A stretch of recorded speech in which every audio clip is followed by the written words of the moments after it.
First up is Bill Lissik, longtime facilitator and one of the local coordinators in the Delaware, District of Columbia, Maryland region, who will provide a brief overview of Smart Recovery. Bill, anytime you're ready.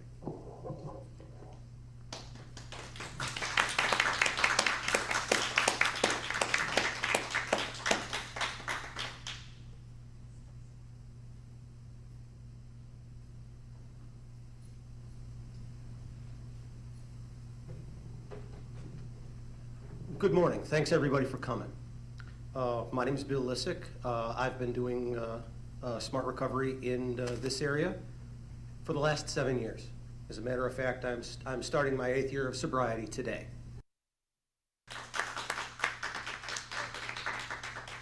What I want to talk about is what the SMART program is and kind of how we do things. All right, in Smart Recovery, what we rely on, okay, is a comfortable group setting, okay, where open communication is a key to being successful. The ways that we find to open these communications, okay, is to let the group do its own talking. I once heard Tom Horvath say that if you let the meeting talk, what you'll find out is that most of these people will be able to help themselves solve their problems. That's one of the things that we want to do in Smart Recovery.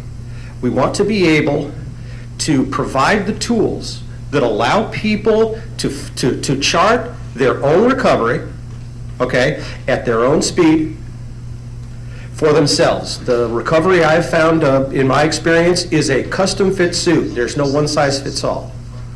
So what we do is we literally take these people and show them to the rack and they can find something that fits.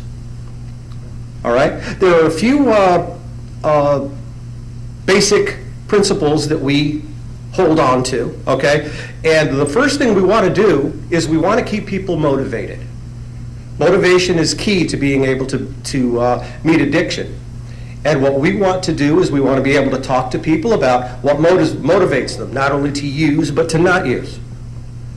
And that would offer them the choice of which path they would like to follow. And it's very important to keep that motivation about you. We all have different reasons for motivating or being motivated, our children, our families, our faith. And it's very important that we stay motivated as much as we can to stay away from the addictive behavior. And behavior is what we talk about. Okay, we don't talk about whose addiction is worse or what everybody's hooked to in our meetings, okay? Someone who's suffering from gambling has the same problem as someone who's suffering from an alcohol addiction. Okay, what we find is the problems and the behaviors are the same. The second thing that we would like to do is we'd like to help people cope with urges, and this is a big one, and this is where the meetings become so important. I learned most of my basic coping skills by listening to other people in meetings. As well as the Smart Recovery program has outlined several strategies for approaching urges. I believe there's 7 of them. It's called DEADS or DEEDS. Okay, and I go through them, but we'll save that for later. But what we want to be able to do is give people, again, a choice or an option to choose the right thing for them, okay? Would I rather have my drink this morning and be hungover tomorrow morning, or would I rather just have a cup of coffee, okay, and start the day off on the right foot and then not have a headache tomorrow morning? For a lot of folks, that's a difficult decision. What we try to do is we try to make it, pardon me, easier. Okay, and everybody asks different questions of everybody else. And that again too is key. Urges, especially in early recovery, okay, are a very big problem. So we want to teach people what's the best way for them to handle themselves when they have an urge. And we'll provide some strategies. All right, something else that's important, okay, is a self-discovery, a self-observation type of thing. It's what you want to do is you want to be able to be aware of what you're thinking at the moment, at the time. This is where rational emotive behavior therapy fits in. Okay, what is my initial thought? Okay, what feeling does it bring about? And when I put those two together, is it rational? And if it's not rational, I may want to think about another thought, or another feeling. By practicing this, it's one of my favorite methods, is you are able to examine yourself. And you're able to see what's in your head, and then inside your head you can discover what's best for you to move forward. And this can happen from situation to situation, or in planning, or anything else like that. What we do is we just try to think about things in a slower, more reasonable way. All right? The other thing that we want to be able to do is we want to keep everything in balance. What SMART talks about is, and the way that I handle it in my meetings, is we talk about the immediate needs of an individual, which with or without addiction are never going to go away, okay, as well as long-term obligations and responsibilities. We want to be able to bring those into a kind of balance, okay, because even without the substance that you use, in my case, alcohol, okay, I removed alcohol from my life, but I still have immediate needs. And anybody that goes to the bathroom knows what I'm talking about. Okay? We have to be able to balance that with long-term responsibility. I'm a firm believer that anybody over the age of about 2 weeks has a long-term responsibility, because the diaper doesn't get changed if the baby doesn't cry. So the baby's got to let you know it needs to be changed. What we can do is we can take that immediate need, okay, bring it into balance with a long-term responsibility. My favorite story is I wake up in the morning and I've got a headache because I've been drinking all night. So the first thing I do is I head for the coffee and the liquor bottle. But go back to number 3. I want to question my thought. Do I really want to wake up tomorrow hungover? No, I don't. Well, maybe you should do something else then. Take a Tylenol. So I'll take a Tylenol. And while I'm sitting there waiting for the Tylenol to take care of my headache, I'll fill out the electric bill. And then I can mail it on my way to work. So I've taken care of my headache, as well as not having to worry about my utilities being turned off, which is a common problem for people that are suffering from addiction, any type of addiction. What brings this out in the SMART meetings is a comfortable, warm, accepting environment. The best way to do that is be open-ended with what you ask or what you say. The best way to do that is to respect everybody, and everybody in SMART meetings is respected. As a facilitator, it's my job to make sure they do. And if they don't, politely remind them that, hey, we're talking about addiction here, not the election. So what we'll do is we'll keep it safe, respectful, and that allows everybody to open up. As you attend more and more SMART meetings, you become more and more comfortable. It's a process. But it allows you to open up honestly in a trusting environment, okay, and help us with, as I said at the beginning, open communication. And that's all that I have for you.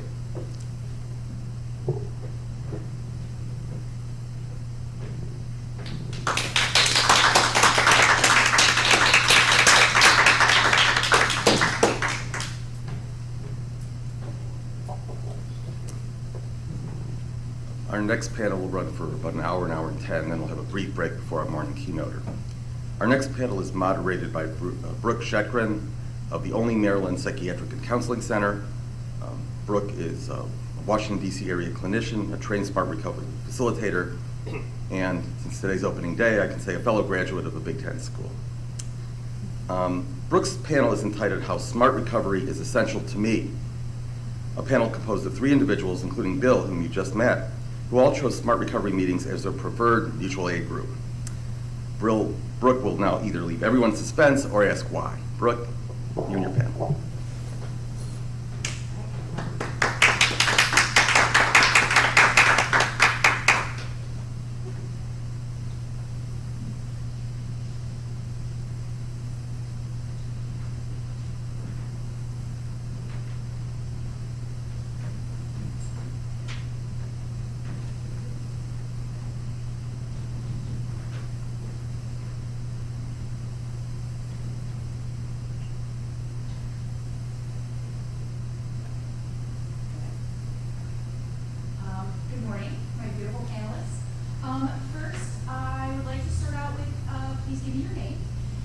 and you're welcome to say a little bit as much as you'd like about yourself and about your recovery journey, and then we'll get started.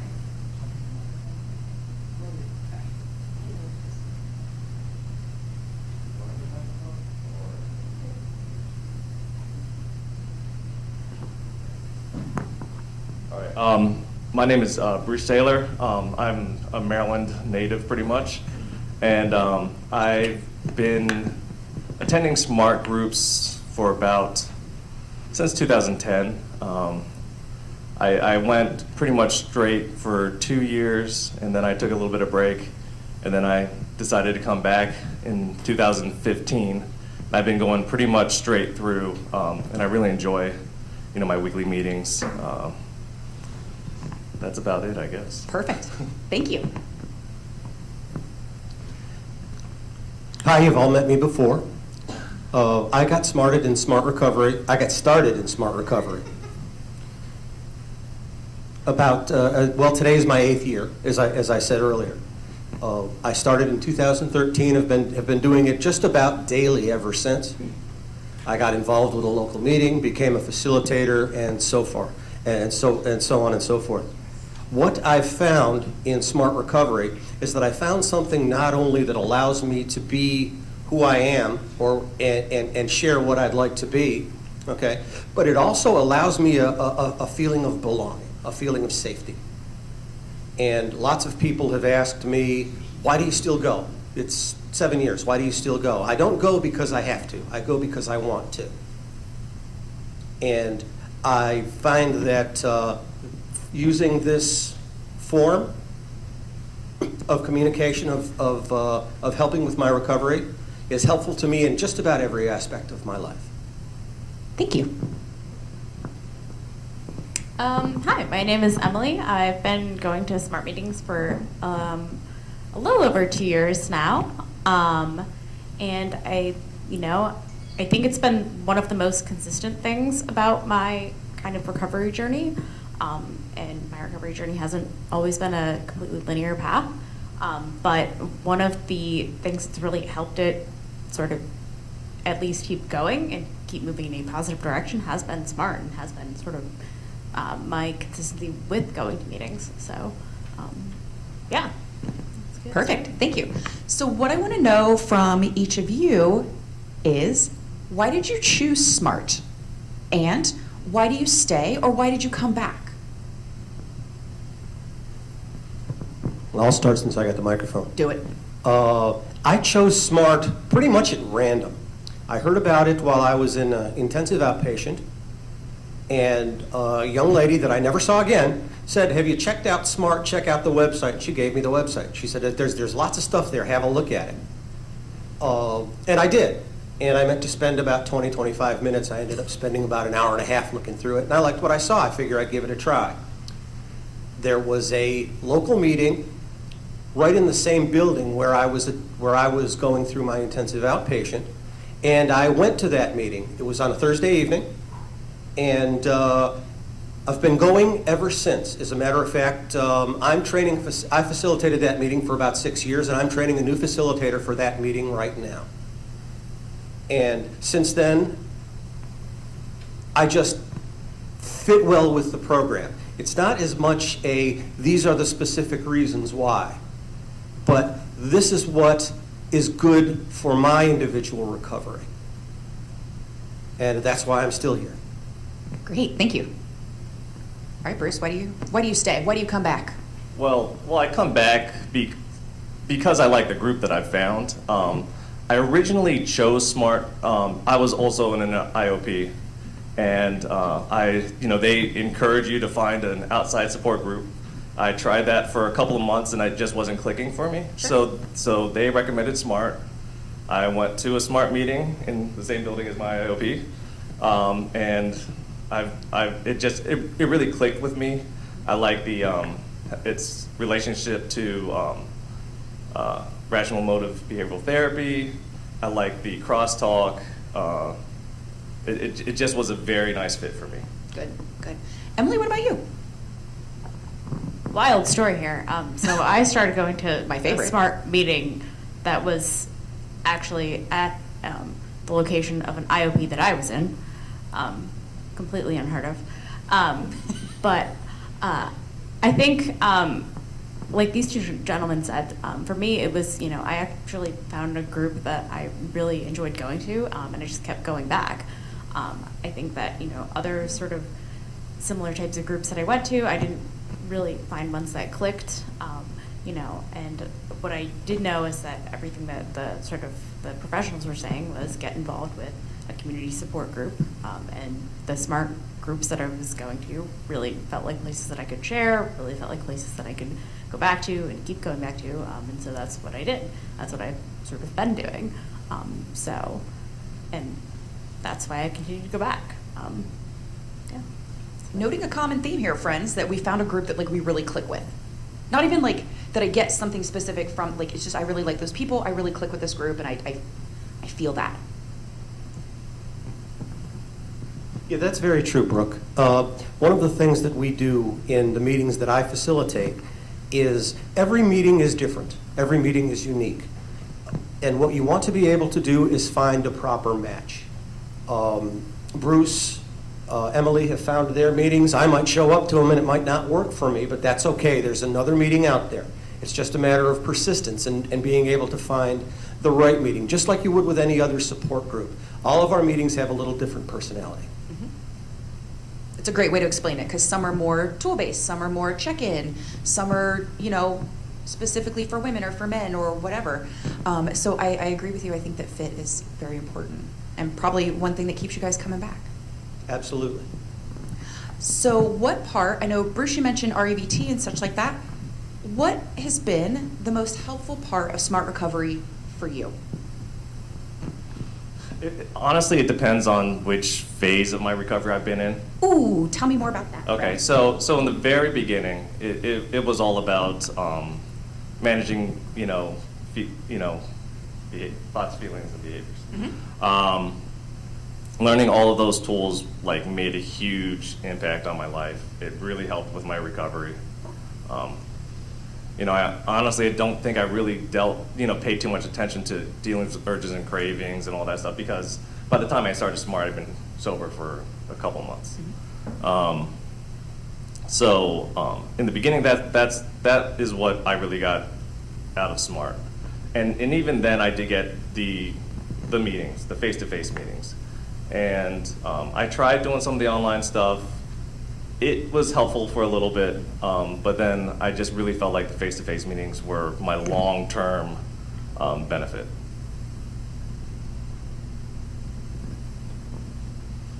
Yeah, I agree with Bruce 100%.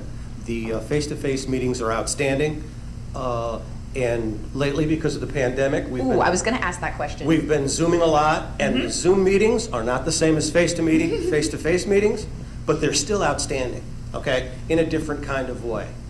And we have a chance to, I know in my meetings, I get people from all over the nation sometimes, and that's a blast. But it's still the same facilitator, it's still the same environment, okay? We're just talking to a computer now rather than talking to an individual. We can still look at them on the screen. And it's not exactly being within range of someone that you can touch. It's just being able to communicate with a familiar face. Ooh, good one. Emily, what's been most helpful for you? That's a great question. I think that maybe a combination,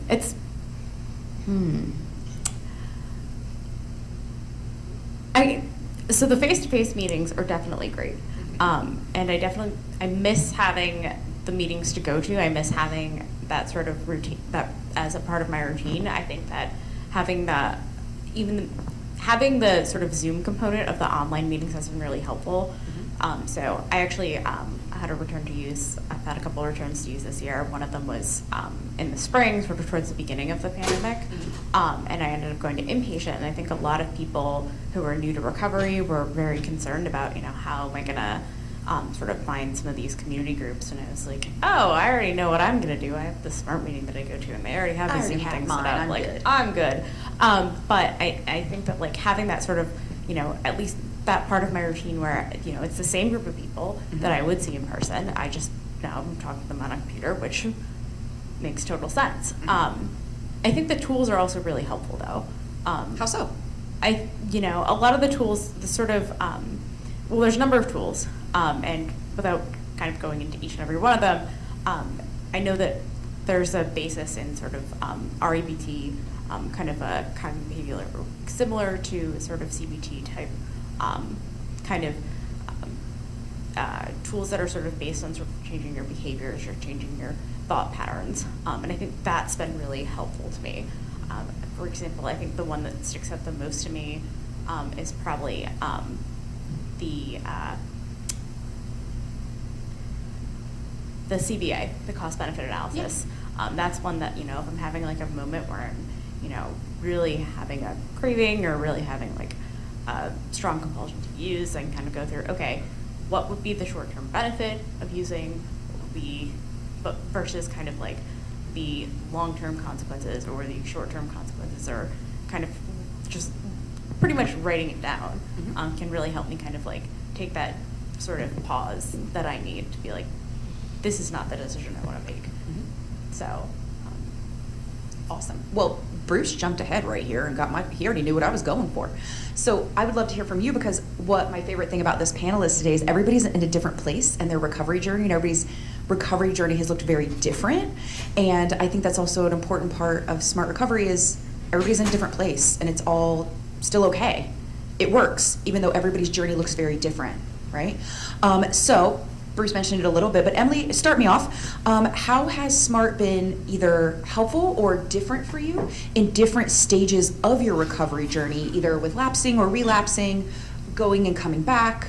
How has it been different in different stages of your progression? it's been extremely helpful to me. I'm somebody who's had a few lapses in my recovery journey, and SMART has always been a place where I can kind of find a supportive group of individuals. My community is very supportive of me, and it's been a place where I can sort of kind of break down those experiences and try to see, how can I use those returns to use as sort of experience for my recovery down the road. Mm-hmm. It's not, it's not. So kind of like, what did I learn from that? Like, how can I use that going forward? Right. It's not necessarily, it's not necessarily opportunity for me to say, okay, well, you're starting from zero, go back to the beginning. It's no, well, what might you do differently in the future? What did you take away from that? And then just keep going, keep moving. Mm-hmm. That's been really helpful to me. I mean, I think a lot of people who are, dealing with addiction problems or dealing with other mental health issues, or they're dealing with trauma and things like that, or things of that nature, and, don't necessarily want to have another reason to feel shame or guilt. And that's There's plenty. something We that don't need more. My SMART group has been really helpful for me. Anyways, because I can go there, I can be like, this happened. I did, things didn't go as planned, and I can just kind of get it out and move forward. And that's in many stages of my recovery.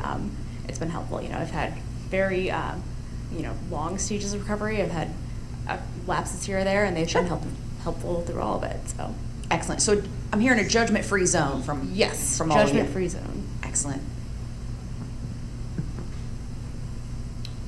For me, it's real easy. The way that it was presented to me when I went to my first SMART meeting, and I still use this metaphor now, is what I've got now is a full toolbox. What I had to do is learn how to use all of the tools. The cost-benefit analysis is a fantastic tool. It gave me a chance to see my addiction completely, not just looking at one point or the other, which someone that's suffering from an addiction will have a tendency to do. I love the ABC tool, where we actually examine our thoughts and feelings and see which ones we prefer and which ones we don't. One thing that and that has helped me to learn about myself, and one thing that I learned about myself is what's inside my head is a tangled mess. No doubt about it. Okay, I think everybody's kind of this way. But I've learned that if I pull on this piece of the tangled mess, this piece moves. And I've been learning how I think. And especially by using the tools, the urge tools, the reasoning tools, the lifestyle balance tools, I figured out what string pulls what inside my head. which gives me more control. And that's the thing that I like about it. All of these things fit together. All of them tie together. Ooh, everybody loves control. You're gonna have to remind me what the question was. You already answered it. No kidding.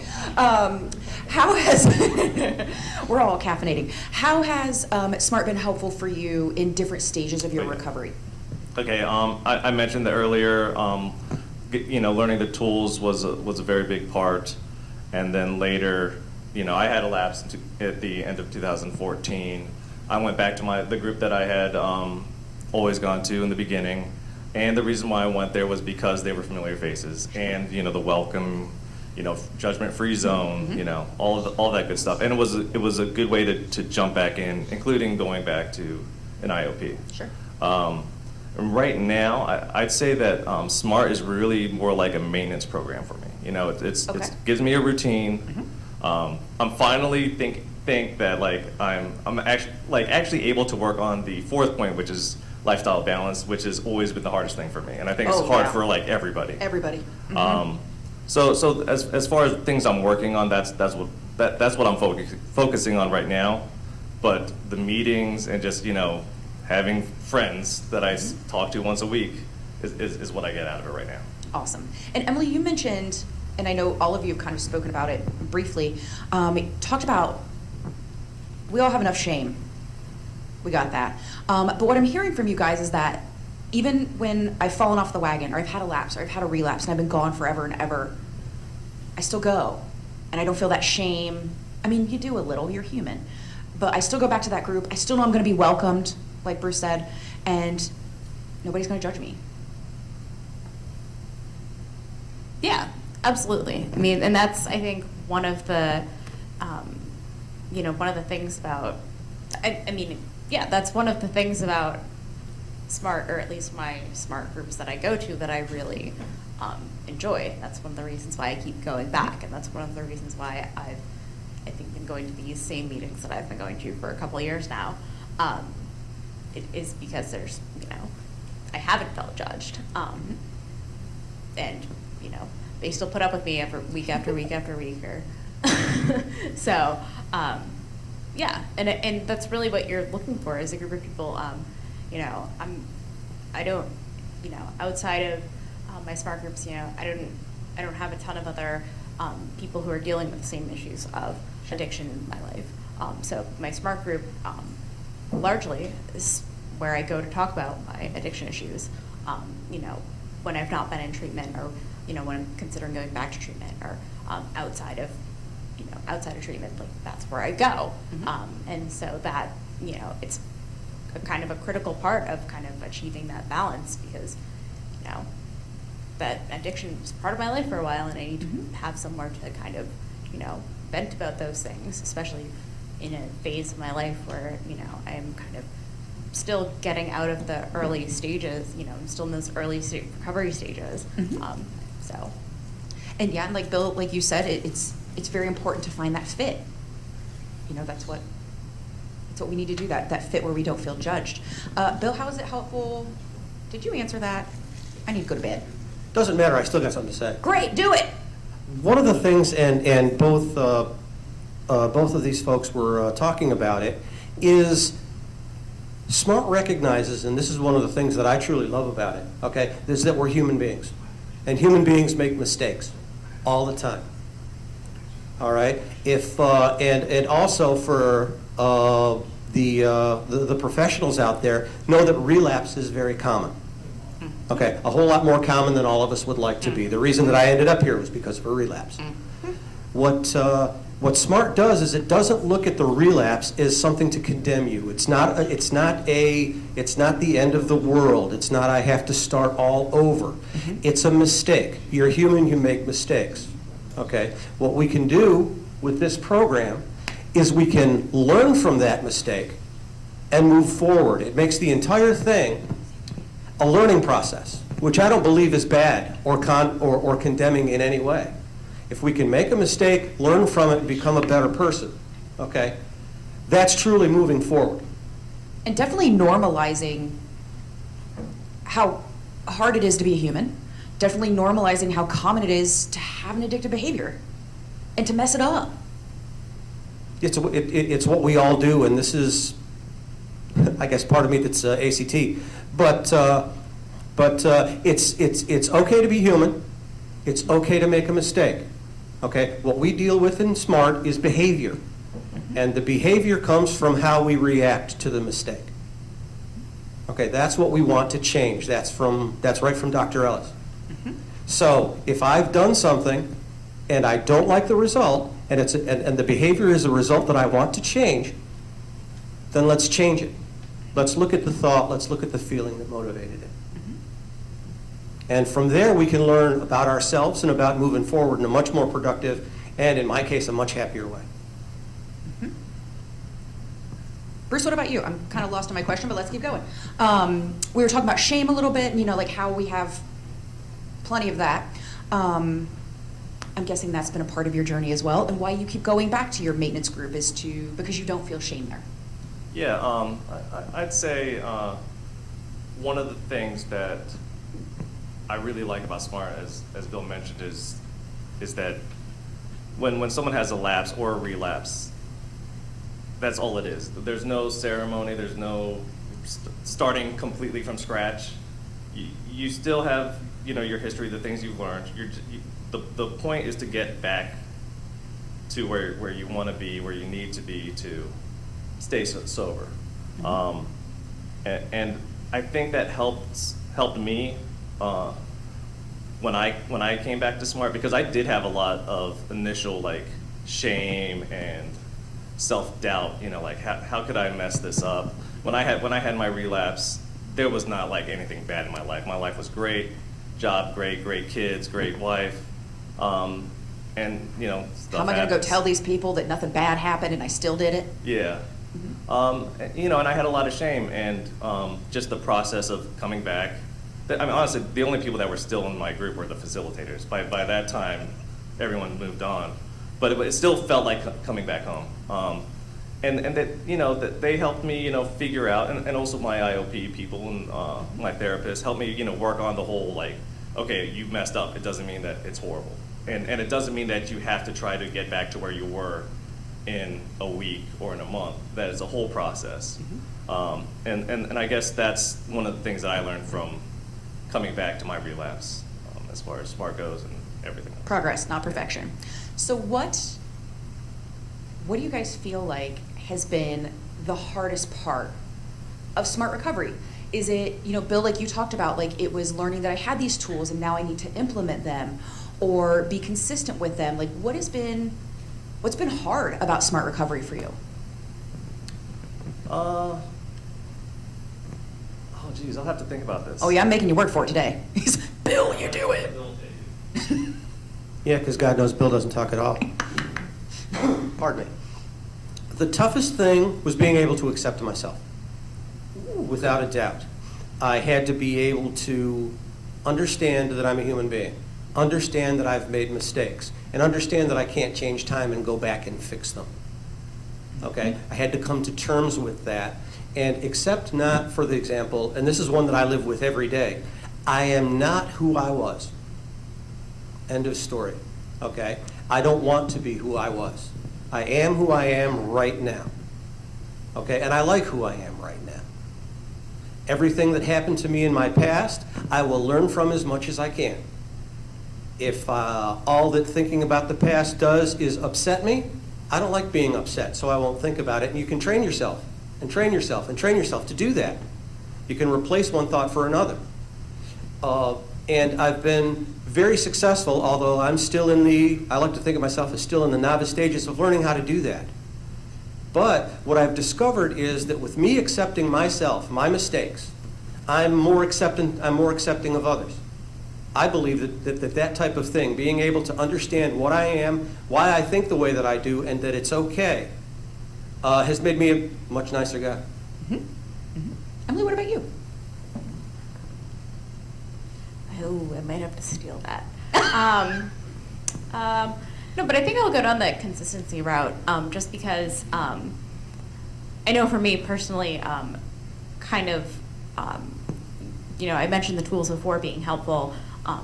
Consistently sort of being able to pick up and if I'm if knowing that one of those things is helpful, and like it's one thing to be like, oh, I can do this once or twice or a couple times, but being able to consistently do that over and over again when I know I need to is not something I've been able to do as well as I, would like. So to say that again. implementation of your toolbox. Yeah. Okay. I could be implementing my tool set a little bit better, and I think that's just one of the hardest things. Like that's just one of the hardest things About being an adult, correct? Yeah, well, yeah.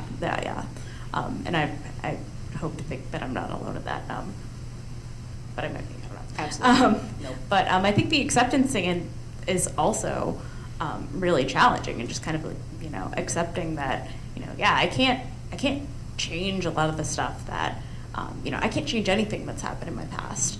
The only thing that I can really do is change I maybe have some effect on what happens in my future, and that the only way I do that is by sort of focusing on what I'm doing right now, what I'm doing to kind of affect my future by focusing on what I'm doing today, what I'm doing, how I'm reacting to things, how I'm acting, today and tomorrow, and So staying present and exactly. just really like, okay, don't get overwhelmed, just stay right here and deal with what you got. Yeah. So, and I think that's something, something that as I've kind of gone to smart meetings and have kind of listened to people talk and listened to people tell their stories and, heard lots of people talk about their lives, it's something, kind of pick up and you kind of figure out how other people have done it, and that's, something that. Ooh, the best part about group is hearing how other people did it and see if that maybe So, works for you too. Learning by example. Very good. So, Mhm. something that, I can carry forward, so. Love it. You're back on the spot, Bruce. Sorry, man. I thought about it. Okay, great. So, I'd say for me, the hardest part, and it's not even that hard, but it would have been figuring out what my program was, because SMART is a self-help group, and not everyone has the same recovery, not everyone has the same needs. So from everything that SMART has has as far as online, the tools, the meetings, figuring out what was important for me at any point of my recovery and what I needed from SMART was probably not hard, but it was the most amount of work that I had to put in. Okay. And I think basically I was able to figure it out just by not even stressing out too much about it, but just reading the book, going to the meetings, just talking about how I feel, and then eventually, like you said, you hear what other people are doing, and then you kind of figure out what you need, and you try. And what works for you. And you and I are in the zone this morning, because I was just thinking, what I wanted to ask you guys is, what is your favorite tool and why? And you kind of stepped right into that. You have to figure out what is right for you. So, Okay. what was the favorite for you? I'd say two favorite tools. The ABC. Okay. That was my first favorite tool. Okay. And then closely follows, but I think it's really up there. It's very important to me. Is the vocabulary exchange. I mean that is huge, and I have my family doing it. Awesome. We try not to say certain phrases, like don't say you need to do something. And it helps me a lot in my life. And not even just in your recovery, but also yeah, it's life. accepting yourself and being a human and recognizing like, oh, I'm going to mess this up, even if it's something my wife asked me to do, not just necessarily keeping my sobriety going. Yeah. Beautiful. But what about you? Well, I'm going to agree with Bruce. The ABC is my favorite tool. Has All right. been since I started. But I do use a lot of different ones. I mentioned deeds earlier in my talk. Okay, I go through all of those, not just with addiction problems, but with things that are bothering me. One of my favorite tools, though, is one that a lot of people don't talk about, and it's disarm. Okay, just beautiful imagery and self-refusal method.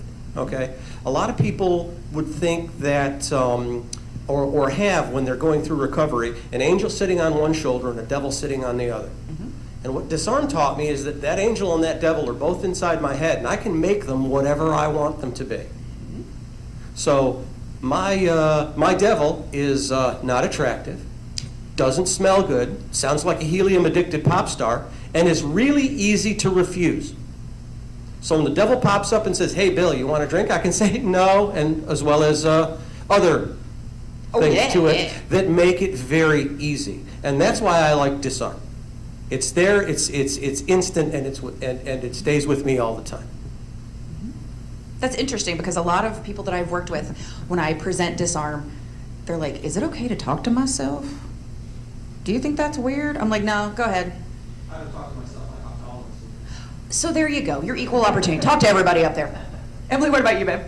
So I've already mentioned CBA, the cost-benefit Yep. analysis, being one of my favorites. I think another one of my favorites is probably the hierarchy of values. Ooh. Yeah, because I think it's good. I like to make lists, so being able to make a list of, these are the things that I really want to, these are the priorities in my life, and being able to see that for me, alcohol is not in the top 5, 10, 100 list of priorities, is very helpful. And that can really kind of be like, yeah, that's a good reminder. Probably shouldn't use it.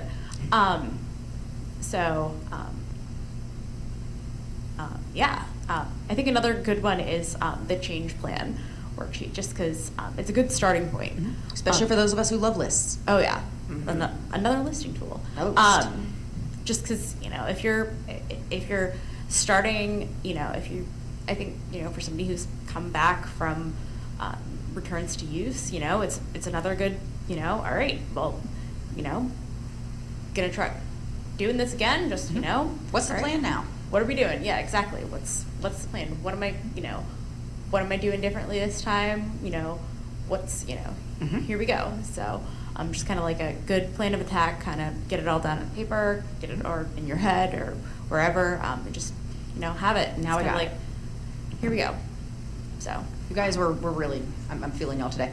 You mentioned hierarchy of values, which for some people is a very sticky one because that's some stuff that's hard to look at, right? Like it's hard to look at, it's hard to implement, and so that was kind of my next question that, thank you beautifully stepping into, Emily, is what do you think has been the hardest tool for you to implement, or maybe one that just didn't work for you? One size does not fit all. Oh, no, it doesn't. One of the toughest tool I had to understand was the lifestyle balance. Okay. Because I kept assigning time to it. I spend this many hours on this many hours on this many hours on this. And I have to add it up to 24, and it's all got to be the same. Speaking of and lists. that's just not true. What it had to do was effort that I wanted to make. There's no time limit on it. Am I making enough effort with my family? Yes. Am I making enough effort with my work? No. Well, maybe I can pull a little bit of my family, still be satisfied with it, and put a little bit more effort into my work. Okay? And kind of that- ties in with Emily's of like, what are my values? Exactly. One of the things we learn is, I'm sure everybody up here knows, is we don't live by our goals. We live by our values. Okay? And values are always a goal are always something you're trying to attain. It's enjoying the path that you're on. So, and Smart Recovery has been great with that. It's not, Bill, you're not there yet, but you are enjoying the ride. Okay? And keeping that and figuring out how the balance worked, and then as a facilitator how to explain it was a very, very difficult thing for me. That one gave me a real hard time. How so? What was the most difficult to explain that to others? I think the most difficult thing to explain is, I've explained it right now, is I didn't know what it was. And again, I was tied to a clock. Okay, I found that a great deal of my life was tied to a clock, and that's a fault that I'm hopefully learning to correct. Okay, because when I start watching the clock and watching what's going on, that's when I start to stumble. That's when I fall. That's when I get frustrated, and I don't like any of that. No. So it's time to implement the changes to do something that I more enjoy. Does that make sense? Absolutely, absolutely. And Bruce, didn't you say earlier that lifestyle balance is one of your more challenging tools? Would you say that's the most challenging for you? That's the most challenging point for me. And I'd say, yeah, the hierarchy of values, I'm not sure if I've ever actually put effort into doing that properly. or not properly, but but Sure. good hard effort into it. And that that might be why the fourth point has been hard for me. It's because I'm not a list person. Okay. And I don't like to sit there and fill out things and forms and all that stuff and do all of that. But I would say though, in the fourth point, one of the things that I really did like was the SMART goals. That was something that I guess just because that my career and all that stuff, it just fit in very well. It made a lot of sense to me. So that that's been able to help me make goals for my life for the things that I want to change. But yeah, as far as getting that whole balance going, I've heard good things about it. yeah, it's good. Still working on it. Yeah, I have an idea of what it needs to be. Just working our way there. Yeah. And while we wait for Emily to get the microphone, what's interesting is I just heard, I love lists. I hate lists. And I love that Smart Recovery works for everyone kind of in between. Like Emily, I love lists, but other people don't. And you can still make it work for you, and I think that's one of my favorite things. What's been the hardest for you, my dear? So balance has also been the hardest thing for me. I think to maybe no one's surprise, it was, in the same situation as I am in. I struggle doing things in moderation and tend to take everything to excess, whether it be substances or food or my job or working out or pretty much anything. I am either 0 or 100%, which is entirely the opposite principle of balance. So yeah, balance is not really something that I have been able to master. Gotten better at it, but not perfected it by any means. And it's it's always kind of maintaining that check on myself. Is one thing taking priority or too much kind of presence in my life over the rest of the things. But making sure that we're not, because one thing isn't. Otherwise, if you can't do everything 100%. Nothing can be 100%. You can't do everything at 100% velocity all the time. Kind of comes back to accepting ourselves and kind of where we are a little bit. That's sort of, again, it's that acceptance of like, that's not really sort of a safe speed, or else, you're gonna hit a wall at full speed and then end up in a bad spot. So, yeah, balance, not my strongest tool. Happens. So, Happens. working. And if I could add to that just a little bit, one of the things that I've learned through Smart Recovery, and I said this earlier, is that I'm a human being, okay? So guess what? The priorities on my values change. What's number one right now might not be number one an hour from now, but that's okay. Sometimes and I'm not a list fan either, okay? Because I have a tendency to rearrange my lists, which is okay. There's nothing wrong with that. Okay, and I've accepted that. What I've learned through using all of these tools in combination is that the value that I'm trying to achieve, that I'm trying to live up to, okay, is bringing me joy, is bringing me happiness, is getting me to where I want to be, not to where my boss wants me to be or my wife wants me to be. It's where I want to be, and that's where I'm my happiest. And it keeps, and it reminds me that I'm human. So, for example, if I have to, and I love my pets, I have to take my cat to the vet, that'll take a priority, okay? And if an old friend comes over to visit, well, guess what? We gotta go. Gotta go. And I have the choice. I can either visit with my old friend and take the cat later, or I can take the cat now and my friend can come with me. And that's okay. I don't have to pick just one thing. It gives me lots of elbow room. And you're right, I think it can be very common when we are in that addictive cycle to be very rigid and very all or nothing and very, I'm all in or I'm all out. And for example, Bruce, you have little people. Right now that takes up a lot of your time. That takes a lot of your priority. But one day those little people will be like, ugh, I don't want to hang out with you. Goodbye. And then maybe your values will shift a little bit. And that's okay too, right? And so that's probably also I know for myself, very challenging is to accept that it's okay if they're different. It's okay if they change. And to have that flexibility as opposed to the rigidity that we often find when we're in that addictive cycle. Yeah, and I think the other thing too is all three of us up here have a different set of values. All of us in here have a different set of values. No two are the same. And they're all okay. And yeah, every single one of them is okay. And by being able to do that, I can accept everyone else's values. Okay, I'm not attacking them because of their values, which we all see commonly in an election year.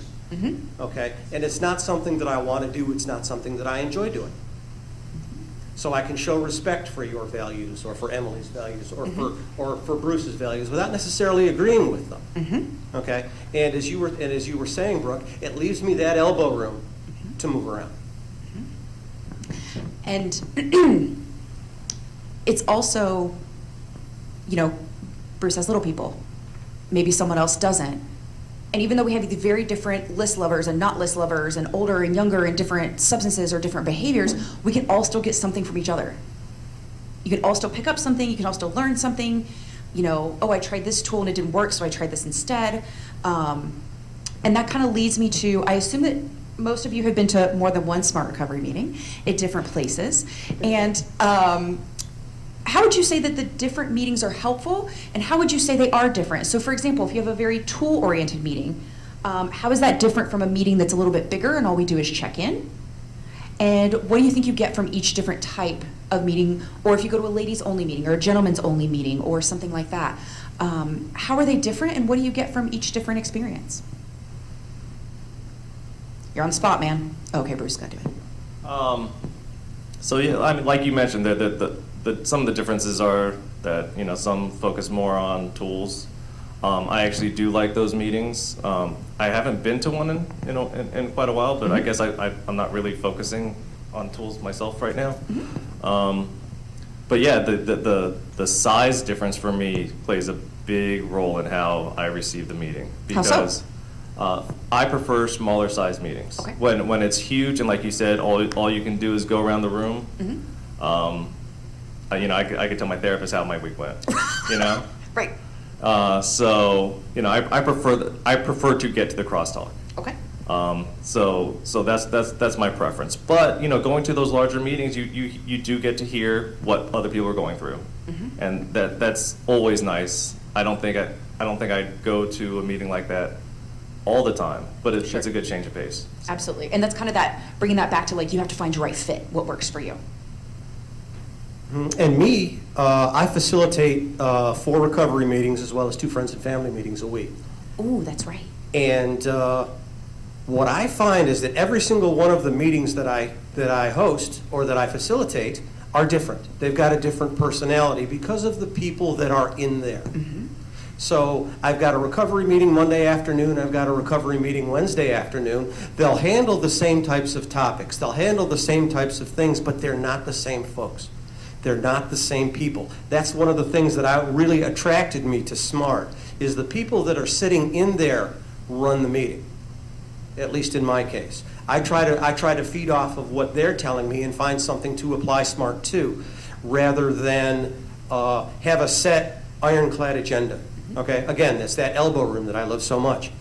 And all of those folks, okay, I've had people in my Monday meeting say, I'm going to go to your Thursday meeting because I like it better, and that's okay, because I don't quite do them all the same way.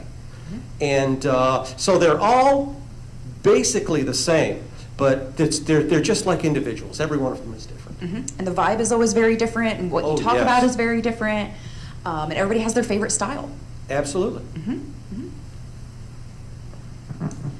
Yeah, so I've been to a couple different styles of meetings. The ones that I primarily go to are sort of more open discussion. There's check-in, but it usually kind of ends up being more open discussion. You know, we'll be focusing in on a couple people's weeks or a couple people's, you know, what's going on in a couple people's lives, but with people, you know, having the opportunity to check in. I've been to other meetings where it's sort of going round robin style check-in, but I've been to meetings where, you know, the focus is on a tool, or after a check-in, you know, there's focus on coming back to trying to apply a tool to someone's problem. I personally like the more kind of open discussion. I think that, after going to SMART meetings for a couple of years and sort of familiarizing myself with the handbook, I think for me, I have a pretty good understanding of what the tools are. I have got a pretty, from a kind of academic perspective, I've studied the SMART material. And so I think that what's really meaningful to me is the discussion really kind of, getting in depth with other members and sort of getting an understanding, what's going on, with someone else, and like, how can maybe, what impact could I have on this person, and how could their situation, maybe impact me, or how could that sort of influence my recovery. But yeah, I think if I were to suggest one type of meeting or the other, I probably couldn't. I would just say, you've got the opportunity to Go find try yours. as many meetings as possible, and that could totally change for me too. At some point I might be like, I just want to go to a check-in meeting and just, check in and just not feeling it today. I just want to go sit and check in and I listen. just want to, exactly. So, yeah. So, of course, we have to address it because 2020 has been a nightmare. How have things, especially Smart Recovery, changed for you since quarantine? Now we're doing Zoom meetings, and they are a little bit different. They're not bad or good. They're just different. Any good things? Any different things? Like, how has it changed for you as an attendee or as a facilitator? How has all of this changed the way that you work on your recovery? Well, I'll start this one out because I have the mic. So I started out, I ended up returning to use shortly after the virus became an issue. I ended up going to inpatient right as things were getting kicked off. So did not start out strong there. But again, I had my SMART group there, and I was able to come back and just join the Zoom meetings, and that was really helpful. And as I mentioned before, other people who I was inpatient with were concerned. What am I going to do? I can't find these Sober Support Network meetings. Like, how am I just supposed to go online and join Zoom meetings? And I was so lucky to actually have these kind of faces that I'd seen in person before, that I could just kind of join a Zoom meeting and see them online. That familiar, non-judgmental group was waiting for you. Exactly. And it hasn't been the easiest year, I'm not going to lie. I don't think anyone's there's the going to be out there understatement of the morning. saying this has been a great year for me personally. Anyone who is saying that, I don't maybe like the people who make masks or gloves or something like that, who are just like raking in money now. No, still tired. All Still right. tired. No, it hasn't. And I've since returned to use a couple times. Again, it's just, really sort of being able to kind of return to those values, and being able to return to, what's worked for me, and what's, what I've learned through my experience with SMART, and just kind of returning to that, this is not easy, and kind of being nice to myself and forgiving myself, and being like, this is not normal. This is not an expected scenario. for And anyone Zoom to Smart be in. meetings are not normal. Right. But here we are. And so just kind of being nice, allowing myself kind of the space to be like, it doesn't mean that, that doesn't mean that I can just completely abandon recovery. No, by no means. That's not the goal. But, it means that, slips happen, but you learn from them and you move on. And it's Bruce's elbow room, giving yourself elbow room. Exactly. So, it's been a rough year. Yeah. Hopefully, we will come out of this at some point. And, hopefully my recovery will be stronger for it. Yeah. That's kind of what I'm looking forward to. Absolutely. So we can survive this. Yeah, real quickly, if I could share this story. This week in one of my meetings, and if you'll pardon my language, a guy said, the next 2 weeks are going to be complete batshit. I'm not quite sure what to do. And I agree with it. Okay? We are under a very stressful situation. And we didn't talk politics at that meeting. We talked coping. We talked understanding. Okay? All of which we can apply SMART to. Okay? Very, very productive meeting. Okay? So how do we handle the stresses of everyday life? How do we handle the stresses of everyday life plus the stresses of addiction? And that was what we talked about. It was a it was a wonderful meeting, and it all started up because somebody didn't like the debate that was on TV. So, for this year of COVID and being stuck at home and never going into the office, my opportunities to interact with adults has severely declined. So SMART has been like my outlet to talk to sane people, like once a In week. adult words. Yes. Yeah. Because you have meetings at work online. Sure. But you're not talking to anybody. You're missing all of that hallway talk and all of that stuff. So, for me, that's what I think SMART has I hadn't thought of provided. that. That's interesting. Yeah. Mhm. To have that adult conversation, especially when you have little people. I just want to talk to other adult humans about things. Yeah. So, and when you're as an adult with kids, I have friends that have kids, and none of us talk to each other anymore. No. So. And it's not like, you go to the park and like hang out and talk to other Yeah. people. Like, no, we can't do that now. Yeah, you can't do that. Yeah. There's no parties anymore. Well, No, not well, my friends. not good ones. Yeah. So SMART allows you that outlet. Here is probably my easiest question for y'all today. What do you tell other people about SMART, and what would you tell someone who's new to SMART or thinking about coming? What would you say to them? What do you tell other people when they ask you about SMART?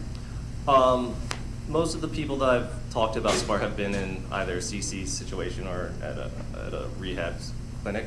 So I tell them that SMART is, at least the face-to-face meetings are run very much like an IOP or a CC. And I tell them that if they like that kind of format, that I think SMART would work well for them. I explain to them that SMART has 4 points, depending on who I'm talking to. But yeah, I just try to give them like as little information as I can to them so that they can form their own opinion about it. Sure. But I do encourage them to at least give it a try. And you're right, for a lot of people who've been in an IOP situation or residential situation or continuing care, it does feel very streamlined and it does feel very familiar. And so for people coming out of that situation, it feels like a natural step down Yeah. to them. But what about you? What do you tell new people, and what do you tell others about SMART? Well, the first thing that I'll tell someone new in a meeting or when somebody asks about it is the program's pretty easy. Okay, and by easy I mean relaxed. What we want to do is we want to be in a place where our confidentiality is respected, a place where we can talk about what we want to, if we want to. No one in any of the meetings that I host is required to speak. They can only speak if they want to. So if I find someone that doesn't want to check in, that's fine, but I'll make it the point to tell them, if you have a question later, please speak up. And don't be afraid to speak up when the question hits you. Okay? That just keeps it a little bit more relaxed. And have you noticed in certain SMART meetings I have had where people are like, oh, my name is Joe, and that's all they want to say. But then by the end of the meeting, they're actually quite chatty? Yes. Yeah, and I love that. You get the best questions from those folks. Oh, absolutely. They finally warm up. So in addition to what Bruce was saying about kind of usually when I'm introducing people to the concept of SMART, it's other people who have been in sort of an IOP or residential treatment program. A lot of the people that I find myself talking to about SMART are people who are more familiar with 12-step models, and I kind of will talk to them sort of about the differences at an objective level, just saying, with SMART, there, a lot of the meetings will have open discussion. I'll kind of talk about the 4 points and how, SMART is REBT based and kind of explain a little bit about what that is, just so they get an idea of what some of the differences might be. Because that's really what drew me to SMART initially, was that the basis was a little different. I just identified more with that model. And so and that's sort of how I'll explain it, just non-judgmentally, just, this is what SMART's about.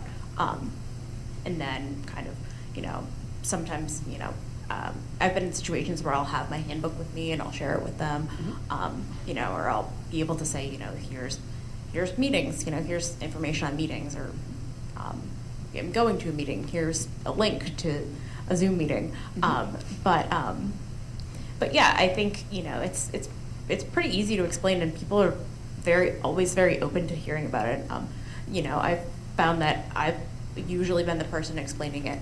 I've been able to introduce a lot of people to SMART that way, and people seem very receptive to the idea when they hear about it. They're like, sure. this is something different, something new. And a lot of people who are just coming out of other treatment programs, it is very much, yeah, that does make a lot of sense. That's a great idea. And that's one of the best things is it's so nice to have options and to know that one size doesn't fit all, and to be non-judgmental. And I don't care which meeting you go to today. I don't care if it's another one of ours. I don't care if it's, a fellowship. I don't care. All of these things can work together for you and your recovery, and that's a very individual journey. Yeah. And I think that's often important. That's an important part that I share when I'm working with somebody new or telling them about it is pick what works for you. If it makes sense to you, do it. If they all make sense to you, do that too. That's okay. So before we finish up, I want to ask you, how is SMART essential to you? How is it essential to your recovery? How is it essential to you now, with the dumpster fire that is 2020? How is it essential to you before?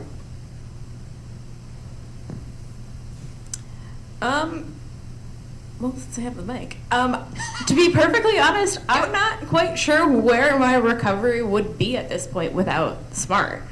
I think really SMART has been the most consistent building block in my recovery of the entirety of the time that I've been working on recovery. It's the one thing that really hasn't changed, except for the fact that I've been working on my recovery. So, I mean, if I hadn't considered going to SMART meetings, if I hadn't kept going back, I, sometimes wonder kind of what would have happened, just because, it is sort of that's one of the things that really hasn't changed. And it's just been a place that I've been able to kind of, in a lot of ways, workshop, all right, what's working, what's not working, what am I going to try next, or what am I going to try now?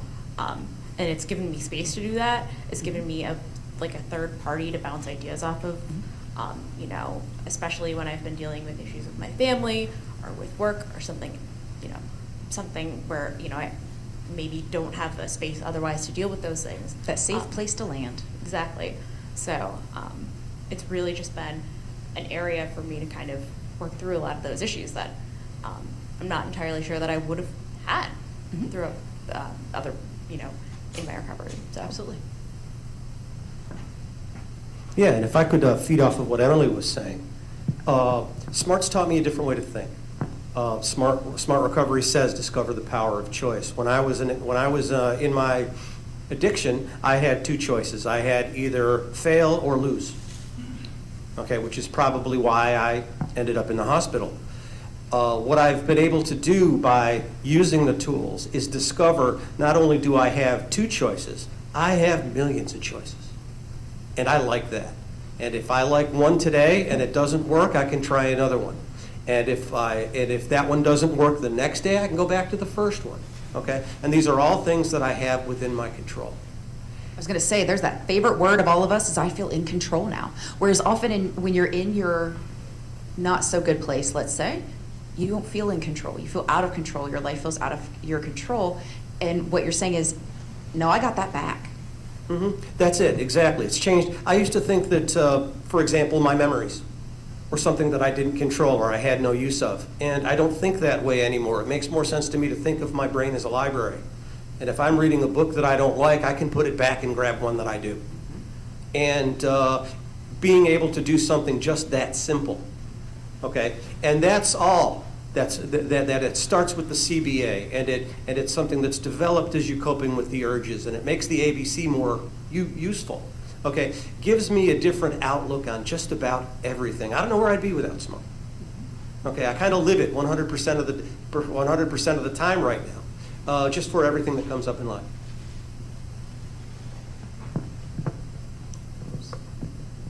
So for me, SMART, as I said earlier, is maintenance for me. But and you know that might sound little, but it's not little because addiction is a serious issue. God, no, it took forever to get here. Yeah, It was a lot of hard work. Well, I'm saying it might seem like I'm saying it's a little thing that it's maintenance for me, you know.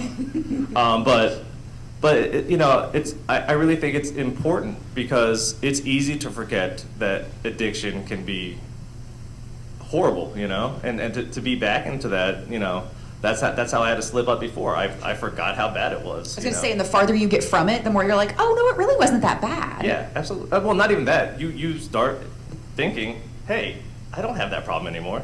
I'm good. I'm good. So I think that's what SMART is for me right now. It's something to remind me, let me, you know, balance or, you know, recenter. And I want to mention something Bill said was that really drew me to SMART was that it's an empowerment group and it's a choice group. I just feel like it's all more about positivity to be sober rather than like negative, like, you know, like if you don't. There's no punishment. Yeah, there's no. We're grown-ups. We don't have to do Yeah. that anymore. So I, you know, that really attracted me to SMART. So. Anybody have anything else before I wrap this up? Bill's always got something. You look like you got something to say. It's going to hurt you. It's got to come Yeah, out. see, now you're going to put me on the spot, and my head's a complete blank. No, to follow with what they're saying, this isn't, the rewards that you get from SMART program, okay, are internal rewards, okay? There's no external reward. The thing that I joke about, and I don't mean to joke at AA, it's a wonderful program and it helps a lot of people all the time, is that we don't hand out chips, which is good for me for a facilitator, so I don't have to take them back from you. You reward yourself. Okay? Which is sometimes harder and sometimes easier for certain people. Every time I walk in a meeting, you can just look at someone and they can say, hey, you know what? You made a mistake. You had a slip up, but you're here, and that's good, and you're back. And that's something to be very, very proud of. You bet. Okay. Emily may say she's had a tough year. We've all had a tough year one way or another, but we've all had a great year. You're back in recovery. That's fantastic. Yeah. And that's something to be truly, truly proud of. It's a big deal. And that's something that I get from every meeting.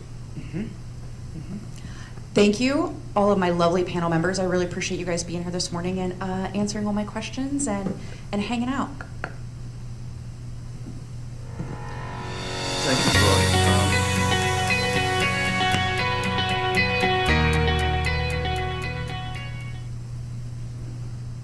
Thank you, Brooke. And for all the clinicians and facilitators watching, when this is available on replay on our YouTube channel, watch it again and write down which of the core skills, processes, and spirit of MI Brooke was just using. That was amazing. At 10:30 sharp, Chris Wagner, our morning keynoter, will begin. That's a great presentation. You're going to want to see that. And between now and then will be a couple of announcements from our sponsors and a break. 10:30 Eastern, 7:30 Pacific. We'll be back with Chris Wagner.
Our clinical programming is built on 4 elements of recovery.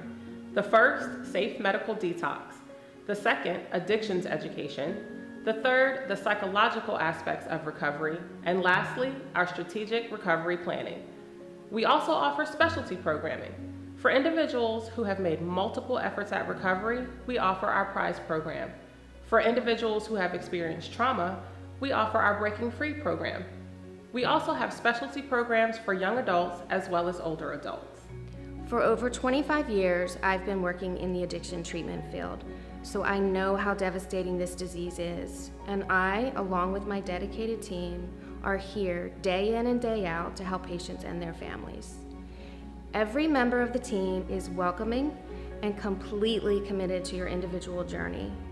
You will find your people here in your recovery team and fellow patients, because we are a community who knows what you're going through. Although it may be scary, you have nothing to lose by seeking treatment and so much to gain. This is the first step, and we are here for you. Call us today, 1-800-RECOVERY.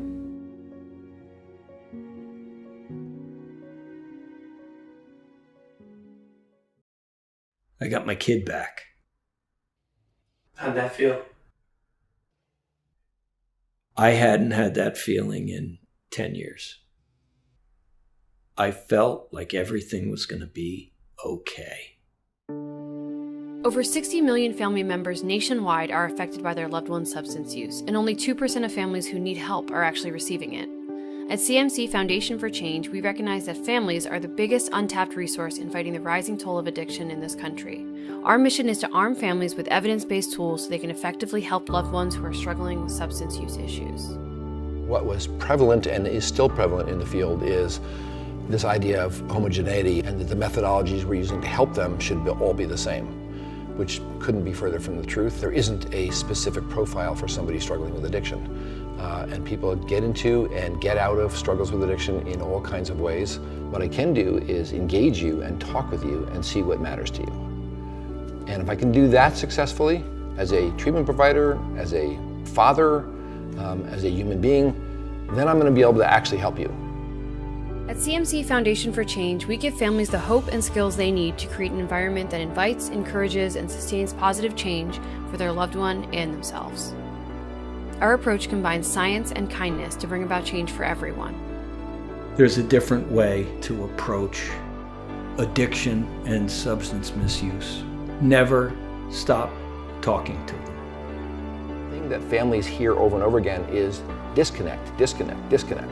Step away and detach. And we're talking about the opposite. We're talking about connect. How do you connect? How do you open up those channels? How do you make this a safe place where we can talk about this stuff? And that is a message that's just inherently incredibly hopeful for families and for parents. That's not the message they hear. That's our mission, to bring science and kindness into this arena, shine that kind of a light on it for families and professionals and the culture. Learn more about our mission, the Invitation to Change approach, and our initiatives to help bring positive change to families and communities around the country.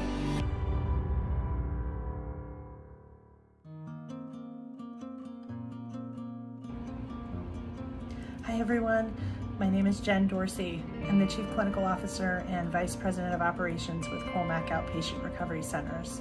On behalf of Kolmac, we are really excited to be one of the gold sponsors at this year's 5th Annual East Coast Conference of Smart Recovery. Congratulations.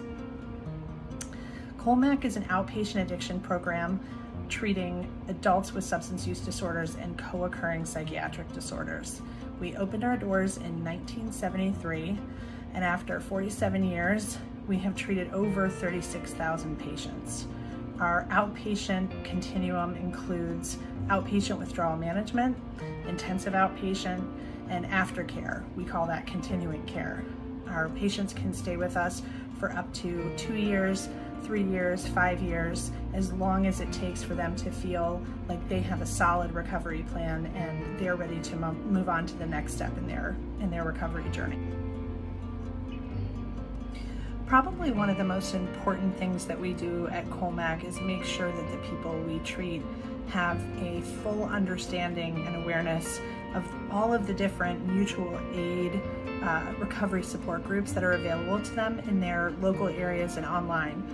Smart Recovery has been a really important part of that for our patients and for the learning experiences of our clinicians. And we're really excited to let all of you know that we have Smart Recovery meetings in all of our offices across Virginia, DC, Maryland, Pennsylvania, and soon to be in Delaware in early 2021.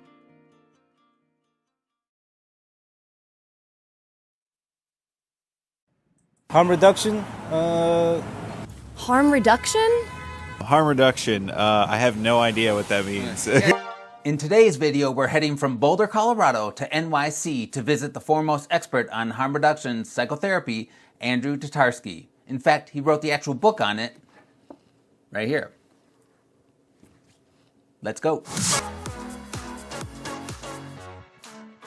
A framework for supporting people and making positive change with risky and addictive behavior without requiring that they stop or that they commit to abstinence.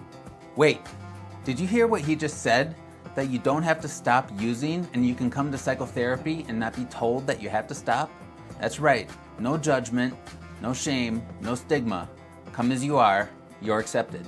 So that, as a framework, is a fundamental shift from what has been kind of dominant in the addictive behaviors field, which is what we call an abstinence-only approach. Yes, that's what I was taught, the abstinence-only model of recovery, meaning that you have to be sober in order for any true recovery to begin. We can support people in their process of positive change wherever they're ready to begin that process of change without requiring that they commit to any outcome. I think a radical harm reduction stance is one that is radically committed to not imposing our values, our agendas on the people that we're trying to be helpful to.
addiction counselor walked up to me and said, "You guys with Smart Recovery, you use motivational interviewing, don't you?" I said, "Yes," and the clinician muttered, "That is hard," and walked away.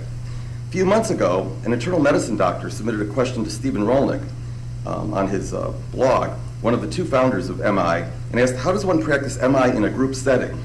Dr. Rolnick gave a two-part answer. One, he said, it is like throwing a balloon into the air and letting the others in the room bat it around. The second part of his answer was to read motivational interviewing in groups, whose lead author is with us this morning. Christopher C. Wagner is an associate professor, licensed clinical psychologist, and certified rehabilitation counselor at Virginia Commonwealth University in Richmond. His scholarship focuses on motivational interviewing and interpersonal processes in mental health and substance abuse treatment. He is focused on expanding MI theory and practice to a broader focus than originally conceived, as well as developing MI group psychotherapy. Having participated in one of Chris's day-long training sessions, he's a certified MINT trainer, I can attest from personal experience that he is a great teacher, so take notes. Chris? Great, good morning. Yeah? Okay, good morning, everyone. How are you? It's been really enjoyable so far listening to the panel.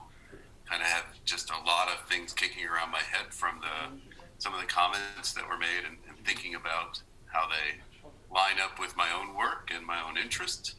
I'm here to talk to you this morning about motivational interviewing and how that fits in group practice. It's something I've worked on for quite a while, and we'll get to those slides in just a second. I just wanted to kind of orient you to say that motivational interviewing is not the only kind of approach that informs my work with people or how I think about with people. I would say any tool approach that is helpful for people is something that we should use, and to be careful not to get too attached to any one. Just take, and even from this training, take what's useful and incorporate it into your work, and things that don't fit for you. It certainly would be a conflict for me from a person-centered point of view to suggest that the ideas of person-centered work are ones that you should adopt without thinking about them. So I'd say let's go ahead and get the slides going here. I don't have a way to monitor, but I'm assuming that this is going now. We've had just a little bit of technical difficulties getting started this morning, but hopefully this will come to the slide here in just a second, and I'll get started.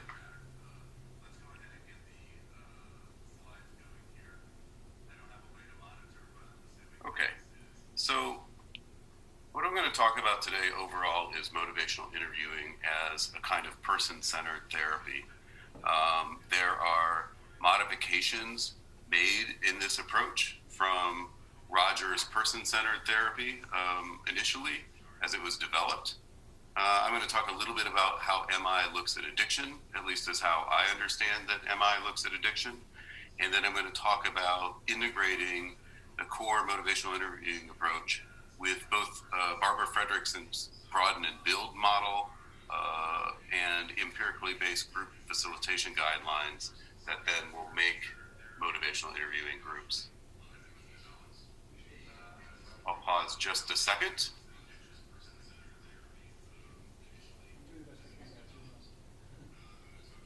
While we get the slides sorted out here.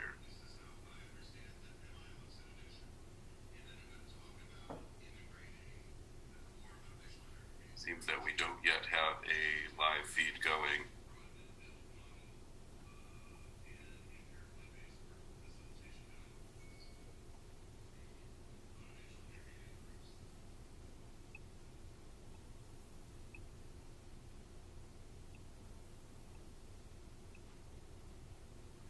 Looks like we've got Carrie Wilkinson's interview, an introduction to her talk up on the screen. And that's going to be fantastic. I see Carrie's comment. Yes, Carrie, that means you'll have to use my slides this afternoon. This will be an interesting kind of day. Anyway, as we get that lined up, it looks like it's coming on here. I just want to say Rogers' work was, at the time, Carl Rogers' work in the 1950s or so when he started developing it, I think was a radical departure from both the psychoanalytic and behavioral models that were there. Those two were both radically opposed to each other, I suppose. But what Rogers contributed when he came along, it was different from either of those approaches, was that the role of the helper was no longer one of expert. It was not one of figuring out what's wrong with another person or figuring out how to make their lives better and teaching and persuading them into that, but really kind of standing back and saying, I cannot be an expert on another person's life. Now, by the time I came along to graduate school, it's interesting, my first training was in a behavioral approach, offshoot of Ellis's work and stress inoculation training, which were very behavioral focused, and yet I was taught them in a person-centered way. And so I think that the old kind of fights that would go on in psychology and the helping professions about my model versus your model, I really hope we are beyond at this point. I see our slides are working, so I'll move on just a little bit. The other thing I want to say as we get going is that my sense is addiction was largely ignored by the helping professions and sciences, obviously for the last more than century. Psychiatry, psychology, even social work didn't give addiction much attention. Certainly in my own training in clinical psychology, we didn't get enough focus on it for its importance in the world.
But my focus doesn't go right towards those problems and working on them, but remains on who is the person that we're working with.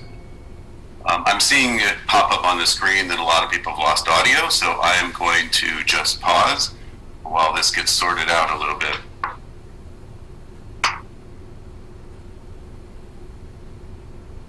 Okay, now I'm seeing a note saying audio restored. Okay, good. So the second thing, so it's not just focusing on the person more than on their problems, but looking at the person as equal. There is no hierarchy in person-centered therapies. The helper, therapist, facilitator is not above the other person, is not looking down, is not trying to decide what's best for that person and then try to persuade that. And the third element is that in working with people in person-centered therapies, we focus on their perspective. How we see someone's life from the outside in is really irrelevant to each person's own perspective on their own life. And what I want to do is work on where is this person that I'm working with stuck, or where do they feel uncertain about what to do, or how they might want to think about things, or feel unsettled about themselves. And the goal is to help people feel more empowered to live as they want, not to try to install in the person a way of thinking or a way of living. So almost everyone is familiar with what are often referred to as Rogers' three therapeutic conditions for client personality change. So I'll just talk about these briefly. The helper, the person in the facilitator role, is congruent or genuine. We use different words at different times, and they mean a little bit different things. But I guess the way I think of it is congruent is internal. So inside myself, to be a good helper, I need to not have a lot of storm going on and not have a lot of internal conflict or battles, but be relatively settled with myself, so that I'm not putting on a false front. And so on the external side, the way that comes across is that I'm a genuine person, that to the best of my ability, I am being honest and truthful and open and engaged with the person I'm working with. I think everyone is familiar with the concept of unconditional positive regard. So this is essentially whatever attitude somebody gives me, whatever beliefs they're sharing, they have values, no matter how they may fit with me personally, that my reaction is one of acceptance and unconditional positive regard, that I don't judge people based on their choices. Instead, again, I'm just trying to stick with this person and looking at them in that way. The third is an empathic understanding. So it's trying to understand, how does the world look to this person? How do they see things? How do they feel about things? What's their perspective on them? So although these have often been referred to as Rogers' 3 therapeutic conditions, Rogers actually never said that, and his presentation was 6 conditions, and the other 3 of which tend to get overlooked, and sometimes they're referred to as the hidden conditions. But because of our topic today, I just wanted to mention them because I think they're relevant to motivational interviewing. So you see there, the first is that 2 persons are in psychological contact. So the point here is that you can be the best helper in the world, very genuine, very accepting and empathic, and yet you can't do that on your own. You don't work in a bubble. That when we're with someone, in order for these kind of helper traits to be helpful, there has to be some connection. That has to be, we're working together, we're emotionally connected, intellectually connected, maybe spiritually connected, if that's your frame of things. The second here is that the client is in a state of incongruence.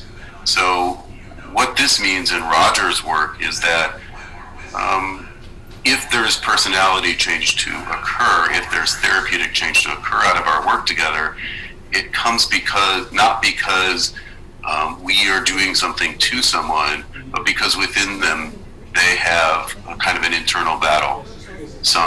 We each have some things that we accept about ourselves, things we're not proud of, things that we are ashamed or embarrassed about.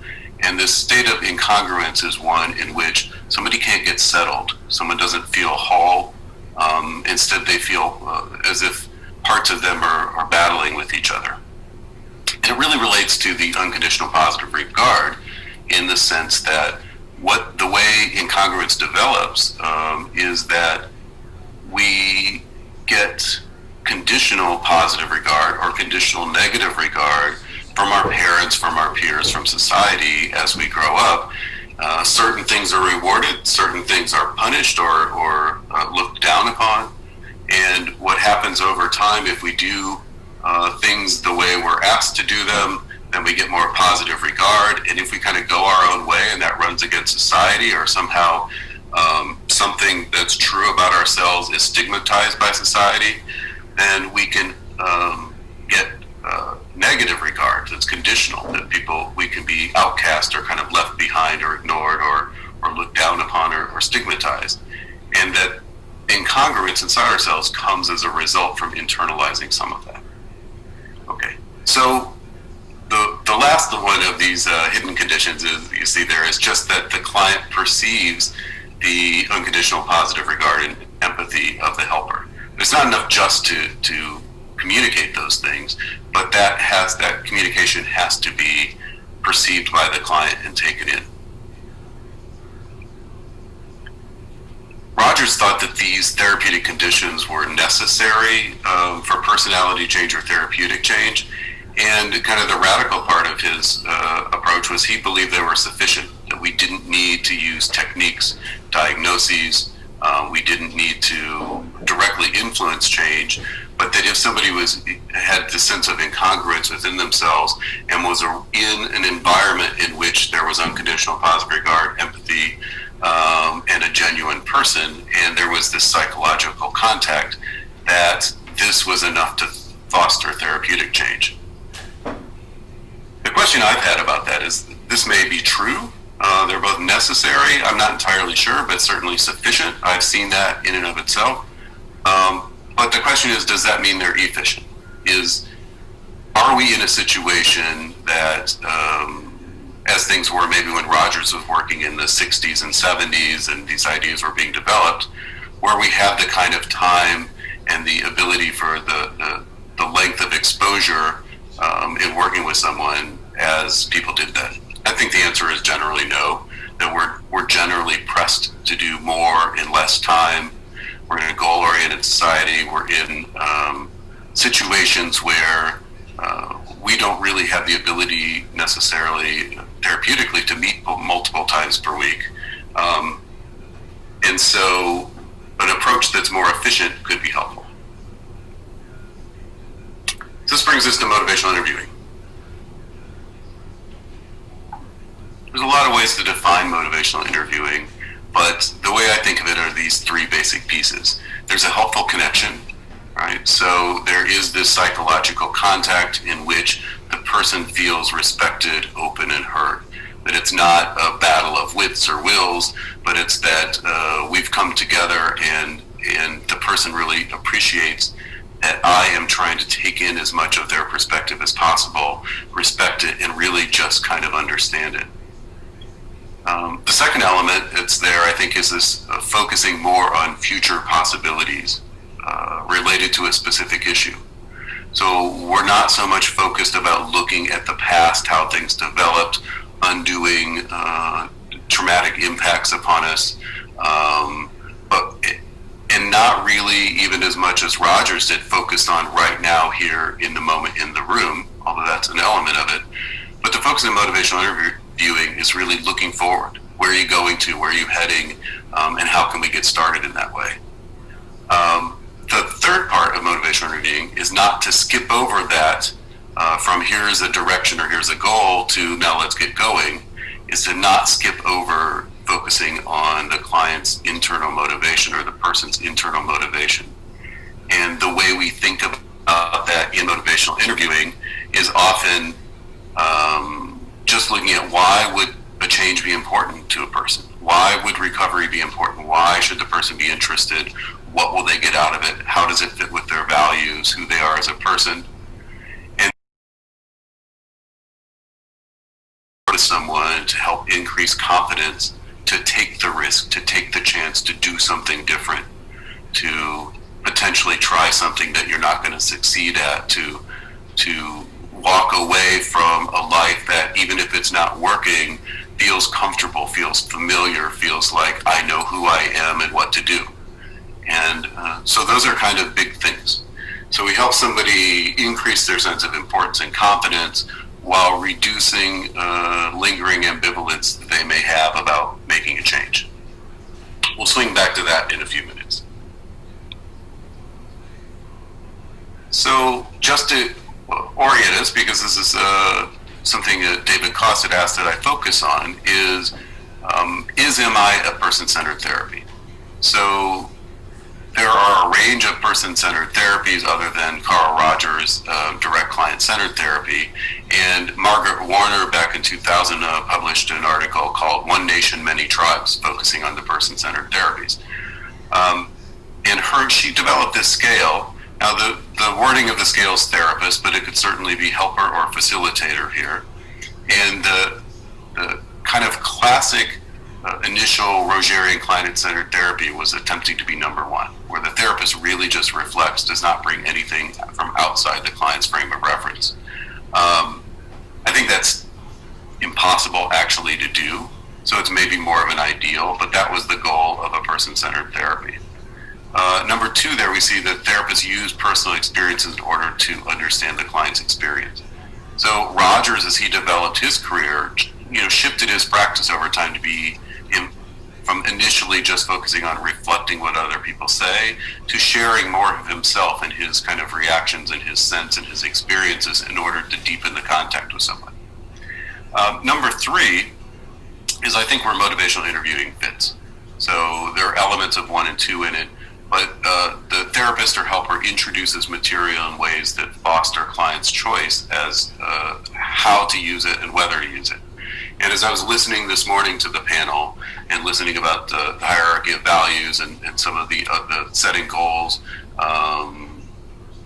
Ellis's model of choice, the ABC model, there are many ways that we can introduce material in our conversations with people to help them kind of think through, look at another perspective at something, and yet it's really up to the person we're working with whether that makes sense to them, if they want to incorporate it all in their thinking, how to use it. And even among the panel, I noticed that some people attach to certain elements like values, and others to goals, and others to other elements, and that's perfect. That's just how we would think about things in motivational interviewing. Levels 4 and 5 are when we kind of cross out of the client-centered or person-centered therapy world, and where we may work with somebody trying to teach them a frame of reference and influence them with our own authority or expertise. So we're kind of trying to put ideas in. And then number 5 is the level at which the intervention becomes really the focus of the work together, in such a way that the people we're working with may not even be aware of what we're doing. So person-centered therapies tend to be 1 through 3. MI, I think, fits in there, maybe at that level 3.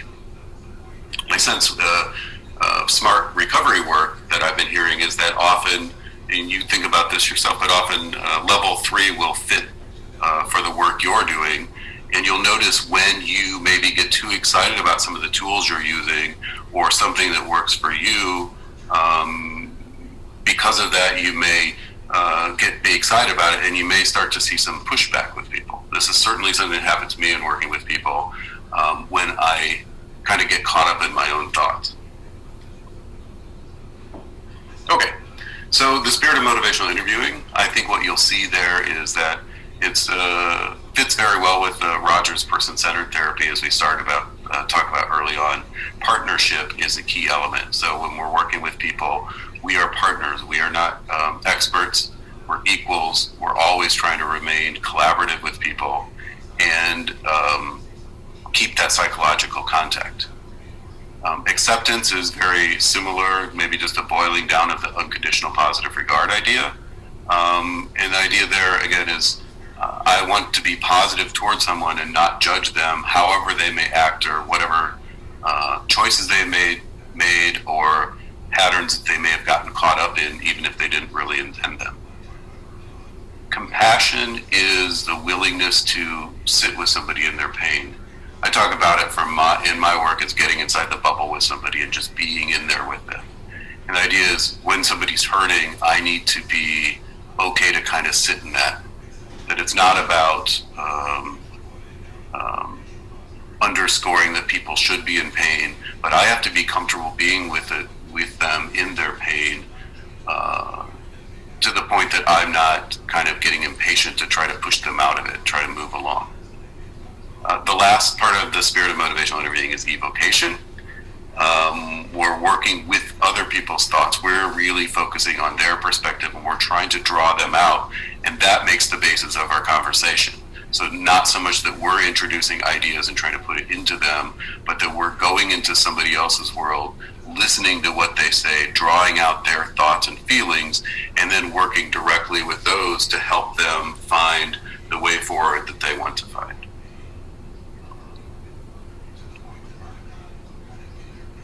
So the way motivational interviewing, in my understanding, looks at motivation and change is that we meet people where they are. So on the pathway towards change, MI was developed around the same time as the stages of change model. They're often confused. They're not the same thing, but that does provide one kind of heuristic or one model for meeting people on a pathway towards change. If somebody is pre-contemplative or contemplative, even if we don't think about the stages of change directly in motivational interviewing, the idea would to kind of meet that person where they are, not focus on action, but kind of join them in their hesitation to even think about this, or the contemplation as to whether making a change is something they may want to do or not. Now, from my point of view, direction is built into the MI process. And so I don't need to have a heavy investment or aspiration for clients to make a particular change. If I work with them in this person-centered way and they have ambivalence about something and I'm working with them on that, just the process of that, the way we do that in motivational interviewing has direction built in and will kind of help somebody get unstuck and move forward. So I don't have to bring in persuasion from the outside. I just need to listen to someone. If things are great in their life, well, then there's no need for change. But that usually when we're talking to people, it's because something they're unsettled about something, and so it's a matter of settling that helps people move forward. So from my end, what helpers can do is just aspire for broad positive change, health, wellness, fulfillment, growth, contentment, elevation, these kinds of things, and that just I don't need to get too invested in what somebody needs to do or how they need to go about it. And that's important that I don't do that, because then I get caught up in a process of trying to push the person forward or pull them forward instead of walk alongside them as they take steps forward. So just to wrap up on this part, the difference in focus with motivational interviewing from classic Rogerian client-centered therapy is that there's less focus on the congruence or genuineness of the helper. So in motivational interviewing, there's more of a focus on specific changes people make, and we keep the focus there more than on ourselves, or kind of the experiential process of the discussion that we're having. MI tends to focus, as I mentioned, more on the future versus the present. There's less of a focus on that experiential processing, more of a focus on reducing somebody's ambivalence about making a change in their own lives, moving towards the future. And I would say overall, just less focus on who I am and more of a focus on how I want things to be in my life. So it's not so much internal looking at my character and my self-acceptance. That's an element of it, but the focus in motivational interviewing is really more about doing something different and kind of reshaping your life so that you're happier and more fulfilled. So in MI, we work on ambivalence. I like this picture about ambivalence because it reminds me that even though sometimes we talk about it like it's a cognitive thing in this list of pros and cons about making a change, that when we're experiencing ambivalence, it's often an adrenaline rush, and one where we don't know which direction that things are going to go in, right? The look on this lady's face is that, this could be the best thing in her life that she's ever experienced, or 12 seconds she could be really regretting having made this choice. And I just like this photo because it reminds me of the emotions involved in ambivalence.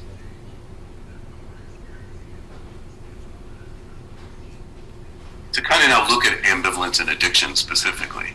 So in motivational interviewing, we think about these two sides within somebody. So not far off of Roger's idea of incongruence, where there's two parts of a person. But in motivational interviewing, the focus is often more on a specific behavior, a specific change, and the ambivalence about that, the mixed feelings. So valence, if valence means direction or motivation, ambi means two. So what we have with ambivalence is within the person at the same time, there's these two different directions that they're feeling pulled in or pushed in. And these directions may conflict with each other, or it may just lead in different ways. But in any case, the person experiences often to go back and forth in their mind on one side or another. So I think there's nothing surprising here when somebody is in active addiction.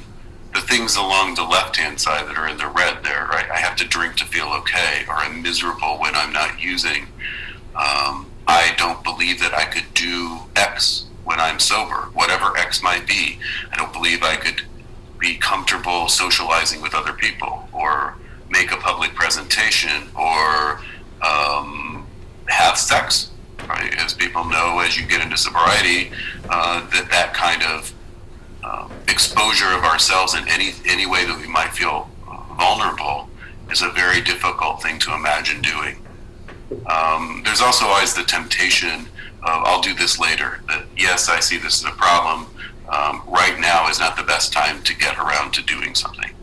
And so in motivational interviewing, these are all given the label of called sustained talk. So this is some thinking that will just extend the current pattern as it is, the things that the ways people are kind of attached to their struggles, or afraid to take the risks that'll be involved in changing, or maybe doubt whether we can do it, even if we try. On the other side, in the green, are what in motivational interviewing would be called change talk. So these are the kind of thoughts that somebody has in their head, or in a conversation. That's where the talk part would be, that are maybe more positive towards pro-social or healthy change. Right? I can't keep going on like this. Sometimes when I'm feeling clear-headed on top of my game, I really like that. I like it better than the kind of fog that feels more comfortable other times.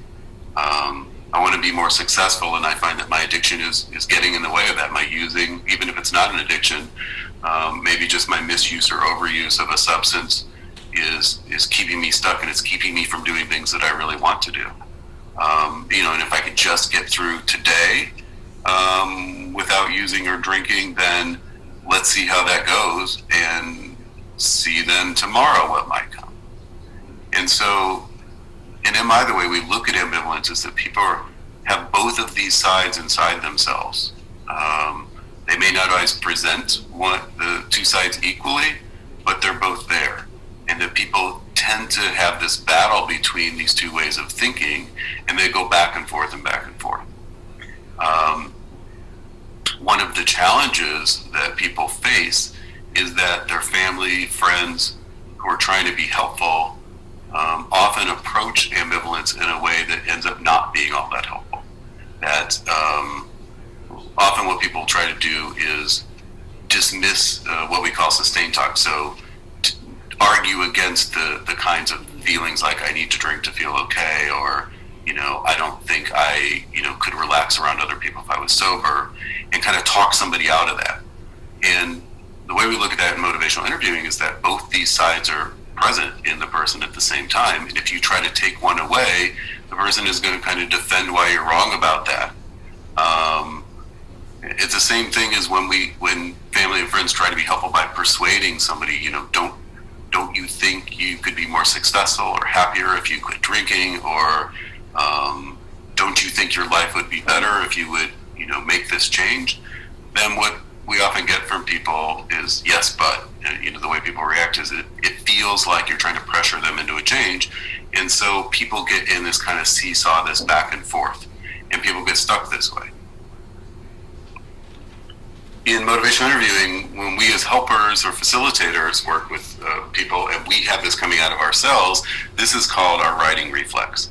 Now, the notion of writing reflex in motivational interviewing is the writing part, first of all. So we see something wrong, we want to set it right. We see something broken, we want to fix it. We see somebody hurting, we want to help them. And these are all very good things. So the problem is the reflex component of it.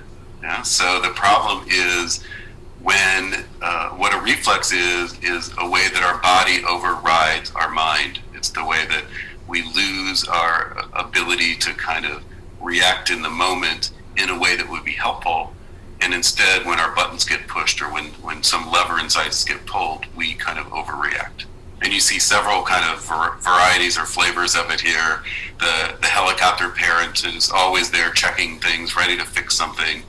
And as a helper, I find I get pulled into sympathetic mode like that at times, where I get very, there's nothing wrong with caring, but if I get over caring, sometimes it's kind of turning somebody into a child or taking somebody's strength away from them, and it's not very empowering. Or we might rush in with our toolbox to fix things. We're here to save the day. Yeah? And another one you see there is the person with the donkey or mule or horse. I'm not sure which that is, and trying to the tug of war. They're kind of trying to pull somebody into looking at things in a certain way when they're digging their heels in and kind of resisting that.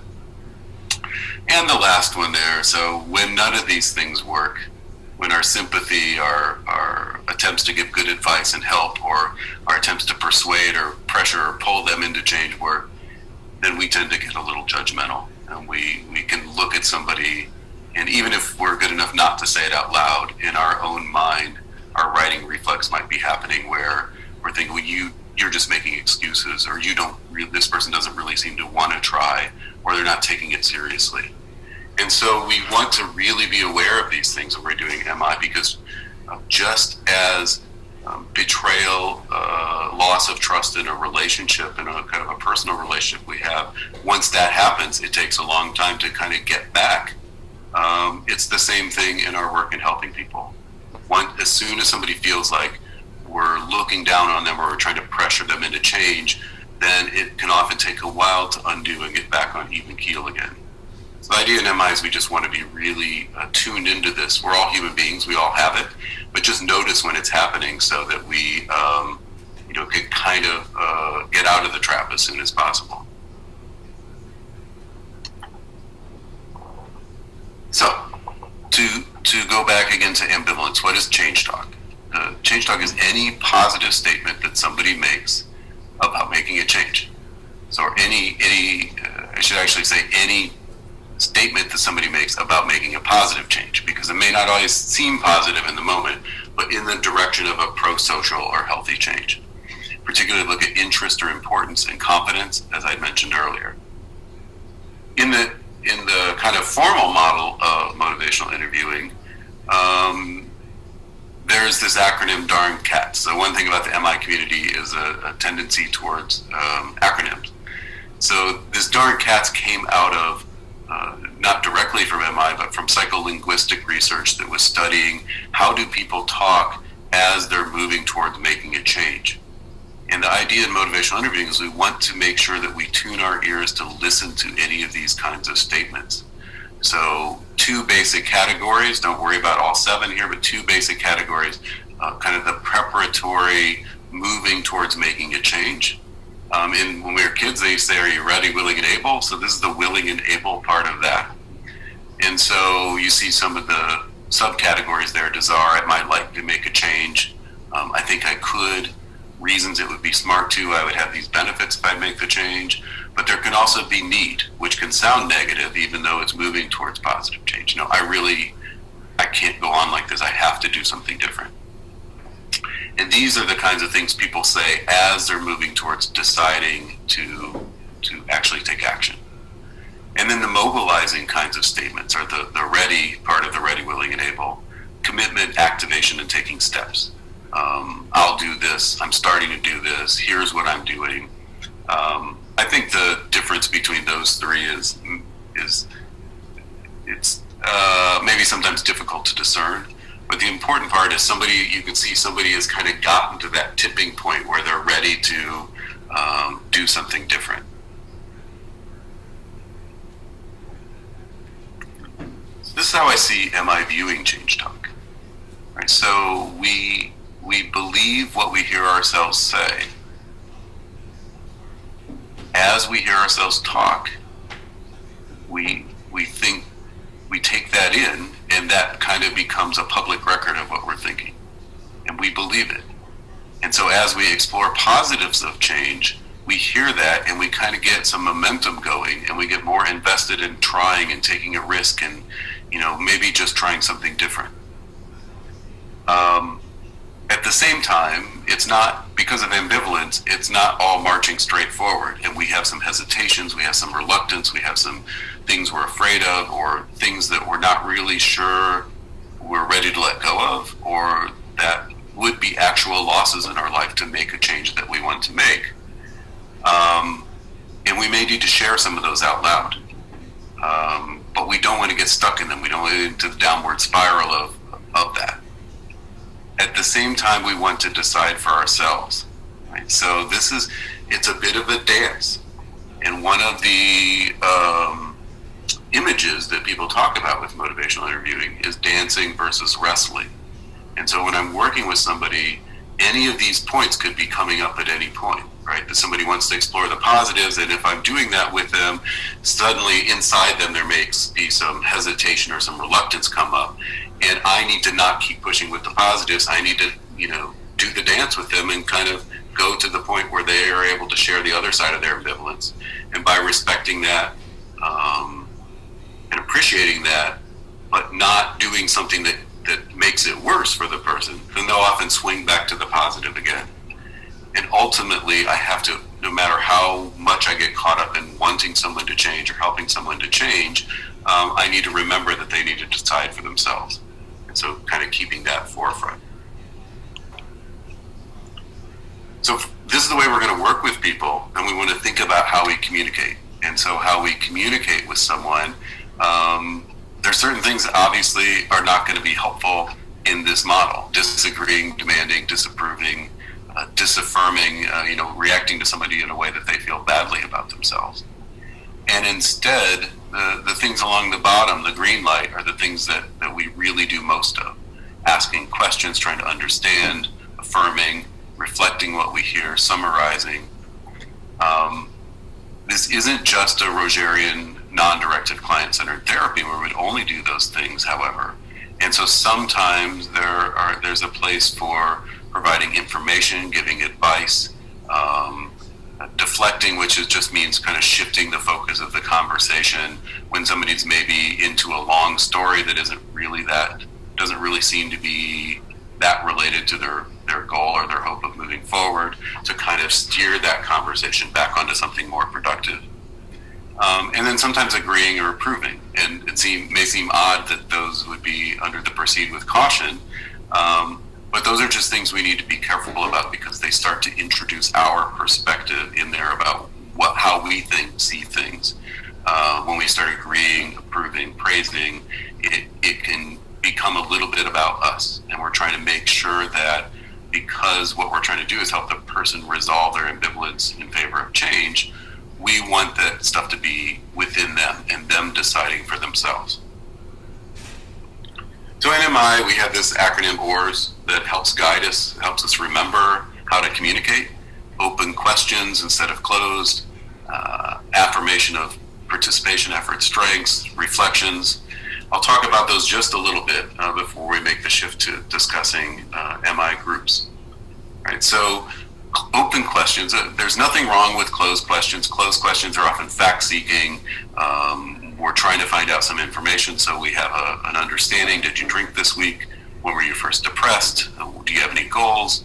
But open questions really go more towards what we're trying to do here, which is help the person not narrow their focus, but broaden their focus, brainstorm, get creative, kind of on their own, be thinking things through.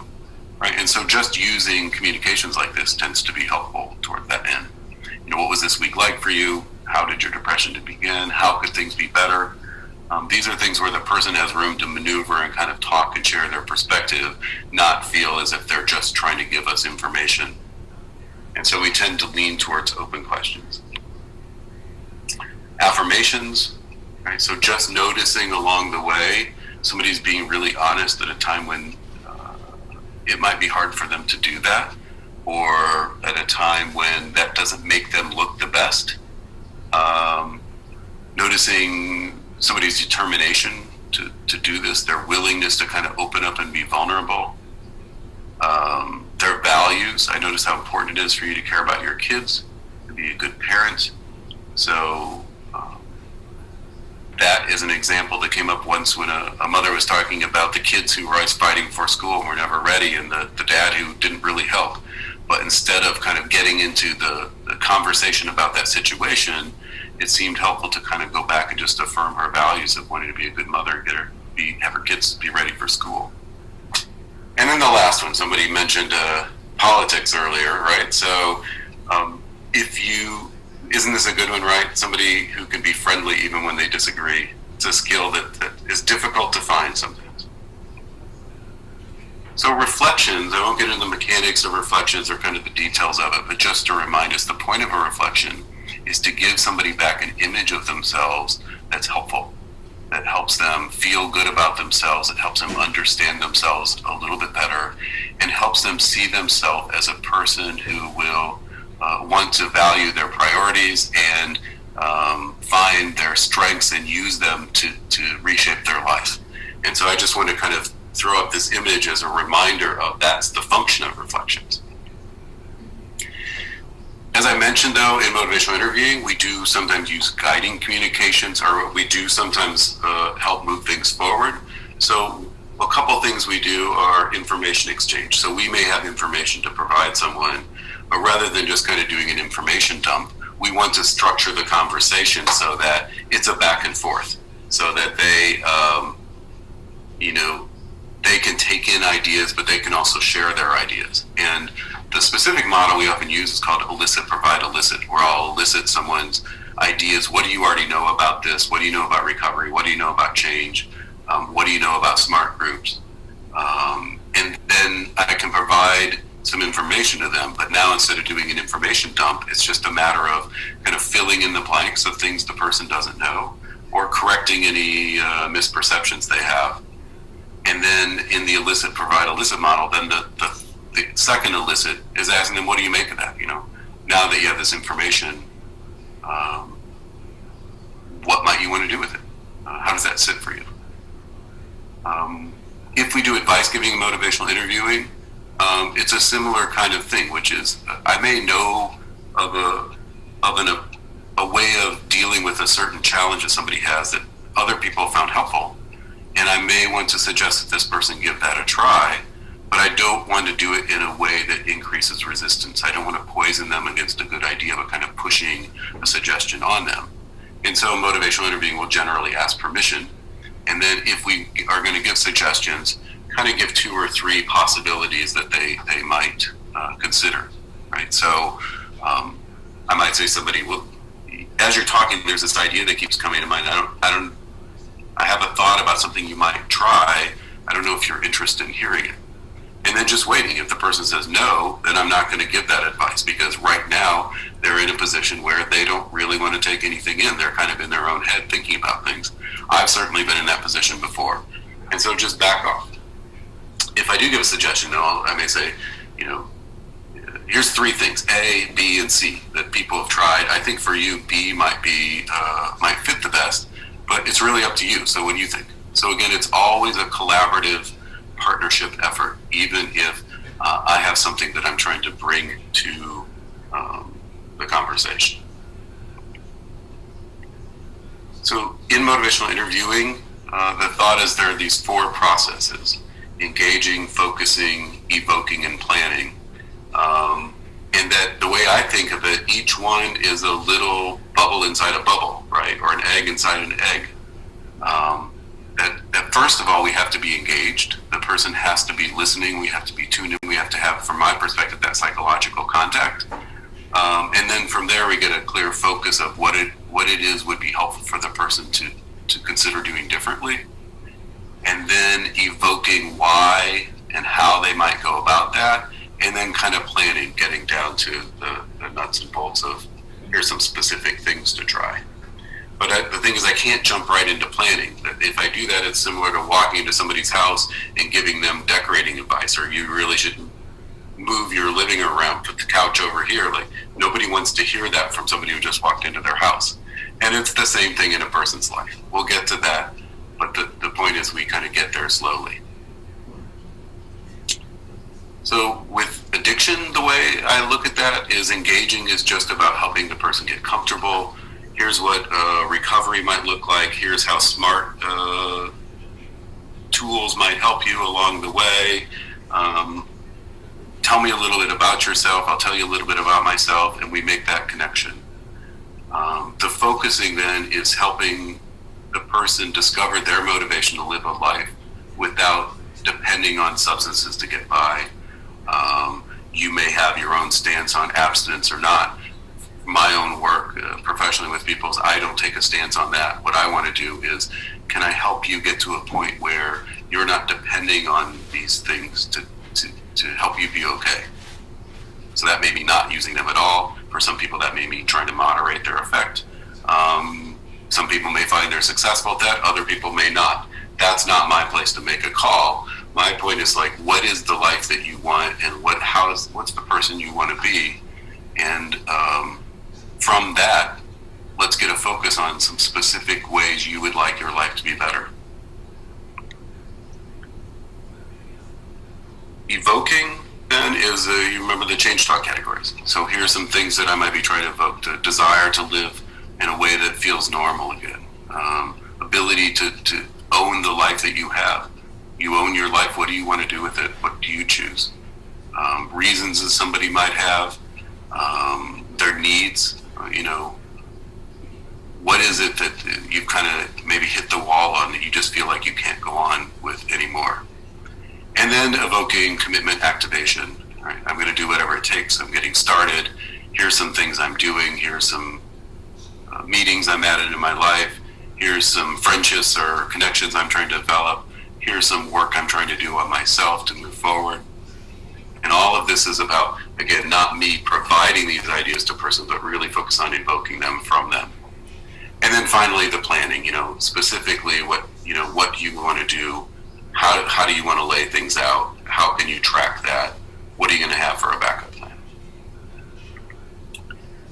This is not in conflict even with the original 12 steps model, so I just throw this in here. I know that's not the focus today, but the original big book, I think in many ways is very consistent with MI, not entirely. But you see these things. The person must decide for themselves. They shouldn't be pushed or prodded. Let's be friendly. Nobody really likes to be told what to do. The way that rehabilitation practice developed in America didn't really remain consistent with these. And sometimes people think that 12 steps is confrontation, and it certainly was not the original intent. And I know that in smart recovery, these things are generally respected. So some of the tips I'll use with people: just check out multiple meetings, particularly try to go to a SMART meeting or another support group meeting at a high risk time, when maybe you need it more and you might be a little bit more open to kind of taking it in. I encourage people to consider all the ideas they hear, but you don't need to agree with anything. When I'm working with somebody, that I might ask, them, what do you see the value of having a kind of a different support network, a different group of friends, a different group of acquaintances? I may process their pros and cons after they sample a few meetings. Go give it a try. Tell me what you think. And there might be some things, you might find a group is really helpful to you, even if there's some things that kind of annoy you or don't really sit well for you. And how do you want to kind of take that in, right? And not let those little reactions you're having get in the way of something that you think is helpful to you overall and is going to help you move forward. Okay, so we're here to talk about groups. So I'm going to shift the focus to the group approach for a while now. So one of the things is just refocusing our thinking from individual to a group orientation. So in Western cultures, we mostly think of ourselves as individuals. We think about our personal characteristics. Here's what I do for a living. Here's my hobbies. Here's my interests. We're often taught from early on to own our own failures, and hopefully also taught to own our own successes. But it's often really an individual focus. Even our names. I relate more to Chris, which is my first name, than to Wagner, which is my last name. When I think of myself, I tend to think of myself as an individual before I think of myself as a member of the family that I come from. But we're all members of groups.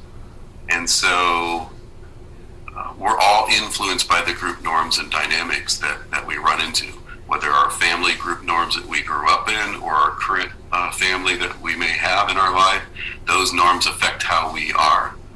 The work that we do, there may be particular things that are okay and not okay, certain dynamics. All those shape how we act in any given moment, and they may pull us to be more open, be more friendly, or they may be more, may make us be more shy, or maybe more withholding if we don't feel safe. And so when we're thinking about group work, we want to keep our mind on that larger sense of what's the atmosphere, what are the dynamics, and not get caught up in kind of individual work back and forth with people, with witnesses. Okay, so motivational interviewing groups. We started developing these about 25 years ago, specifically to address addiction issues.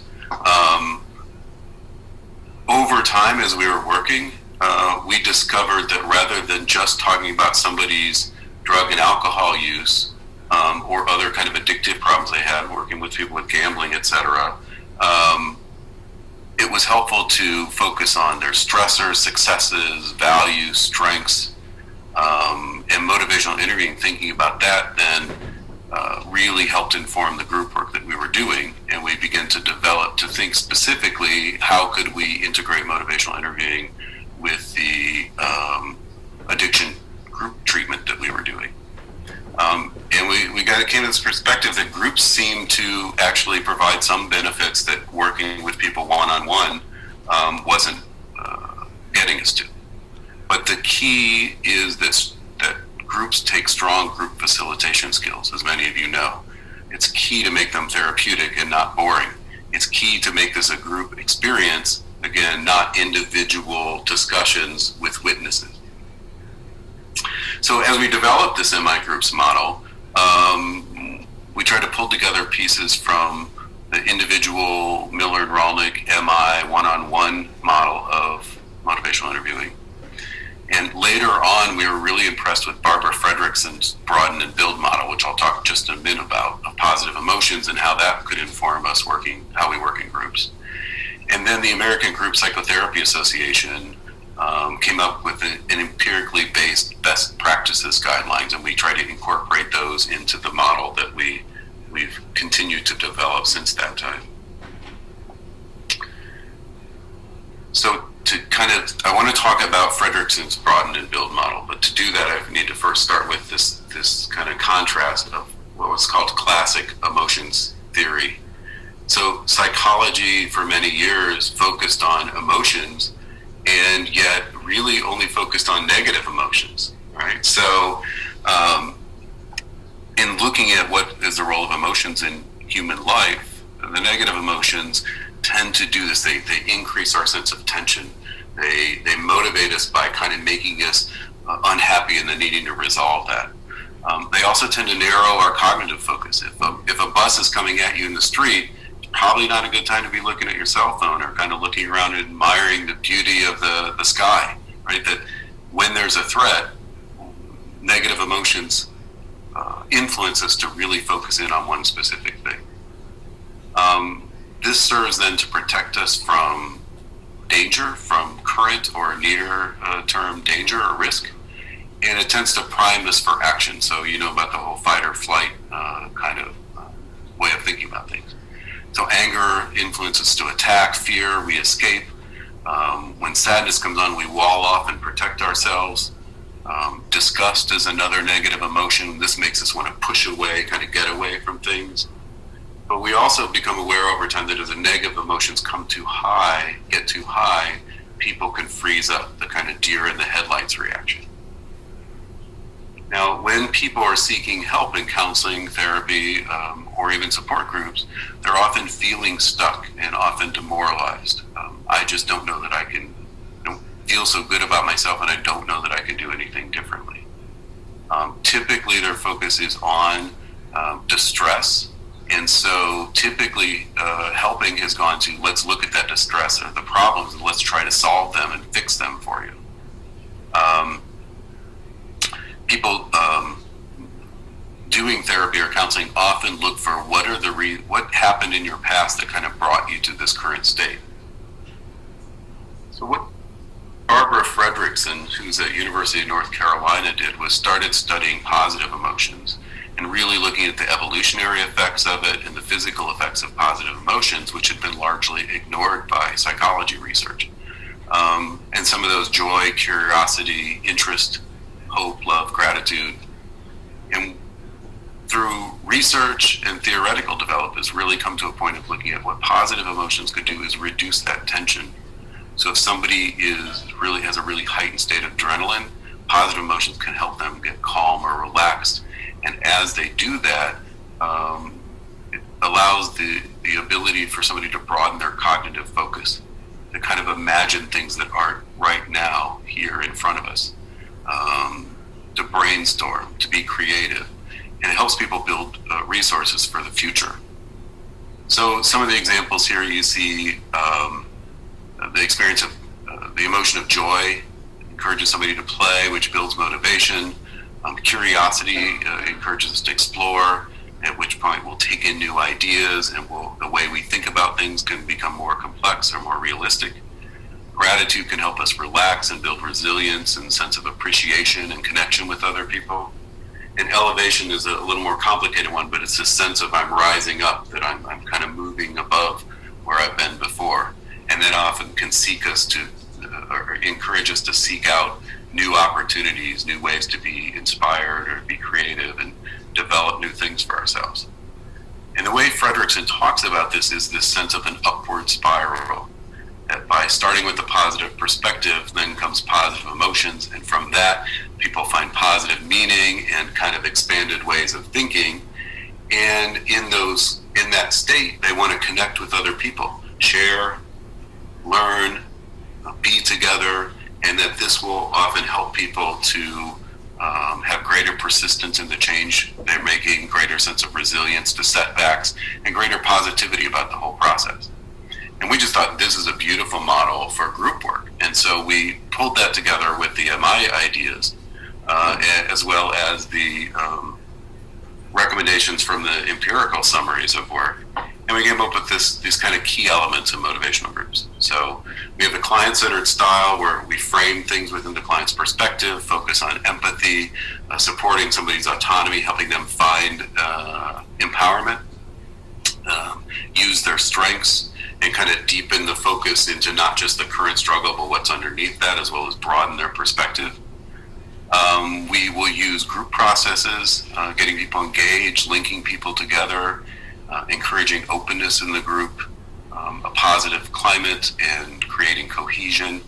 And then the idea of altruistic acts of supporting each other. And we combine those with the MI change focus, the kind of looking forward, building momentum towards the future, evoking the group members' ideas about change, getting people to be creative and involved, and also focus on building hope and figuring out a way to make forward progress. Some of the challenges with this are the group dynamics, that we have to manage speaking terms. Right, so we have to make sure everybody participates, and that can often be a challenge. It's not that everybody needs to have equal time in every group session that we might have, but that everybody needs to be involved and at some point have the opportunity to share something and relate to one another. Another challenge is managing different styles and beliefs. We certainly get this in addiction treatment and recovery work. People have very different beliefs sometimes about what that means, how that should be. And in an approach where we're supporting people's autonomy, we want to support that. And yet it means not, kind of being there to correct if somebody's trying to impose their own belief on somebody else in the group. The same thing with managing different styles. Some people, some people are storytellers, some people like fun, like humor, other people are serious or kind of like to be problem solvers.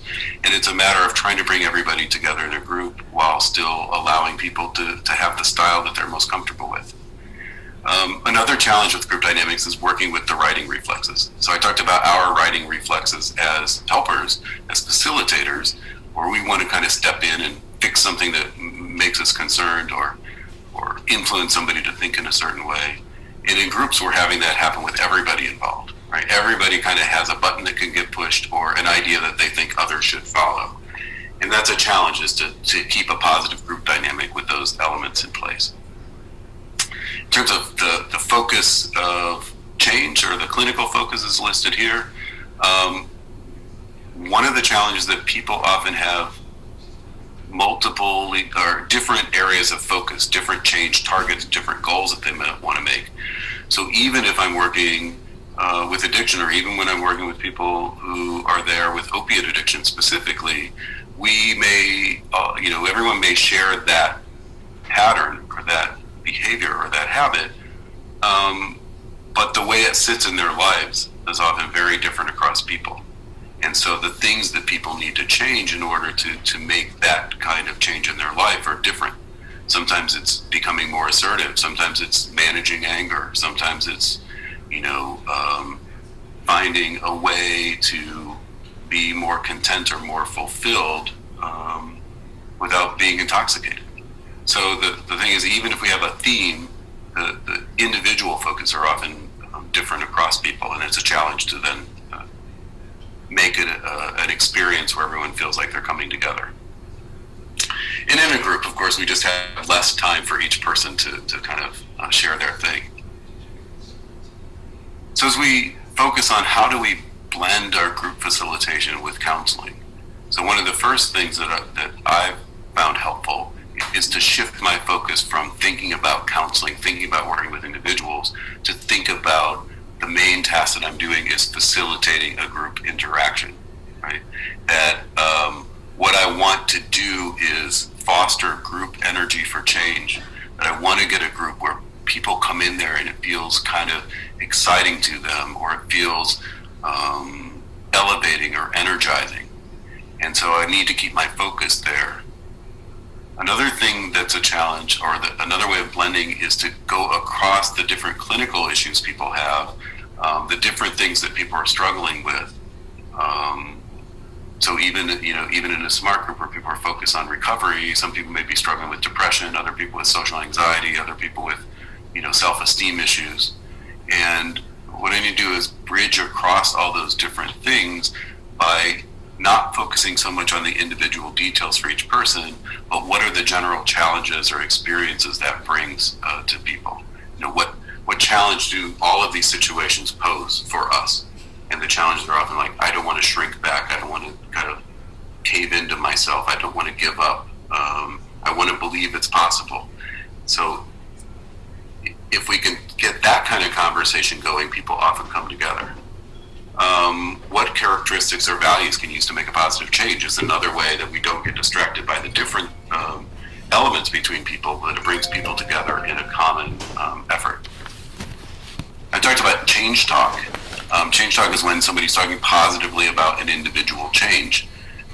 In groups, if we're facilitating them well, we can promote internal change talk through linking people together by finding similarities in stories that aren't necessarily the situational similarities, but the things where that took determination, or from that you learned resilience. And that often if I'm linking in that way, someone will come back 10 minutes later who hasn't said anything and said, inside myself, here's kind of a new realization I came to. And so this is what I really want to promote in a group, is not just the taking turns speaking, but having everybody go on each other's ride with them so that internally we're open and thinking about our own change even as someone else is speaking. The last bit about facilitating is this balance for me is focusing and staying open. I don't want it just to be a meandering conversation that goes anywhere, and yet I don't want to be so focused that I miss an opportunity for a really new development coming up, for somebody who kind of has an epiphany or suddenly is willing to be open with others in a way that they hadn't been. So I can use lots of group strategies to do that. We don't have time to talk about those different things right now, but there's various ways to kind of mix and match the experience that I know you use, exercises, tools, written exercises, breaking into dyads sometimes, going around person by person. A couple of the things that I need to manage also with groups then are thinking about the level of uniformity versus diversity in a group. So homogeneous groups where everyone seems very similar, often will get cohesive fairly quickly and are able to focus quicker and work on similar goals. The heterogeneous groups where people seem really different from different backgrounds or have different perspectives or different experiences, different focuses, they'll often require more focus on getting people engaged and finding those connections between people. And yet my experience has been the wider the range of diversity we have in the room, ultimately kind of the deeper we can go in connecting, and the broader we can be in goal setting and go from very kind of discrete behavior changes to large changes in how I feel about myself and how I see my life and how I'm living my life. Ultimately, I think this is something where every group that seems alike, I might be looking for differences so we don't get into groupthink. And every group that seems initially kind of really different from each other, I'm looking for similarities, ways to pull us all together. The way session structure fits into that, I know you have different kinds of structures in different SMART groups. So very structured sessions can often be very predictable. People can know what to expect. And so if people are socially anxious, that can be good for them. The flip side is at times the structured approaches can feel kind of boring, right? So people know what's coming so they don't stay engaged the whole time.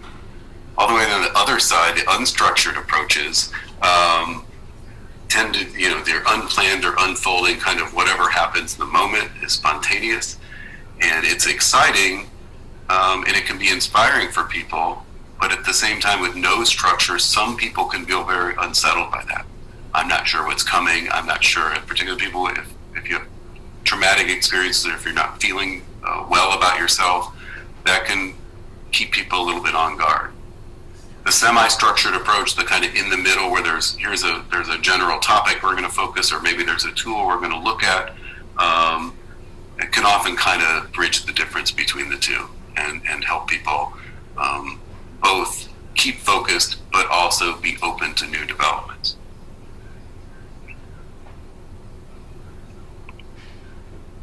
Okay, so when I'm doing motivational interviewing groups, sometimes I'll do one-offs, but often it's spread out over time, and it's kind of phases that are building forward, similar to the processes of motivational interviewing, engaging, exploring perspectives, then kind of broadening perspectives and building momentum towards the future, and then moving into action. And I just want to give a little bit of information for that, and then hopefully we'll still have some time for some questions if you're interested.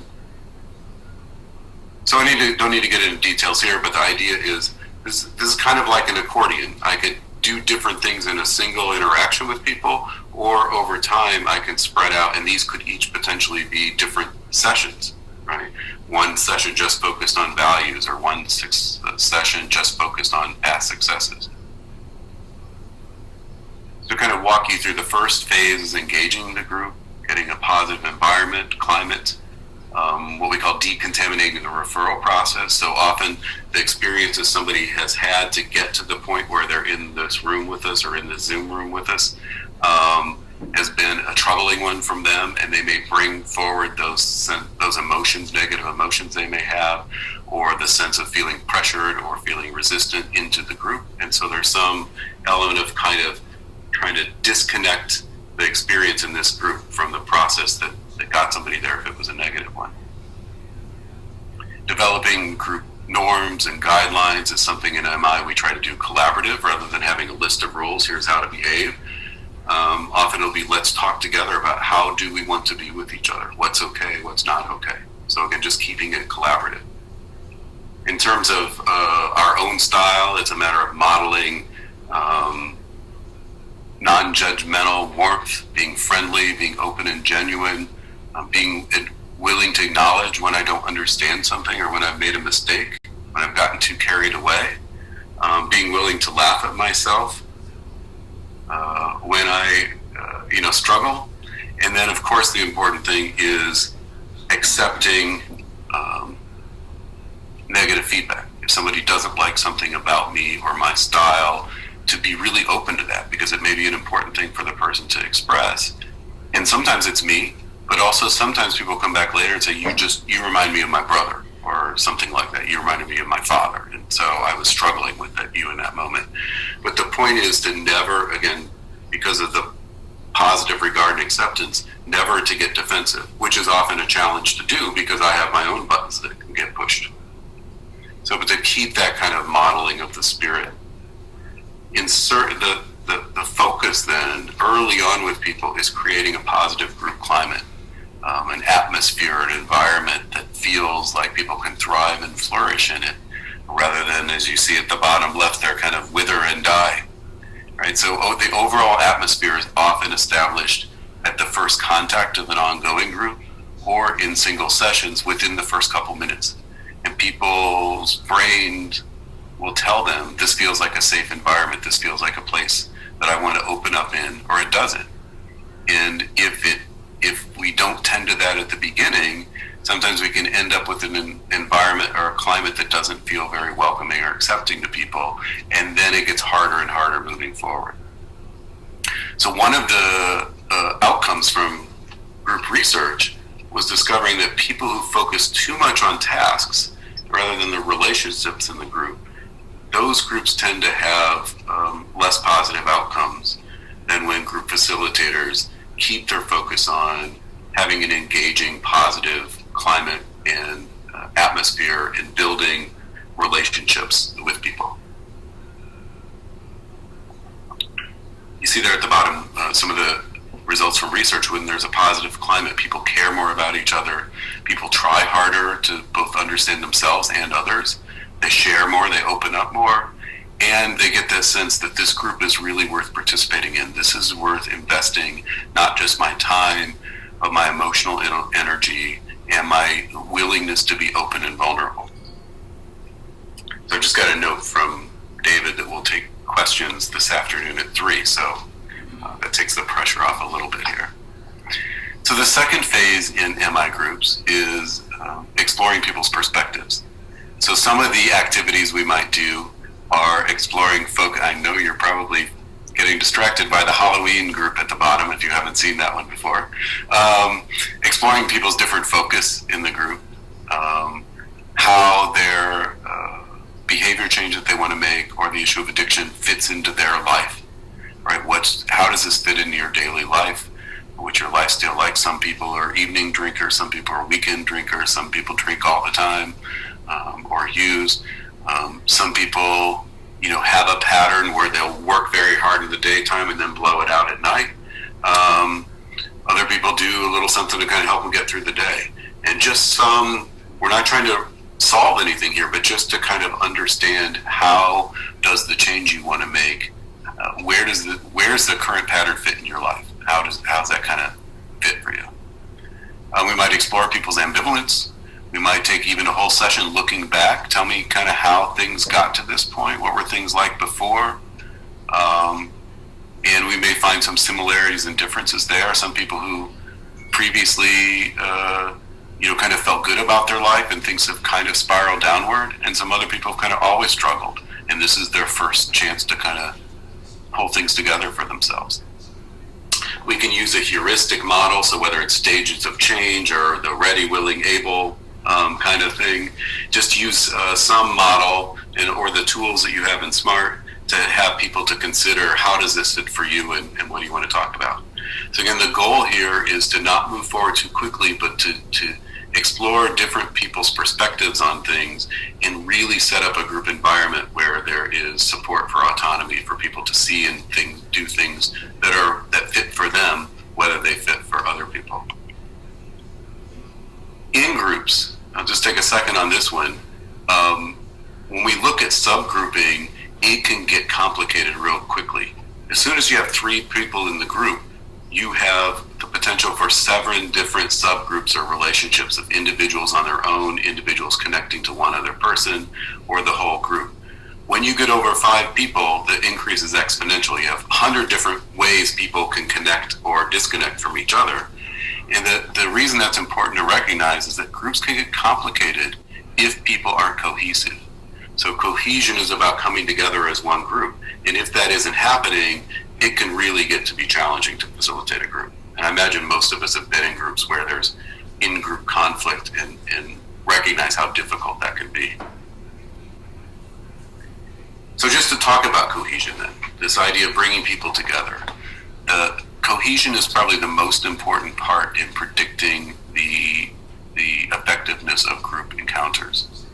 the sense of we're in it together, we're a group, that people have my back, that I'm not alone in this. Now, early on, there tends to be kind of a surface cohesion that develops that is kind of superficial, and I don't mean anything negative about that, but we attach in ways about, kind of similarities in stories or similarities in backgrounds. There's casual sense of we're kind of here together. Ultimately, though, what we want, if you have a chance to have a group that's working together over time, is this sense of deep cohesion to develop, some sense of true intimacy, where people can have really different opinions. Sometimes conflicts can come up because we have human emotions and we get defensive sometimes, and sometimes we get kind of stuck in our own ways. And we need a group where that can be okay and that doesn't destroy the group. When we get to this deep cohesion, people can really be themselves, including their not best self, and still not feel threatened to be rejected by the group. And that's often what the most healing aspect of group encounters is. So the things that promote group cohesion, you'll see on the leader list, it's very much the things I put on the modeling before. Sharing, encouraging sharing, being open, being warm, acknowledging mistakes. But there's also an element in which, as group facilitators, we do need to manage some of the problems that come up, some of the challenges. If somebody's judgmental or prejudicial in a group or says something that might hurt somebody, we do have that element. But what we can encourage members to do that promotes cohesion are very similar things to what we're doing, and it's why we're modeling it, right? To be self-disclosing, to be open, to be able to laugh at ourselves, to be supportive and pay attention to other people, to be on time, to really be fully in tuned. And if we can get an environment like this, cohesion will develop out of that. A tool that we have to get at that point, which I've referred to a couple times, is linking. So it's finding ways to make connections between people. What you see in this series of slides, first of all, is that this might be around, so early on in a group, it may be that the facilitator is really talking to individuals and you're kind of having back and forth conversations, and other people are listening and taking it in, but there may be less of people talking to each other, less of what they call in 12 steps crosstalk. As we move forward, we may continue to have talk with individuals, but they start to talk to each other. Sometimes the conversation is just one way, and our goal as facilitator, or our task as facilitators, look for that person who isn't really connected with other people, make sure we maintain an active connection with them. Linking then is when we listen to two different people and we reflect on some way that they seem to have a connection or a similarity in terms of their experience, their perspective, their change processes, their sense of determination, their sense of vulnerability. And by doing that, we draw a connection between people just by implication that starts to help people connect. And we do that around the group, and we keep finding ways that to link people together.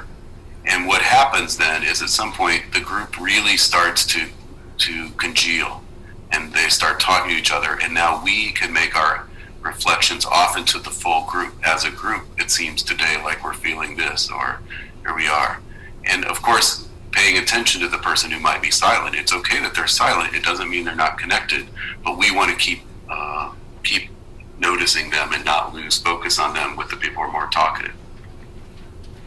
Finally, ultimately, when people are all talking with each other, we can kind of be in the background and just focus on more advanced leadership skills and not necessarily be focused on the moment by moment interactions. So a thing that can threaten that are people having challenging interpersonal styles. So somebody might be domineering or a storyteller or intrusive. Somebody else might be socially anxious and avoidant. And this can influence how the group feels when people are coming together. And so in motivational interviewing groups, we want to recognize it's very difficult for people to change their style. Somebody who's a real talkative storyteller is going to find it hard to be quiet. Somebody who kind of likes to sit in their corner is going to find it hard to come out. And so what we want to do is, rather than try to influence them to change their style, is to find the strengths in that style and kind of bring them forward, right? And bring them forward in a way that, allows them to fit in the group better. Just one second. So for example, if somebody's domineering and kind of takes over a lot, we could be annoyed by that because it can kind of get in the way. But the flip side of that is we can try to look for what are the strengths in that style and really try to notice those and affirm those. So people are domineering tend to be ambitious, determined, decisive, assertive, and we can affirm that and yet try to reflect on that style in a way that helps the person fit into the group rather than stand in contrast with the group. So maybe encourage them to share their own stories, notice their intentions to be helpful maybe when they get dominating, but also encourage them to invite other people to share reactions to their stories so that they start to learn it's not just about telling my story, but it's about are other people with me and what are people hearing from what I'm saying. A similar thing if somebody's avoidant, we can emphasize the strengths in that. You're really good at standing on your own. You're a person who doesn't want to intrude on other people's time or space, and you can be sparing in your interactions with people. And we can kind of adjust for that by, if somebody's socially anxious, for example, don't lead them to go last in a conversation, because often if somebody's socially anxious, then they're not hearing what's going on. They're kind of in their head being nervous. So maybe don't make them go first, but allow them to go second or something. Encourage them to kind of get it out there and participate and get past that. The overall goal is whatever style somebody has is to find the strengths in that and kind of harness it so that the group comes together and everybody fits together even with our differences. When conflict does come up in groups, I have kind of a stepped system that depending on how severe the conflict is. I can sometimes I always want to try to maintain a supportive style, but I can absorb the content and just kind of redirect the conversation if I think it was a small one that we don't really need to focus on. If somebody has given advice in a way, for example, that I think feels like it's a pressure on the person, I can restate that in a more consistent manner. So when somebody says you should do this, I can ask the person, what do you think about that idea? What might you want to do with that idea? If somebody says alcoholics can't do this or that, then I may turn to the person they're talking to and emphasize their choice in that. What do you see as possible for you, and what are limits for you? And it's just trying to ease up without directly pushing back on the person who says it, try to ease the environment a little bit. If it's more intense, then I can focus on the person who makes the negative comment or the interfering comment and explore what are they intending to do. And I might seed a bit of positive intent, maybe include some process feedback. So, David, I noticed that you seem really worried about Gretchen. And in that moment, that worry kind of got you to the point where you felt like she needed to wake up, and so you said this. I'm not really sure it's coming across that way to her. And so, I wonder if, you might rephrase that a little bit or just explain. And so often if you explore with a person like that, they'll say, yeah, I just got nervous and pushed my own button and I want to be helpful. If they persist, then what I can do is then go to the person who's being spoken to, or if I feel like they're being stigmatized too much, go to the whole group and say, well, how do David's comments seem to sit with people? Like, what's your reaction as you hear them? And we can explore some of that and hopefully reduce the conflict and find a way to come together again. Now we're going to wrap up here in just a minute, but let me just give you the kind of the big picture of building momentum towards change. This is the focus of what we're doing. And I know you use many of these kind of areas of focus in SMART groups. I heard several of them talked about this morning, so we don't need to spend time on them, but looking at people's past successes and what lessons they've learned about themselves that they can take forward, exploring their values, what's important to you as a person, how does that help you through hard times, how getting up tomorrow can you make sure you lead with your values, that the things that are really important to you is what's guiding how you react to the world tomorrow. So it's kind of bringing those forward, envisioning a better future, so imagining a possibility in the future. Now talk to me from then. Tell me how you're feeling about yourself, what you're thinking, how that fits for you, who's in your life. And getting people to talk like that it's hard to imagine a future that's better because it's very abstract. but instead it kind of makes it more real and allows the motivation of kind of the future to pull that person forward. And so that's another area of focus we can have. And then strengths, helping somebody explore what they're good at. And then how can you get up tomorrow and take those strengths and really let them lead your day? Use those to kind of move forward towards the goal that you have. We can explore importance and confidence. So what's the sense of what's important to you, and how could you be more confident, and explore those as topics.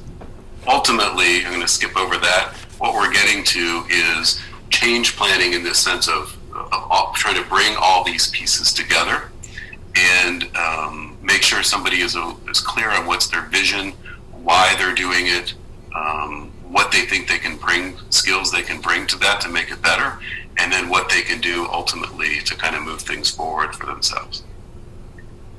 I just want to come back. I appreciate your attention as we work through this, and our glitches early on, I'm hoping that we got those cleared up. But we will have some time at 3 o'clock to take questions. If you have any questions about this or comments or reflections on it, I'm sure that many of you have noticed as you've been listening that a lot of these things align with what you do and kind of how you see things, and that's great. I think one thing that I like to pay attention to is not just what is added to my practice, but kind of what do I take out? And from MI, what it's really taught me to take out is pushing my ideas on other people. And I don't mean that in an aggressive way, just kind of getting caught up in my head about sharing with people what I think is important for them, and instead putting my attention on them and helping them think through what's important for them, and really keeping my attention so that in any given moment I can adjust to where they are. So thank you for your time, and I'll see you all later today. Yeah, thank you, Chris. This entire conference will be available on the Smart Recovery YouTube channel, so people will be able to watch this many more times. In about 15 minutes, after some words from our gold level sponsors, our national president, Bill Greer, will join us at 12:15 Eastern, 9:15 Pacific. Our next panel will be at 12:30 Eastern, 9:30 Pacific. Dr. Carrie Wilkins from the Center for Motivation and Change at 1:30 Eastern. And then Chris and Carrie will take any questions from you all from 3 to 3:30 Eastern. Clinicians will get a link during that half hour to a survey that they will need to complete to get their CEU certificates. Thanks, Chris. See you in 3 hours. You can log back on then. Great.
Our clinical programming is built on 4 elements of recovery.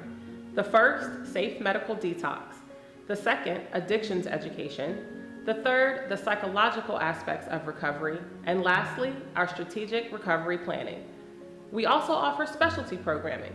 For individuals who have made multiple efforts at recovery, we offer our PRIZE program. For individuals who have experienced trauma, we offer our Breaking Free program.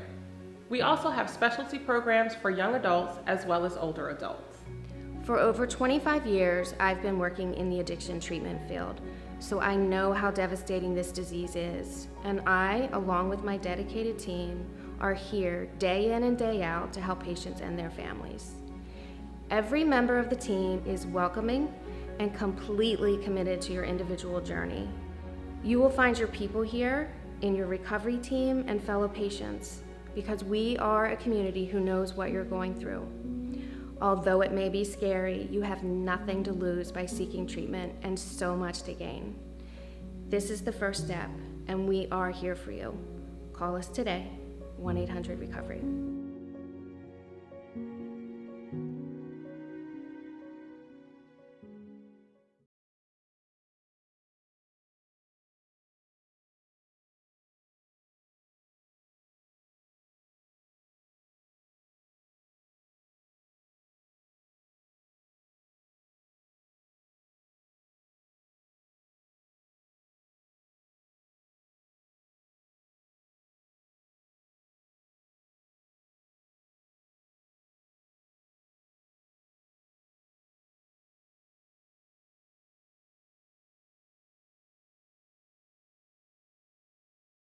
I got my kid back. How'd that feel? I hadn't had that feeling in 10 years. I felt like everything was going to be okay.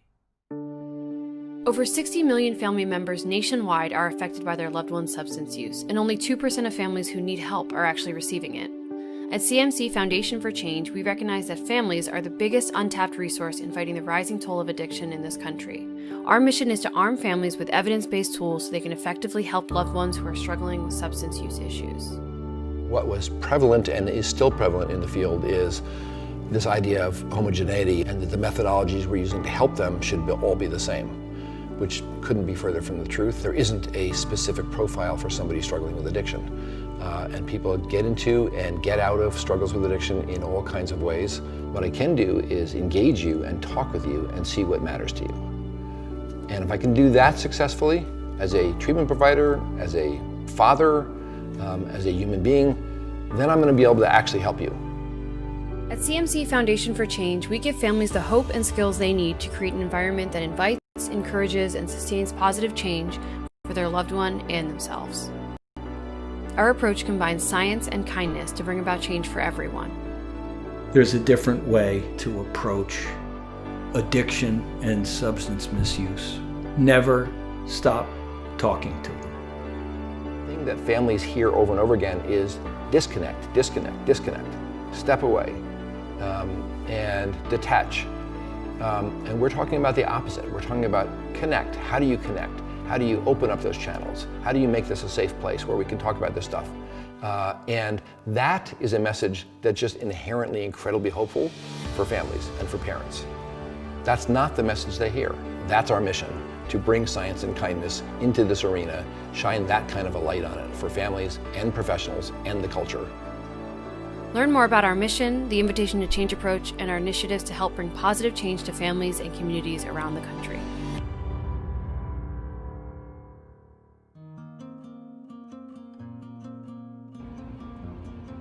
Hi everyone, my name is Jen Dorsey. I'm the Chief Clinical Officer and Vice President of Operations with Kolmac Outpatient Recovery Centers. On behalf of Kolmac, we are really excited to be one of the gold sponsors at this year's 5th Annual East Coast Conference of Smart Recovery. Congratulations. Kolmac is an outpatient addiction program treating adults with substance use disorders and co-occurring psychiatric disorders. We opened our doors in 1973, and after 47 years, we have treated over 36,000 patients. Our outpatient continuum includes outpatient withdrawal management, intensive outpatient, and aftercare. We call that continuing care. Our patients can stay with us for up to 2 years, 3 years, 5 years, as long as it takes for them to feel like they have a solid recovery plan and they're ready to move on to the next step in their recovery journey. Probably one of the most important things that we do at Kolmac is make sure that the people we treat have a full understanding and awareness of all of the different mutual aid recovery support groups that are available to them in their local areas and online. Smart Recovery has been a really important part of that for our patients and for the learning experiences of our clinicians. And we're really excited to let all of you know that we have Smart Recovery meetings in all of our offices across Virginia, DC, Maryland, Pennsylvania, and soon to be in Delaware in early 2021.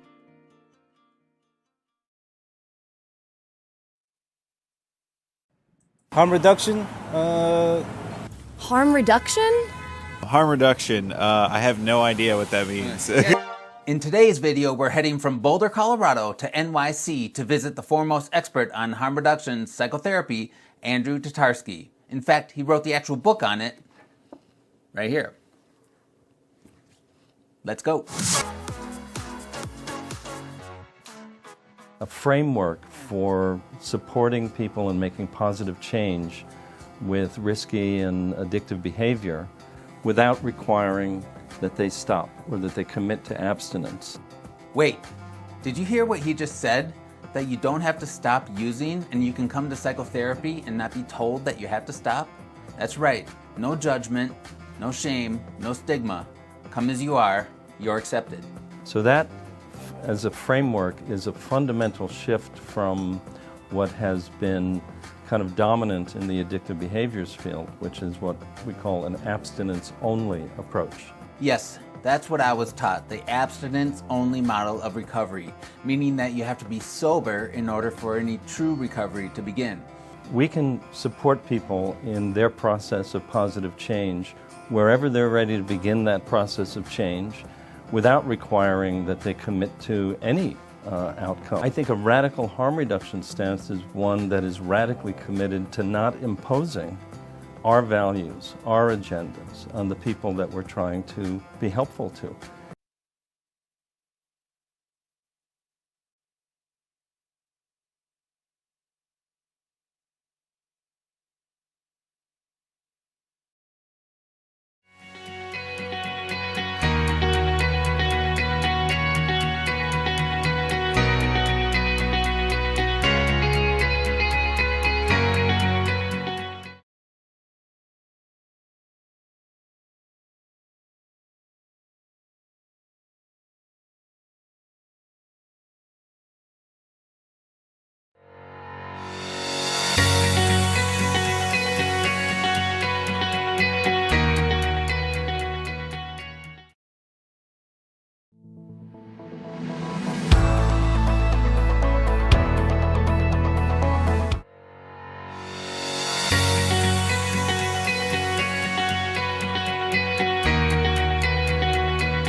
Welcome back, everyone. This is David, and now for the next 15 minutes, our national president and longtime veteran journalist, Bill Greer. Bill?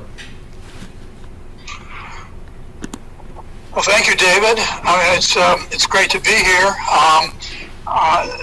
I guess it's interesting how this all began as a regional conference, and I came from this DC region. I spent a good part of my life here, more than 40 years, although now I see that thanks to Zoom, we got people here from all over the country. In fact, some from the United Kingdom and even Canada, I believe. And who knows, there may be some people from other parts of the world. So it's interesting to see how this conference has grown in the 5 years since we started it.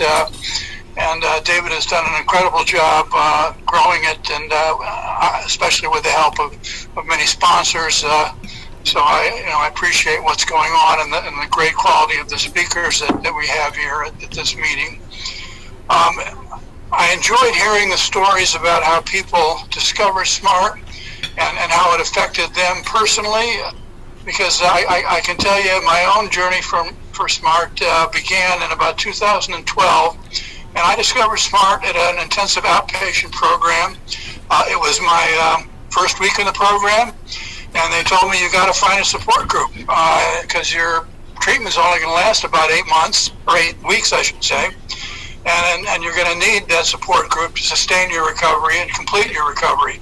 And they said, well, in my area in DC, there were a large number of SMART meetings as well as 12-step meetings. I tried both. I found the SMART meetings were more useful to me. And in fact, as Sam had said, the group dynamics that take place in the SMART meetings were pretty similar to the ones that were going on in the IOP program. And in some respects, they were more helpful because among the people in the SMART group were individuals who were well along in their recovery, as opposed to the people in the IOP, where most people were just starting off and struggling and really not knowing where they were going. So I think that's been one of the strengths of SMART. And I appreciate everything that was said in the previous presentation. Motivational interviewing is an incredibly important part of SMART, very central to our meetings and to also our Family and Friends program. I have to teach family and friends how to conduct motivational interviewing. I appreciate also what SMART has done for me in my growth in this particular area. Yes, it helped me overcome an addiction that I had to deal with on my own, but as I became involved in SMART as a facilitator of regular meetings, family and friends meetings, then inside out meetings, SMART was helping me quite a lot too.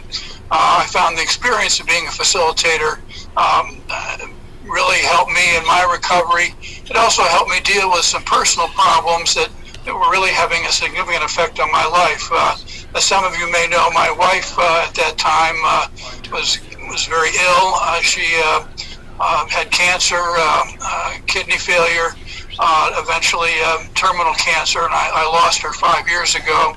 But during that time with SMART, the SMART community in this regional area was very helpful in supporting me as I was working as a caretaker to care for her, and also helping me deal with her passing. And when I talk about SMART and how much SMART is useful, not just in dealing with addiction, but in dealing with other life challenges, I often talk about my experience overcoming the passing of my wife. I recall a SMART meeting in particular where the question came up. I don't know if I came up with it or somebody else, but what was the one thing that could happen in your life that would really throw off your recovery process?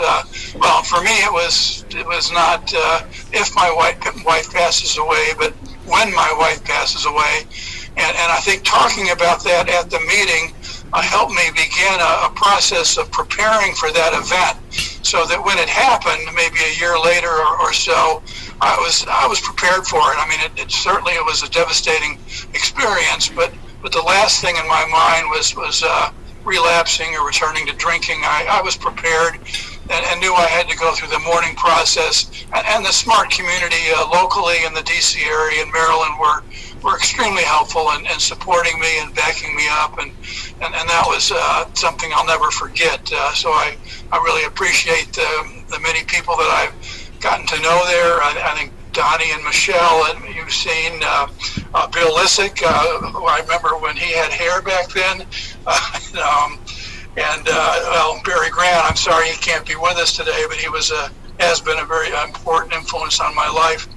And so I appreciate a lot of people here. I don't know. And, well, let's get into the main part of what I want to talk about today in my brief period here. I'd like to talk about some of the major events that have taken place in SMART just this year. This year's been a huge year for SMART in a lot of important ways, ways that are challenging but also very hopeful for our future. I would say the biggest event for SMART was adding 7 new board members. I don't know if any organizations added that many members at once, but that brought our board from 10 to 17 members. Actually, some of the new members are here on this particular call. At least I saw their names in the chat box. Dan Hostetler, the Executive Director at Above and Beyond. Anna Troncoso, 12-year veteran from SMART, RABT certified, tremendous experience with leading meetings, and very passionate about diversity, which is something that we're focusing on quite a lot now. Of course, David Koss just joined our board, and we've also got Bobby Baggio, a PhD in education, whose specialty is using technology and virtual online tools to run meetings, which, as I'm sure you figured out, is something we need to know a lot more about as we're exploring how we can make the most of our organization, delivering our mission, our services online, which is really essential.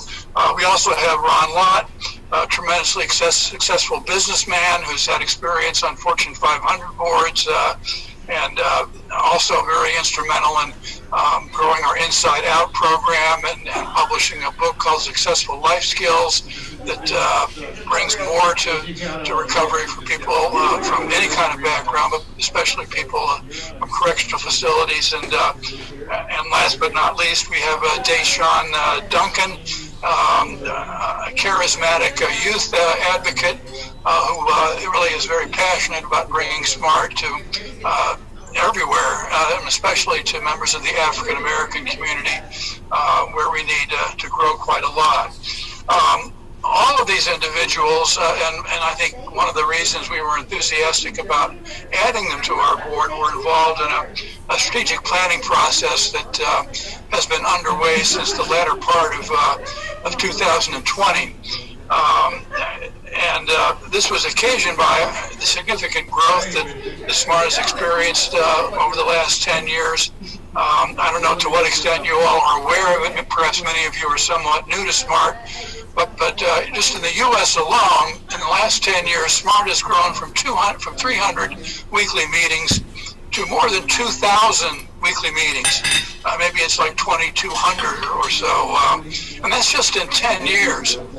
That's an insane, incredible rate of growth, and I think we're still trying to figure out what kind of organizational support we need for that, as not only on the staff, but among our regional coordinators, and how we need to provide that support and training and marketing, communications. There's a lot involved in that. So that's very important, and I'll tell you a little bit about the strategic planning processes and how we're dealing with that. Also, I should say that we were very lucky to have help from SAMHSA. They have a special initiative called Bringing Recovery Supports to Scale, Technical Assistance Center Strategy, one of those terrible acronyms that actually it's a tremendous initiative that is designed for organizations, nonprofits, I guess in particular, that are growing very fast and need help dealing with that. They were very instrumental in helping Faces and Voices for Recovery, which I'm sure many of you are familiar with. And they took a liking to SMART and saw the potential that we have and the growth that we've been experiencing and how we are becoming a major factor in the recovery community. So they assigned a team of veteran experts in the field of nonprofit management to help us look at where we needed to grow and help us with our strategic planning process. And they were very helpful in helping us gather the information we need and putting together a strategic plan. We did a tremendous amount of research on SMART that included a survey of 180 facilitators, what they like and don't like about SMART, why they joined SMART, so we can get their feedback on those important questions. We did a very thorough board assessment, what the board thinks we're doing well with and where we need to improve. We interviewed many key stakeholders and experts in the field of addiction. That included people like John Kelly and Carlo Di Clementi, who I believe has addressed this conference in the past. Also, some of the people, at least one individual in this conference, Jen Dorsey, was very kind in sharing her insights on how we might improve, all confidentially, but very helpful so that people could be very frank about and candid about what they think SMART is doing well right now, what SMART USA can be doing a lot better in the future. We used a strategic planning tool that's, I guess, very popular now maybe in the nonprofit field, called a SOAR analysis, somewhat like a SWOT analysis, but it's more positive and aspirational. Now, SOAR is an acronym that stands for strengths, opportunities, aspirations, and results. So you begin this strategic planning process by looking at what you're best at. The opportunities really involve how you can deal with your problems and challenges, and how your strengths can help you with that. What your aspirations are, how your mission is changing and should be growing, and most importantly, your results. And with that, we're developing metrics, ways to measure progress in our strategic planning process, so we can track how well we're doing as we're implementing this. We're using a 2-year time frame for this particular plan. I think one of the reasons is because we have a lot of reorganization to do to catch up with the growth that's just taken place over the last 10 years, and then do some of the restructuring and deal with some of the other challenges that we're dealing with. This assessment that we undertook through the SOAR analysis helped us identify some, I guess, what you would call elephants in the room, some of the main challenges that we have to deal with. And when you're doing strategic planning, one of the pitfalls that you often experience is the failure to identify what your main challenges are, and then the results become a kind of a weak plan that's kind of diluted and doesn't really help you grow in a meaningful way, because you're not getting at what you need to do, and most importantly. And I can share with you that those challenges, probably not that surprising to many of you, is the lack of diversity. We have to bring into our community and our leadership a lot more people of color, more youths, more women, and you will see many of our new board members are representing a start to that diversity process, but we've got to bring that down to the local level among our facilitators, regional coordinators, and to the people who use our program especially. Another area that we're focusing on, and this is a major initiative, is how to support our volunteers as we recruit more of them and grow our meetings. That includes how we can improve our training, how we can recognize them a lot better, honor them, celebrate them, make them feel appreciated, so that they understand how important their contributions are to SMART, and they feel like they belong to something that's important and making a difference, and help them deal with the challenges of life balance and burnout that some experience. We don't want that to happen. So we need to build a stronger support system for our volunteers, and that's another major initiative in our plan. A third one can be summed up by a single word, and that is dollars. We need to build sustainable funding streams. Yes, we have made a lot of progress in raising a lot more money through grants and donations, but we need a heck of a lot more to grow our staff so that we can support what our community has become. We have a community now of, in the U.S. alone, of 2,500 volunteers. That's a lot of people. We have a single person on our staff who's assigned to support those volunteers. We need to build an entire department and be oriented to supporting our volunteers in every way we can. The fourth area that we need to focus on a lot is marketing and communications. And that just doesn't mean raising awareness of SMART. My own background in the communications field is, you learn that all about communications is not just raising awareness, it's inspiring people to take action. And that action includes joining SMART, becoming a volunteer, using SMART, supporting SMART. So we need to do a lot more aggressive communications to help SMART grow and make people support us and use us as we continue to improve in the years to come.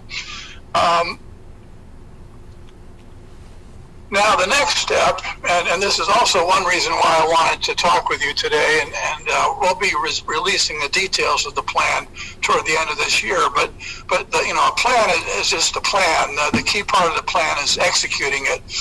We've had strategic plans in the past, and we have really not done a good job of executing them. So we really need to do a lot of work on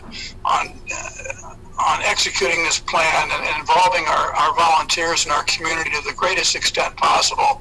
We're going to be forming a lot of committees, a lot of task forces, and we're going to be inviting members of our community to support us and joining those initiatives so they can help us with that plan. And I'm hoping and counting on this particular area. Well, I guess now I'm talking to people all around the country helping us in this regard. But we need to build a lot more trust, mutual respect, a team orientation where we get that what's called the Gestalt effect, where the whole is greater than the sum of the parts. So that's the kind of thing we need to be building in SMART to help people feel like they're part of a greater organization with a mission that makes a difference, and they're very proud to be a part of that organization. Now, when as we're looking at our future, we're trying to predict what's going to happen in the future, and what can we do to prepare for that future. But I ran across a quote that's often attributed to Abraham Lincoln. It turns out it really wasn't him, but it's the quote is simply, the best way to predict your future is to create it. Well, we don't know who came up with that quote, but it must have been somebody with a self-empowered orientation, maybe somebody with a SMART-like orientation. Some of you may know the management guru Peter Drucker uses that line in teaching aspiring business leaders about growth. He uses an analogy of two people going down a river. One person is floating on a raft and floating aimlessly wherever the current takes him. The other person is in a kayak who's steering very deliberately and strongly, directing where he's going, avoiding obstacles, and has a predetermined destination, a goal, obviously, that he's trying to reach. And as I was thinking about our strategic plan and how that analogy might apply to us, I remembered my experience in whitewater rafting. I don't know if any of you have had an experience like that, but part of that experience is, you're in a group, you're in a raft with a group of people, maybe 6 to 8, and you're all racing down a river that's roiling and going extremely fast. You're encountering boulders and trying to not run into them, and you have to figure out, for example, in order to avoid a boulder, you have to start steering in the same direction well before you get to that boulder. Otherwise, you're going to hit it.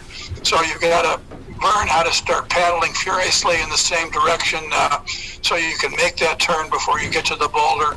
And that's an example of the kind of coordination that we need to learn in our strategic planning.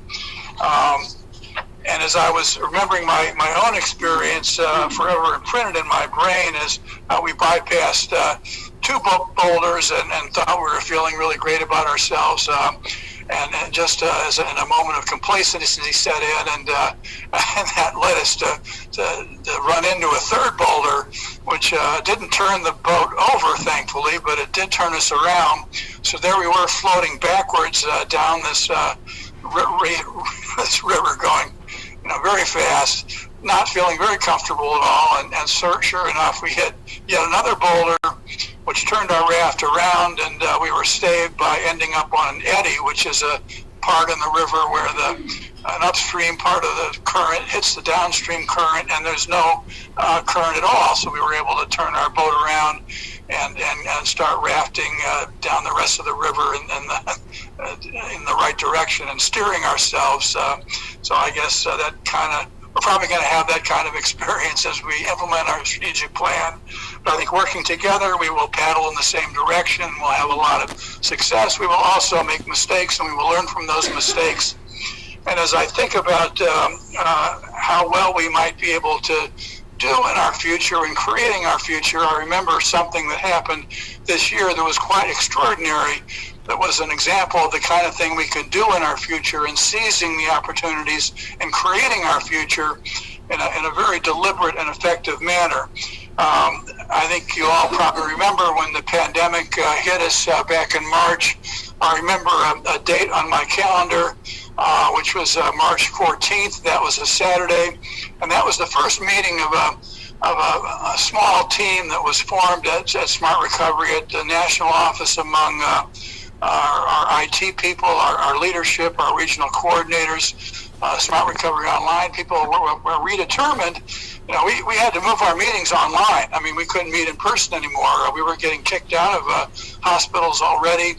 So we set off on a mission to convert as many meetings as possible online with training, with hundreds of Zoom licenses, dealing with IT bugs and numerous challenges in that area.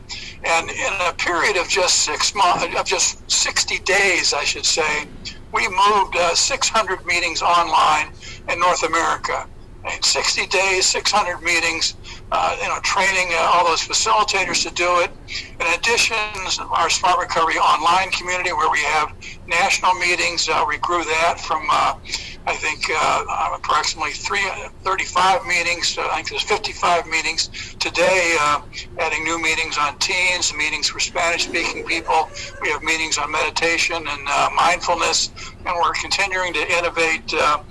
And now this has become a worldwide phenomenon.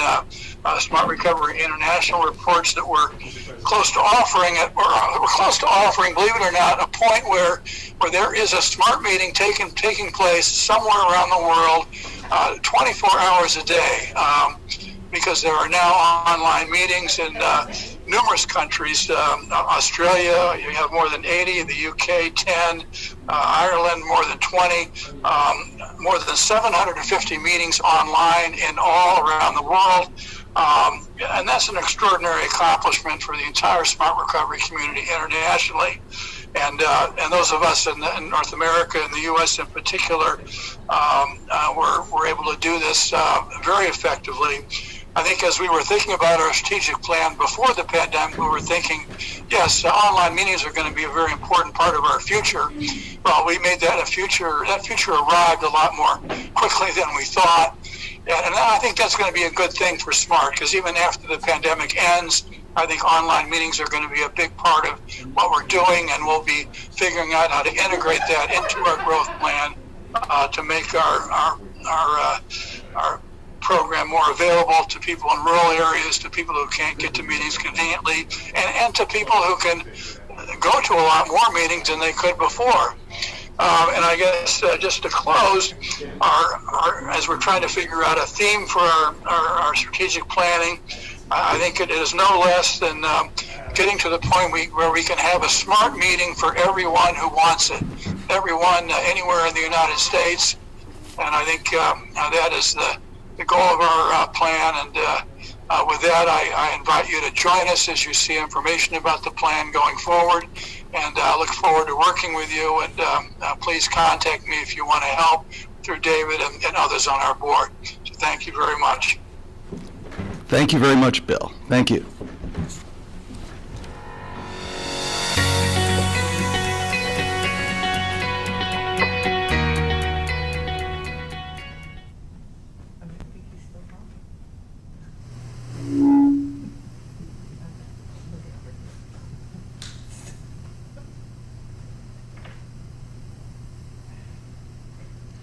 Our next panel, Challenges of Motivational Interviewing in Practice, with local coordinators John Sommers and Donny Phillips, who's also a clinician in the Laurel area, and Mimi Walsh-Wehberg of Kolmac Outpatient Recovery, one of our gold sponsors.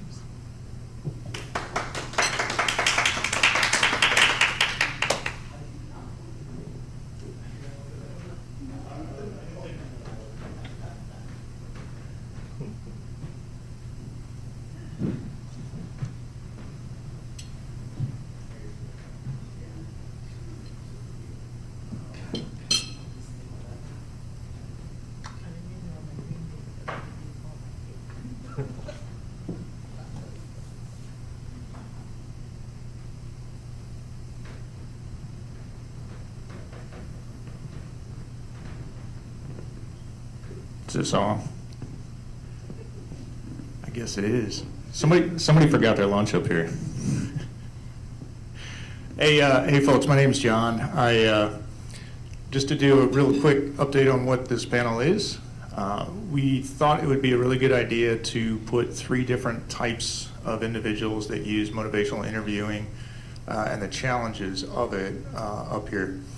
So, for example, myself, I'm a lay person in recovery, facilitate meetings, and like David said, Donny does both, and Mimi is a clinician. So I figured to start with a quick background on myself.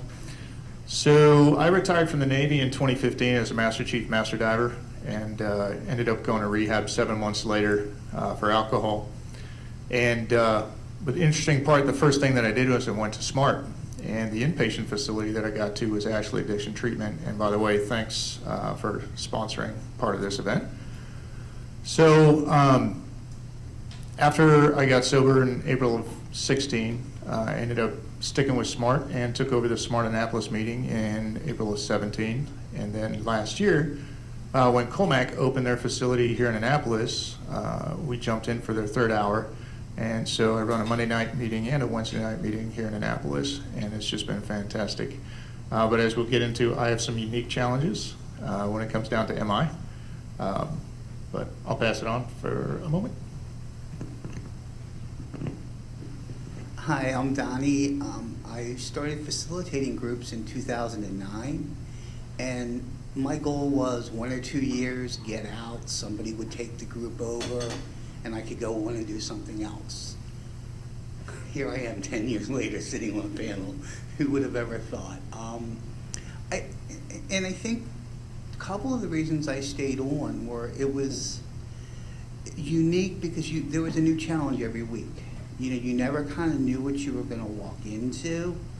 So I always enjoyed that, and I had a chance to learn a lot about myself and watch people grow in group. And I think those were the things that I really enjoyed about this. I've been in recovery since '88, and I've sort of seen all the changes and the growth in the recovery field. SMART is where I eventually made my home, but I have touched all of the other types of groups. So with that, I will pass it on to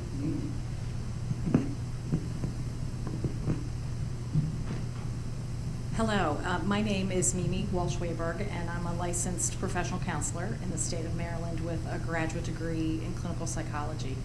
I've worked in mental health and substance use treatment settings for almost 30 years and was trained in MI about 20 years ago. I've been with Kolmac in Towson, Maryland for the last 12 years, where I'm an assistant director, where I facilitate groups in the intensive outpatient program as well as the continuing care program.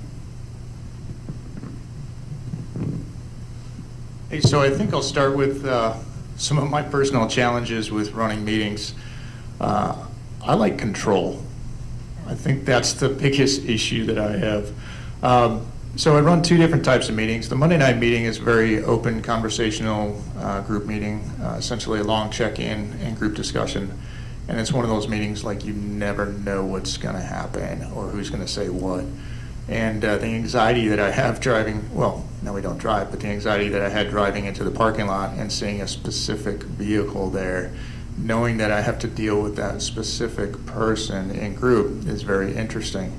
Now it's the Zoom waiting room when I see the name show up. I'm like, all right, here we go again. But the Wednesday night meeting at Kolmac, on the other hand, is a very brief check-in, so I can say hi to everybody because I haven't seen them for a week. And then we launch straight into an 8-week curriculum that we do with Smart Tools. And I really like that meeting because I control the entire interaction. So for myself, I'd say one of the biggest issues that I have is control. How to control a group, but still maintain that open and inviting and warm environment where people can speak and have discussions. So, thoughts on that? I'm kind of the opposite of John. I've always believed no matter what happens, the group will work itself out. I am not very structured. I don't like control. And one of my partners on Saturday morning meeting is laughing at me because she knows that. But that's how I am. And there's a little bit in the back of my head about to do something if something doesn't come up. I've done a lot of the informational groups either at Maryland Detox or at Hope House, and I find those more challenging because they're more structured. And that's not how I like to operate. So I operate on a completely different plane. I think one of the more interesting challenges though now has been moving to Zoom and learning how to read people on Zoom. It was much easier live to read people and know what was going on within the group. It gets a little bit more difficult on Zoom. So, pass this down to you. So when it comes to the issue of control, that is one of the challenges with running a therapy group. And so, for example, at Kolmac, the first thing we want to do, similar to a SMART meeting, is we want to check in with everybody. We want to hear from everybody who's present and make sure that we get an update on how that person's been doing since the last time we were able to be with that person in group. Then that transitions to the therapy group, which is the open discussion, that interactive portion of the visit. And so in that first portion where you're trying to get everybody to check in, the challenge is to make sure that you're getting pertinent information about the person's recovery. What are they doing? What's working? What's not working? And making sure that there's time for everyone to check in. So the people that want to talk a lot, they want to tell you, they want to go back in time and tell long stories. You've got to sort of, respectfully contain them. And then when you get to the quiet people who are very uncomfortable and will say, I've spent all day worrying about what I was going to say to you tonight when I came to group.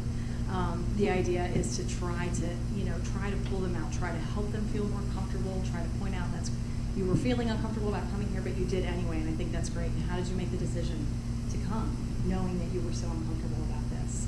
And then once you transition to the therapy hour, that open discussion format, the challenge then becomes, again, the people who want to jump in and talk about everything and give advice and try to fix everything, kind of helping them identify more with what feelings they're experiencing and help them recognize how they're relating to other people. And again, pulling in the quiet people who are much more comfortable witnessing what's happening rather than engaging in an active way. So varying degrees of control have to be executed throughout the experience. I'm going to a clinic up here. One of the other things that I find challenging is vulnerability and coaching out vulnerability from people. And I will have to say that I cheat, right? Because I start group with my own check-in, basically because to me that establishes, it helps knock down my pride, any pride that I have coming into group. any pride that I would have knowing or thinking that I'm better than anybody else in the room. And it establishes that human empathy connection off the bat. And then I go forward from there. But, you know, like I said, I struggle with control versus openness. And I appreciate the input on that. I'd like to ask a question of Donny, if that's cool. What is the overlay between how you do SMART and how you do clinical? Figures I'd get a tough question. I think one thing that's different is that within clinical, most people are there because they have to be. So there is a degree of participation that you're going to get because they need to be there. Coming to a SMART meeting on a Saturday morning or a Friday night is a choice. You know, you've made a choice to come. And I think that does make group work somewhat easier when people, you know, people want to be there. When people aren't necessarily, you know, they're forced in because of a DWI, because of a, you know, an incident at work, family problems. They're a little bit more defensive and a little bit more on edge. And you have to be really careful about judgment there. But that's my take on it. I think, you know, looking at it from those two perspectives, one, they want to be there, and the other, they may eventually want to be there, but I don't think most people that start in recovery necessarily come because they really want to get sober yet. They're trying to figure out what I did wrong because I'm still here, as a running joke. Thanks, Donny. I have a specific question for Mimi, if you don't mind. Co-occurring disorders. How do we deal with that in a group situation? Because a lot of us, myself included, have mental health things that we talk about in group. SMART, as an MI-based program, is really good about change, and we try to neutralize discussions and talking about change. But from a clinical perspective, how would you handle somebody talking about co-occurring disorders in a recovery setting?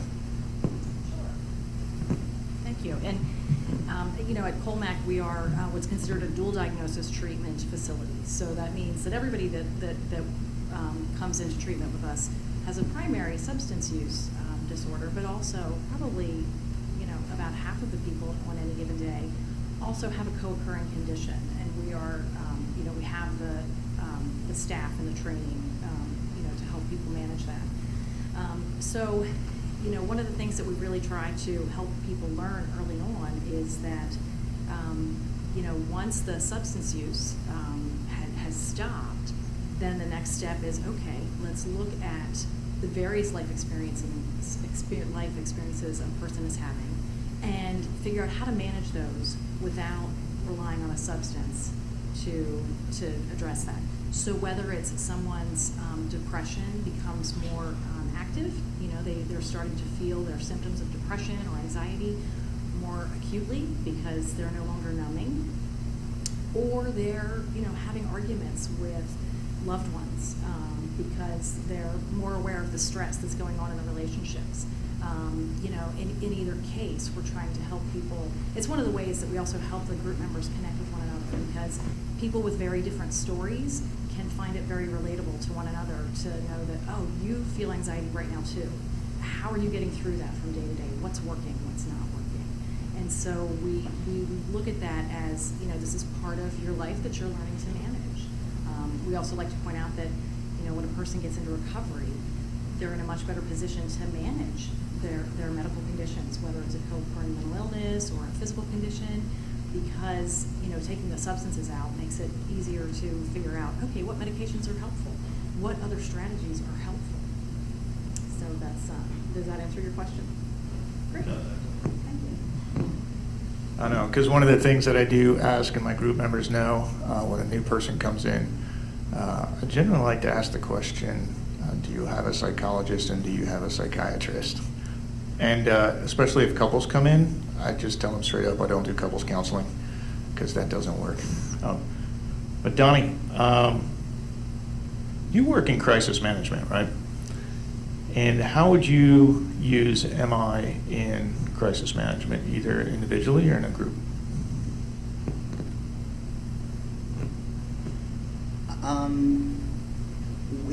I don't do a lot of group work where I work at. It's more individual. And, you know, the first question always to me is, what brings you here? You know, so we can get sort of a conversation going on it, and kind of find out why they're here, what they're hoping to get out of that. And then the conversation can move from there, because we'll do assessments on people and referral to treatment. So that's kind of where I've always started, was, you know, what brought you here? And, you know, it's a number of reasons, you know. I have to comply with the courts, my job, my wife, whatever it is. And then that gives you the basis of what you can talk about. And I think that's probably the more important part, is finding out that idea of why they're here, so you can have that conversation. And then asking, you know, how do you think this can help? You know, and, you know, just trying to allay those fears about this. In the back of your head, kind of always understanding, I always like the word ambivalent over denial, because ambivalence you use because people may not be ready to change. So then the conversation becomes, how can you help somebody to make that decision to change? You know, so those are the things that I would do for me, that work for me really well. It's just trying to set an easing of the mood and the tension, because there is a natural uneasiness when people call for help. So. I'll agree with that. One of the things that I think is different, I mean, this course, or not course, but what we're doing right here, I guess you guys get CEUs from. And you have such a thing called continuing education, right? And I went to SMART training towards the end of 2016, beginning of 2017, and that's it. So it's a crash course, 60 days worth of this is how not to mess up a group, and have at it. And I think it's wonderful, right? Because the number one thing about doing group is just doing group and having a conversation as a human being with other human beings.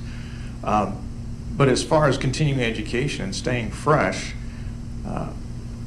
that's really difficult for me, because I have no requirements for continuing education with that. And so it's just a matter of staying read up myself and continuing to run groups. And it'd be interesting to see how I would be as a person if I wasn't still running groups, because I think part of that, staying open and staying fresh, is such a part of my own recovery. But so that being said, how do you stay fresh and current in MI?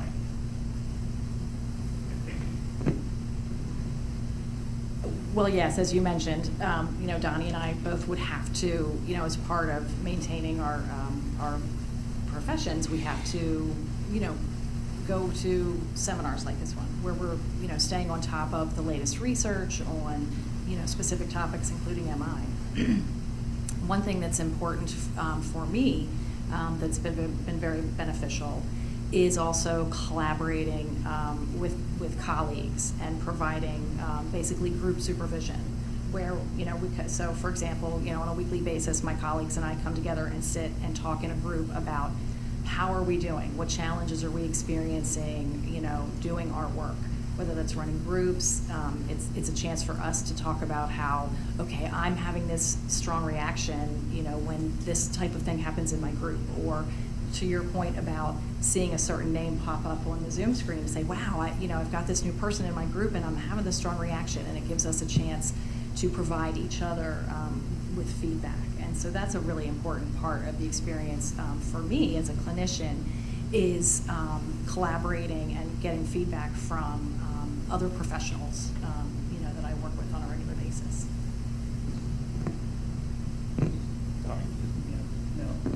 I would agree with the supervisory meetings, because we have one every Wednesday. And you can, if you're having a challenge, you can bring it up, and you can brainstorm about other clients that you're having, or just situations that come up and how you handle that. So I think you're right, that is absolutely one of the best ways to stay fresh and new. One additional piece that I forgot to mention is that we co-facilitate groups with other clinicians, and so that also provides the opportunity for that ongoing direct feedback, because someone that you run group with on a regular basis who is familiar with you and how you work is able to then say, are you, what's coming up for you? You seem different. I saw this reaction, I saw that reaction, or, so that's another opportunity, for that feedback from other professionals. I mean, I know the Saturday morning meeting that I do, it's Michelle and I co-facilitating, and it's really interesting because you have somebody that is very tool-oriented and very direct, and you have somebody like me that's sort of a little bit more flighty and can be airheaded and just sort of go with the flow, and it makes it a very interesting meeting. So yeah, and then we can talk later about what works, what doesn't work, any particular difficulties, and so that's very helpful. No, that's neat. I think getting together with other facilitators may be something that we try to get together and do that in the future. I do like the ability that I can pick up the phone and call you and Michelle or anybody else, or Bill or Hugh when I need to. So the next question I really have is, I don't do single counseling. I don't do marriage counseling either, but I don't do one-on-ones. I mean, I'll talk to people. We don't have a sponsor thing in SMART. I do a lot of work in recovery just with people that I know. But what's the difference between working in a group and working individually and trying to parse out that information about that person through MI? So when I'm working with someone one-on-one, it provides the opportunity to go, more in depth and to really kind of explore a lot of material in that person's life, and to really have more of an opportunity to help that person start to, connect the dots between the various relationships and life experiences and consequences that have shown up along the way. Whereas in group, you don't have that opportunity because the goal is to have everybody in the group participating. And so you have to be mindful not to have one person inadvertently kind of take up a lot of airtime, which prevents others from participating.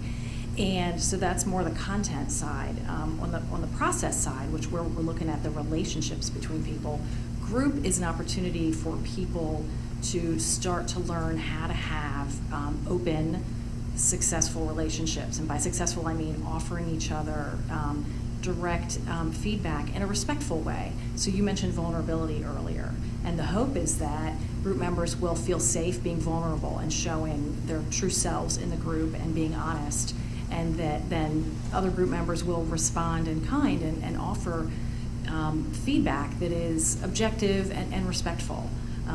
And so that means that, the people in the group might be able to offer feedback to an individual that person's family thinks, but is afraid to say. They censor and they filter because of the family relationship. And so sometimes the clinicians will joke and say, we're the least credible people in the room because everybody knows what we're going to say. But when a group member says it, it carries much more weight and is much more powerful. So, does that answer your question? Yeah. Great, thanks. I mean, it's not like I'm going to tell you you're wrong. This is another, I'm sorry, did you have anything to add on that? Because you do individuals as well, don't you? The individuals, when I do an individual, it's usually on a crisis management. It's not, I think in the way you're talking about, you have an hour set up for somebody, the way Mimi's talking, I have an hour set up to meet with this person. Mine is much more crisis related. Somebody comes into the office and just wants to talk. And all of a sudden, you're dealing with a crisis. It's not like there's a goal within it, but there's not a long-term goal that I'm going to have with that person. And then it's remembering part of my goal is to steer them back to their counselor. Which would be Mimi. Exactly. I love being sandwiched in the middle. And by the way, I can't turn my head that far because I have 4 fused vertebrae. Just just letting you know that it's not because I don't want to look at you. One of the interesting things that, I'm trying to think who said it earlier today, but the MI is something that you learn. Talking in groups is something that you learn. Because I remember, like I said, I retired in 2015, and I remember going to my first meeting. So I went to my doctor and said, I can't stop drinking. And he says, hey, go to inpatient. And I said, I don't have time for inpatient. Of course, who does, right? And so he's like, hey, try this thing called SMART. And so I'm like, that's cool. So I go to my first SMART meeting, and check-in happens, and it starts going around the room, and then it gets to me, and I'm like, holy crap, I got to talk about myself, my feelings, my vulnerabilities. Like, this is absolutely horrifying. But it's something that I learned, and now I'm at the point now I'll just vomit my feelings on people just because. But the cool part about that is, you know, if we can learn how to do that, we can learn how to do anything. And I think the neat part about me experiencing SMART for the first time was that environment that facilitator facilitated, frankly, to make that feel warm and inviting, where I was like, hey, I guess I'm around a bunch of people that are the same. So what did I have in here? Difference between single and group, we talked about that. So the crash course at MI is kind of an interesting thing. So if we're going to do something different, or if I was going to learn something new and different, what would you recommend to facilitators that are not, say, professionals, as far as how we should be running groups?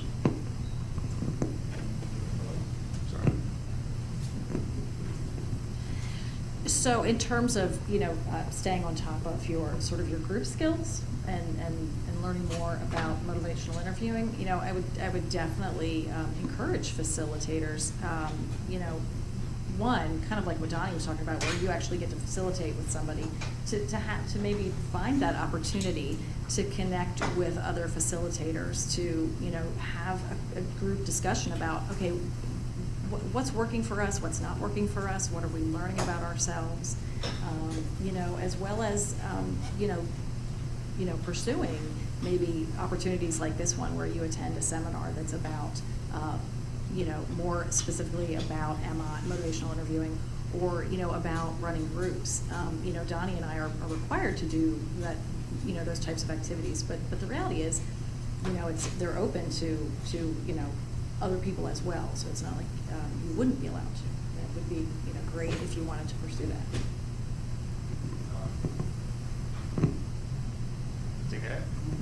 I think if you're using MI in group, it's to understand 2 or 3 pieces of it. One of them is open-ended questions. You know, you steer away from yes or no questions. That's why, like, when we do the check-in, it's how was your week? Were there any challenges, any difficulties, any good things? So they have to talk a little bit more. And then, you know, I think the other one is rolling with resistance. If they're not comfortable with talking about it, don't push them on it. Because that can backfire very quickly. So I think just sort of understanding in the back of your head a couple of key points of motivational interviewing can be very helpful.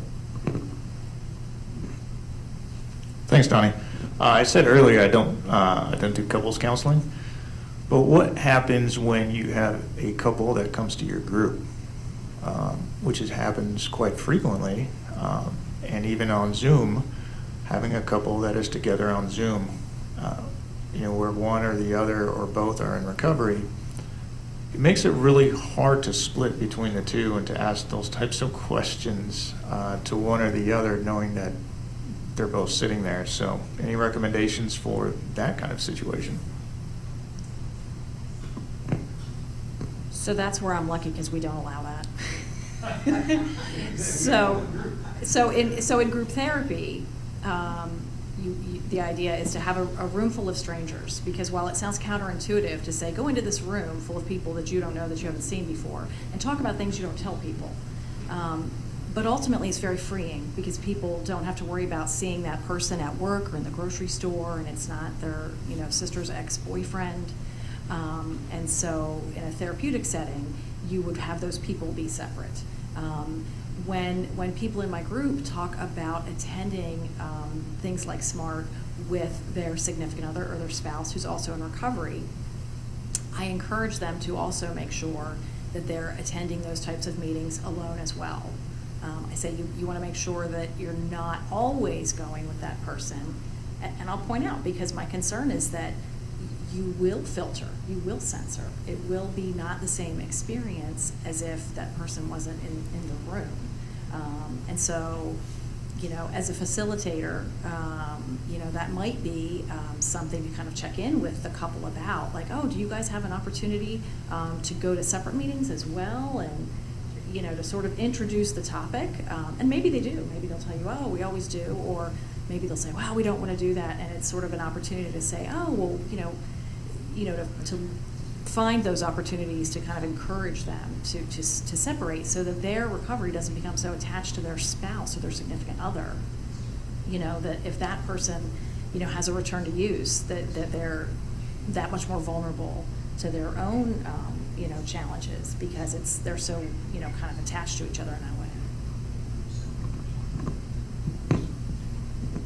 There's really nothing to add on to that. That's perfect. Nothing to add.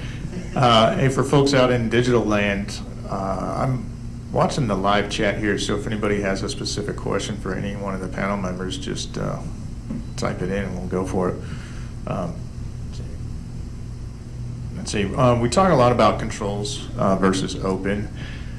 So in particular, time management, right?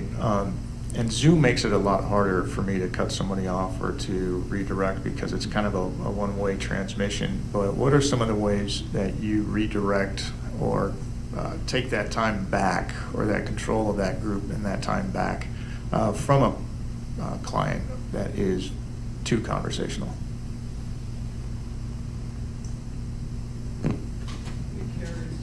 So, you know, the way that I would in person, sometimes, you know, it's hard because, you know, when you're running a group, you realize that societal norm of being polite and waiting for someone to pause before you jump in, sometimes you have to abandon that and just talk over them, which never feels good, but sometimes you got to do it, otherwise that person will run out the clock. And so I have found myself having to do the same thing in Zoom, which is really challenging, because sometimes people have a delay, and sometimes, you know, two people start talking at once, and so the technology piece does definitely, you know, make it challenging as well. And Donny, you probably are familiar with this too, since you have the co-facilitator on Saturday. When you're in person, you know each other's body language. You make quick exchanges with eye contact, where you know what your co-facilitator is going to do, or they know what you're going to do. And we really miss that on Zoom, that we don't have the opportunity to have that nonverbal communication with our co-facilitators. So it has definitely been something to which we've had to adapt, you know, and it's not necessarily as smooth over Zoom as it is in person. But it's a good thing we have Zoom, because otherwise we wouldn't be able to do anything. Yeah, exactly. I mean, it does have a mute button, but I don't know. I haven't used it yet. Because I think it would be rude and be very awkward for the entire group. What I found, which I don't do probably enough of, is I will start a meeting, if this has been happening for a while, I'll start a meeting with a reminder of group rules. Hey, this is the way the group runs, everything else like that. Because I've found there's a remarkable difference between people that have been to formal therapy and done group, and then people who have not been to formal therapy and done group. So kind of on that note, you guys want to take a question from the crowd here? Let me get my real glasses on. From Warner Z, how do you optimally use MI when your weekly group always has new people in it?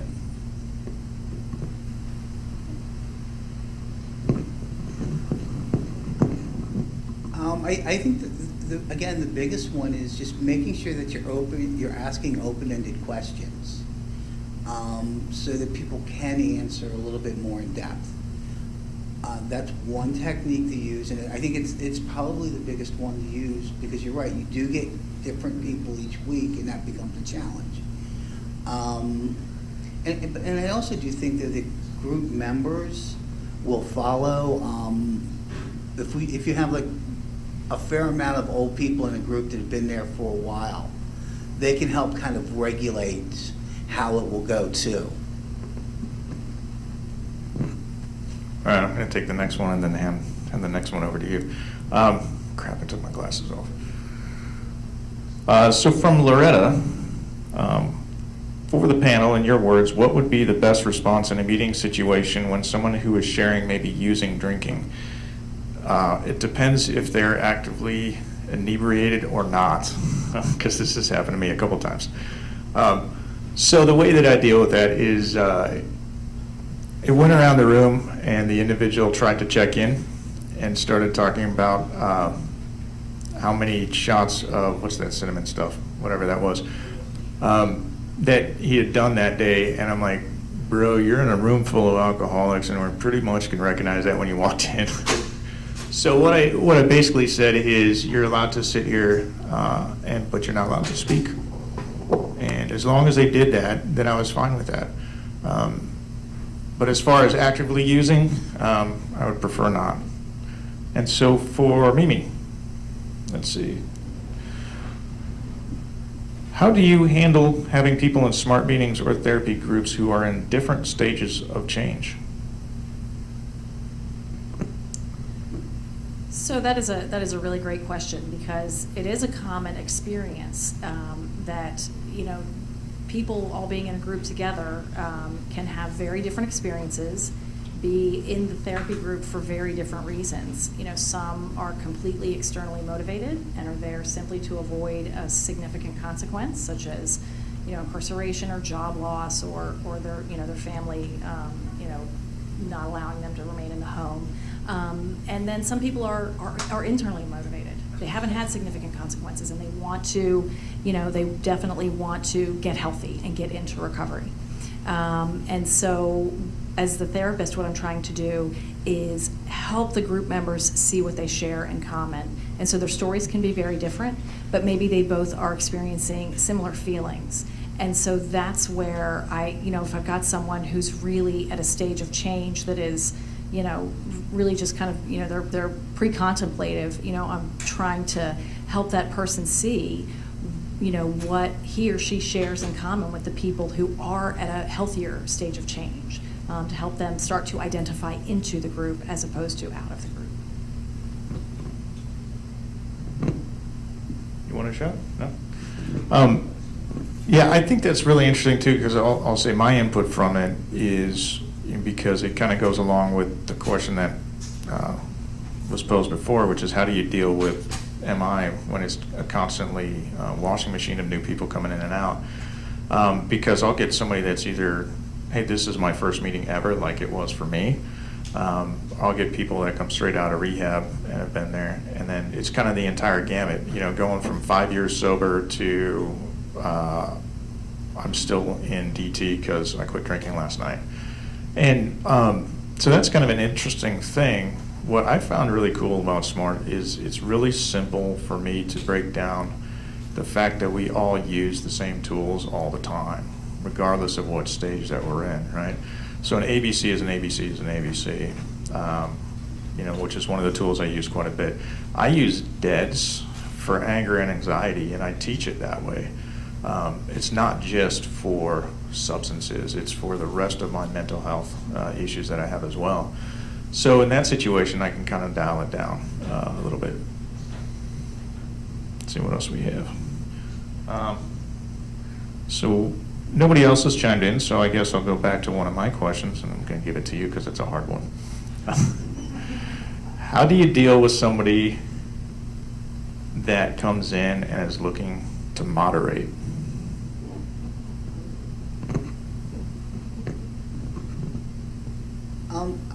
For about 6 months in one of our groups, we had a gentleman that really was trying to moderate his drinking. And you know, you just sort of let him figure it out. You know, like, how is it working for you? How is moderation working for you? Have you been able to go, you know, oh, I'm only going to drink this weekend and I won't drink next weekend? And you just kind of do it like that. It's, you know, he's in somewhere between not ambivalence, but like in the stages of change, either contemplative and pre-contemplative. You know, he has a feeling something's wrong, and it's helping him to figure out if he can do it. And, you know, one of the things I would tell people is, like, at least give it 90 days before you pick anything up again, if that's what you want to do, and just see how that works. You know, also within group, I think you can explore the idea of how long have you been and have group members. Oh, I've been 6 months before and I went back out drinking and ended up the same exact way. So I think there's a couple ways you can deal with it. Is moderate management possible? I know it's not for me, so I can't speak for somebody else on that one.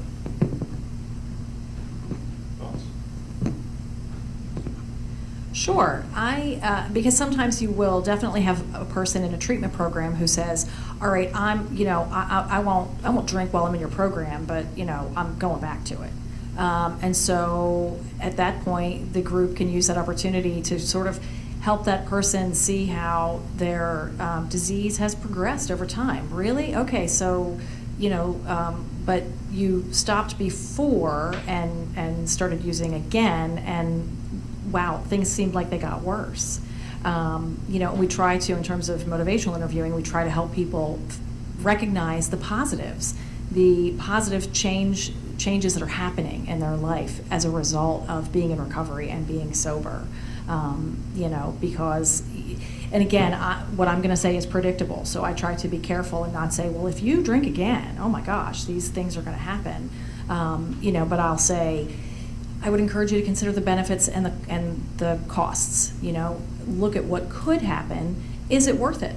Is that drink worth the potential negative outcome that you might experience? So, you know, the hope is that somebody will, that'll sink in. I think that's a great point. Something along those lines, actually, that has happened to me a couple times, well, pre-COVID, because when we're in person, is, you know, an individual comes in for alcohol and, you know, has been sober for a while, and then discloses the fact that they smoke weed on the weekends. So that becomes an interesting discussion, right? Because, you know, you come in for an issue which is an issue to them, and then they disclose something that may or may not be an issue, but may become an issue for them in the future.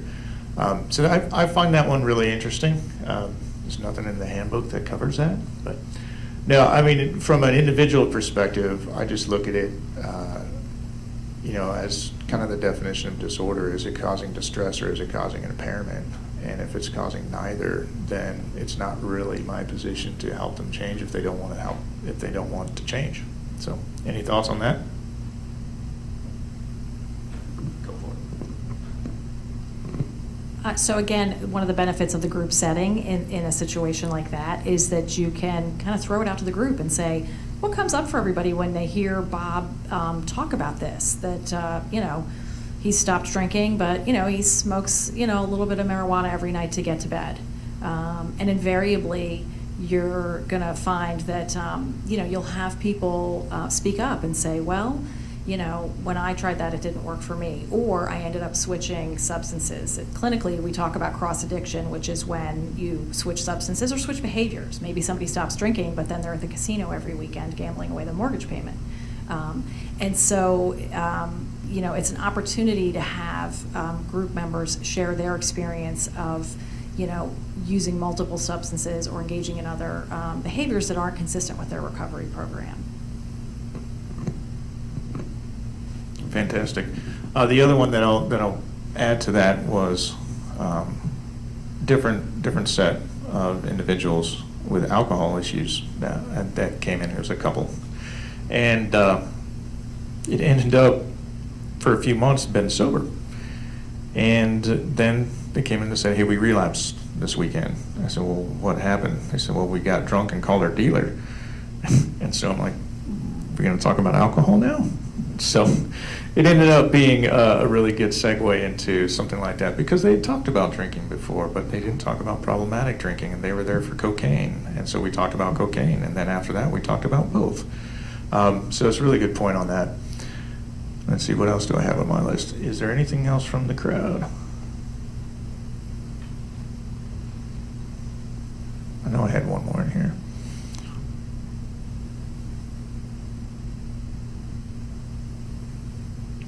Any thoughts? I'm actually out of stuff on my list, Donny. Any thoughts?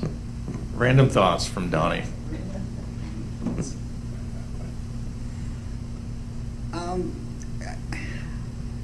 I enjoy doing SMART groups because of the unique challenges with different people each week, because of crosstalk, and I think that's an important aspect of SMART that we haven't talked about, is that there can be a conversation that's going to go on. I think we've alluded to it, but we haven't specifically spelled it out, that we're having a dialogue amongst ourselves on changing behaviors. And I think that in and of itself is an important aspect of SMART. You can ask questions can be asked of you, and I think that's probably, to me, I think one of the cornerstone pieces of the SMART program is that the crosstalk.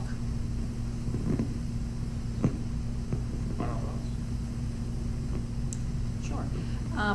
Just that I think that motivational interviewing is definitely something that can be used, so effectively with, a SMART group or a therapy group. And it's such a great, provides such a great opportunity to bring together those different folks who show up from week to week. Like you said, each week you can have, several new people walking in the door that you don't know anything about, and you're trying to make them feel a part of your group and integrate them, into the experience, and using these particular techniques really facilitates that nicely. No, I appreciate that from both of you. Yeah, it's always interesting to be kind of a layperson and surrounded by very smart clinical people. So, no, definitely appreciate the input. And like I said, the way that I've done things in the past is, SMART runs a great training program. I mean, they really do. I love the tools. I love what they put together. I love how they teach it. And I also love how they, kind of pushes to do it through experience as well. And that's one of the things that I'm a huge fan of, people getting facilitator trained. If they're even thinking about going into counseling, go get SMART facilitators training, go run some meetings, go start some stuff like that, because it's like, it's like a free internship or something. So, but anyways, how are we doing on time? Good? All right.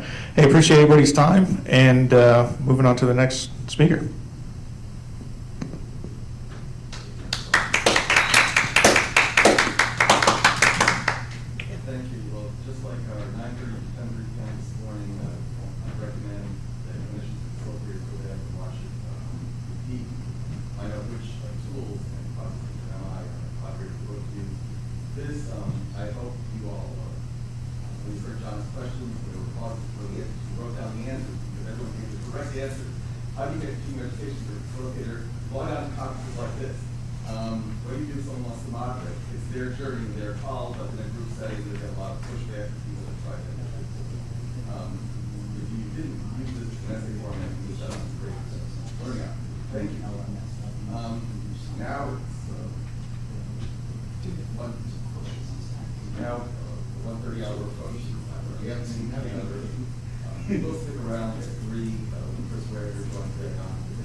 Change, and that was really our attempt to try to get craft, community reinforcement, and family training further out into the world.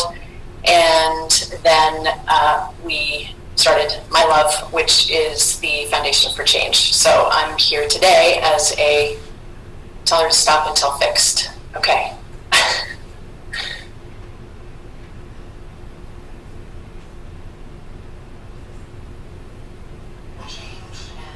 Okay, it says it's fixed. All right, toggling back and forth. You're going to be referencing, like I'm going to be wrestling with my ambivalence about whether or not I should move on or not.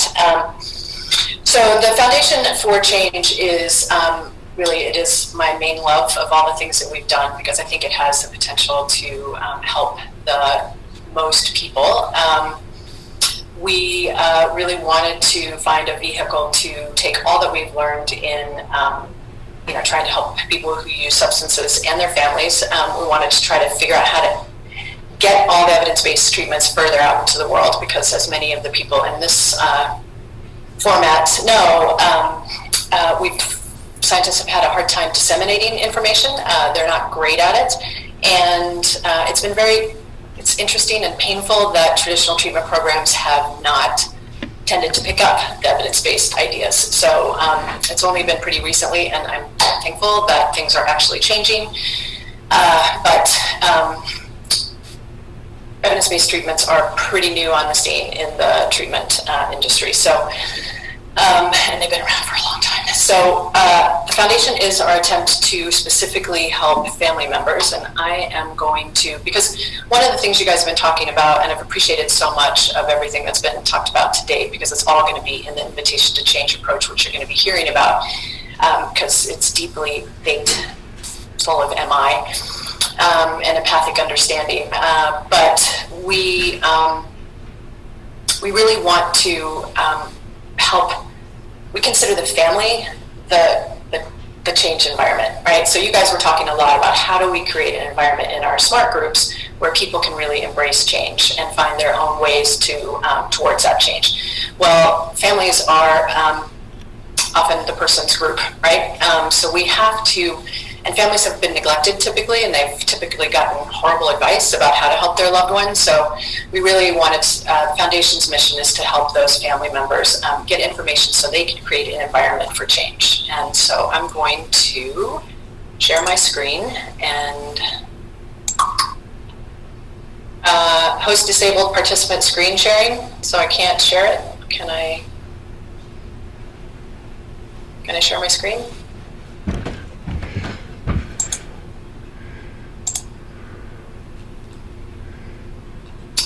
I think I need to share my slides, but I can't. Fuck, why did you do this?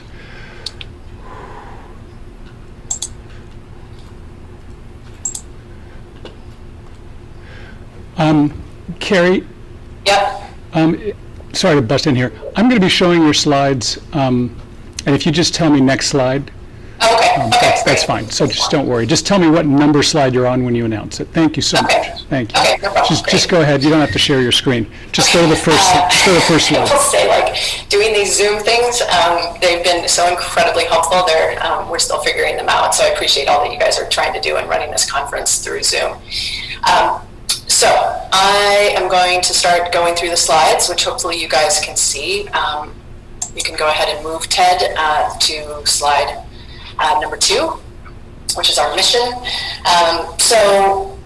The mission at CMC, like I said, is to get evidence-based tools into the hands of family members and loved ones and friends and first responders and teachers and the legal system so that we can help people who have substance use issues heal and change in a positive way. And we actually have some pretty big goals at CMC. Of course, I want to have a positive impact on my clients and their families in a positive way, but we actually want to change the culture. We want to change how we talk about substance use. We want to change how it's talked about and thought about and really have a hugely positive impact on our culture at large. And now I can see you got the slides. Okay, great. So you want to skip on to the next one?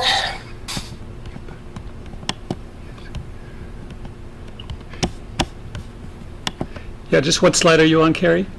So you're good. I just did that one. So now you can go on to the next one, number 3. Okay, I'll start at number 3, and when you advance the slide, just tell me. Thank you. Okay, great. So you can go ahead and advance it to the next one.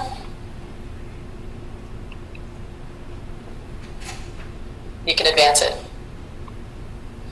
We had specific goals of we want to build free support systems within communities. So as you guys have done with Smart Family, we want to give families and communities toolbooks so they can start groups in their communities based on the Invitation to Change approach.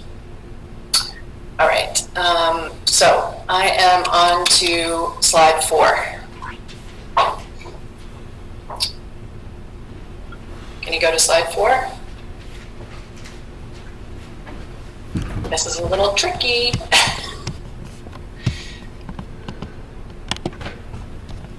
There you go, perfect.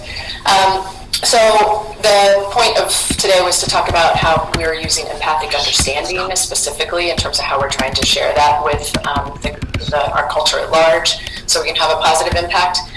So I'm going to talk about empathic understanding throughout the talk today, but our motto at CMC has always been to combine what science has given us with kindness in order to help people make the changes they want in their lives and in their families and in their communities, because science is not enough and kindness is not enough. So we want to blend those two things together.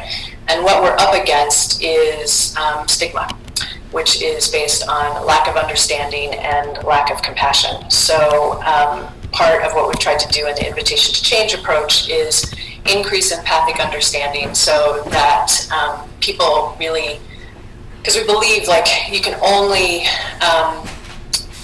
like engage empathic understanding if you understand the problem in a way that allows for that. That you have the capacity to listen to the person that you're trying to help, and that you're able to manage your own emotions and feelings about the problem that you're facing. So Chris, again, talked about using MI in groups. We are using MI in the family system in a much more intense way than what traditional crafts does, which I'm going to talk about in a minute. Okay, so yes, we've got this nice little statistic slide, which I'm throwing in there basically just to show the numbers, which a lot of you know, but the reason why I put this slide in here is because, you know, in the last several years, we've talked a lot about the significance and pain of the opioid crisis and the number of deaths associated with that. Like in 2017, there were 42,000 deaths due to opioid overdose. And that is tragic and horrible, and I think unfortunately going to get worse thanks to COVID-19. But we have enormous numbers of deaths due to alcohol, 88,000 a year, and tobacco deaths is the reason why I showed this slide, because too often we talk about substance use and fail to talk about cigarette smoking, and 480,000 people died in 2017 because of their nicotine use. So just want to talk about the numbers there. The next slide is just the number of people who need treatment. So you can move on to slide 6, Ted. the number of people who need treatment and don't get it, those numbers are also significant. I am a treatment provider, and I actually spend a lot of time helping people evaluate, do they need treatment, do they want treatment? I own a rehab facility, and I talk people out of rehab all the time. People do not need rehab. Some people do, but not the majority, and the majority of people don't even need treatment. They get better on their own. They get better going to 12-step meetings, SMART meetings, refuge recovery meetings. They get better going to their church. So the number of ways people can get better are just enormous, and but a lot of people do need treatment and they're not getting it. Okay, there you go, that's that slide. Okay, so you can move on to the next one. Move on to the next slide, which is slide 7. So the invitation to change was developed to help family members. And one of the reasons why we wanted to help family members is because there are a lot of them. The estimates are that for every person with a substance use problem, at least one family member and as many as 5 are negatively impacted by that person's substance use. And 1 in 8 children, age 17 or younger, live in households with at least one parent with a substance use issue. So there's a lot of them, and they really want to help their loved one. They're being painfully impacted by the problem, often financially, relationship strain, sometimes domestic violence, neglect of the children in the home. And there's just the physical fallout of walking around stressed out because your loved one is harming themselves. So families get hit really hard. They want to help. They want to have their loved one be well. And if you think about that previous slide where 85% of people who need treatment are not in it, only 2% of family members get the support that they need. So I'm going to let Ted, before we go on, one of the things that we are going to be driving home a lot today is just the impact of stigma and how that really gets in the way of people being able to seek out the help they need, both for the person with the problem and the family around them. And we made this little video, it's about 3 to 4 minutes long, and I want you to just notice how you feel physically, notice what you're thinking, and notice what your emotions are in the first half of the video, and then the second half of the video. So Ted, I'll let you start the first video on slide 8.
blame really falls most heavily on mothers. Another painful place where stigma shows up is the children whose parents are known to be substance users also really suffer. A third of respondents to a public survey on public attitudes about substance use agreed with the statement, said that parents would be foolish to let their children play in a park with a child of someone who has a history of drug dependence. So everybody gets the impact of this shame, and the outcome of all this stigma is shame. And it really is what causes people to not seek help. And it impacts the family members because they're embarrassed about their loved one, and they are often blamed for causing the problem. And all those words and stigma attached have zero positive regard for the person with the problem. And as you guys all talked about today, that positive regard is pretty crucial when we're trying to help them. Okay, so you can move on to slide number 11. And the real shame, oh, so you're behind a slide?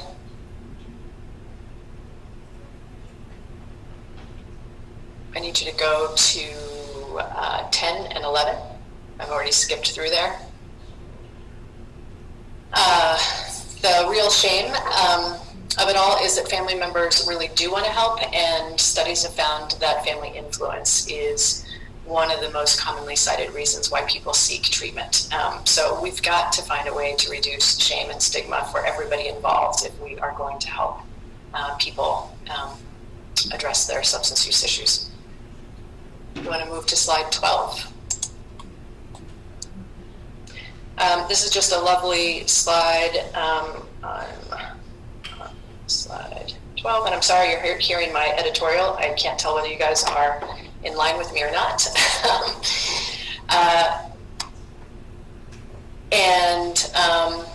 So this is just a really nice slide from Brene Brown.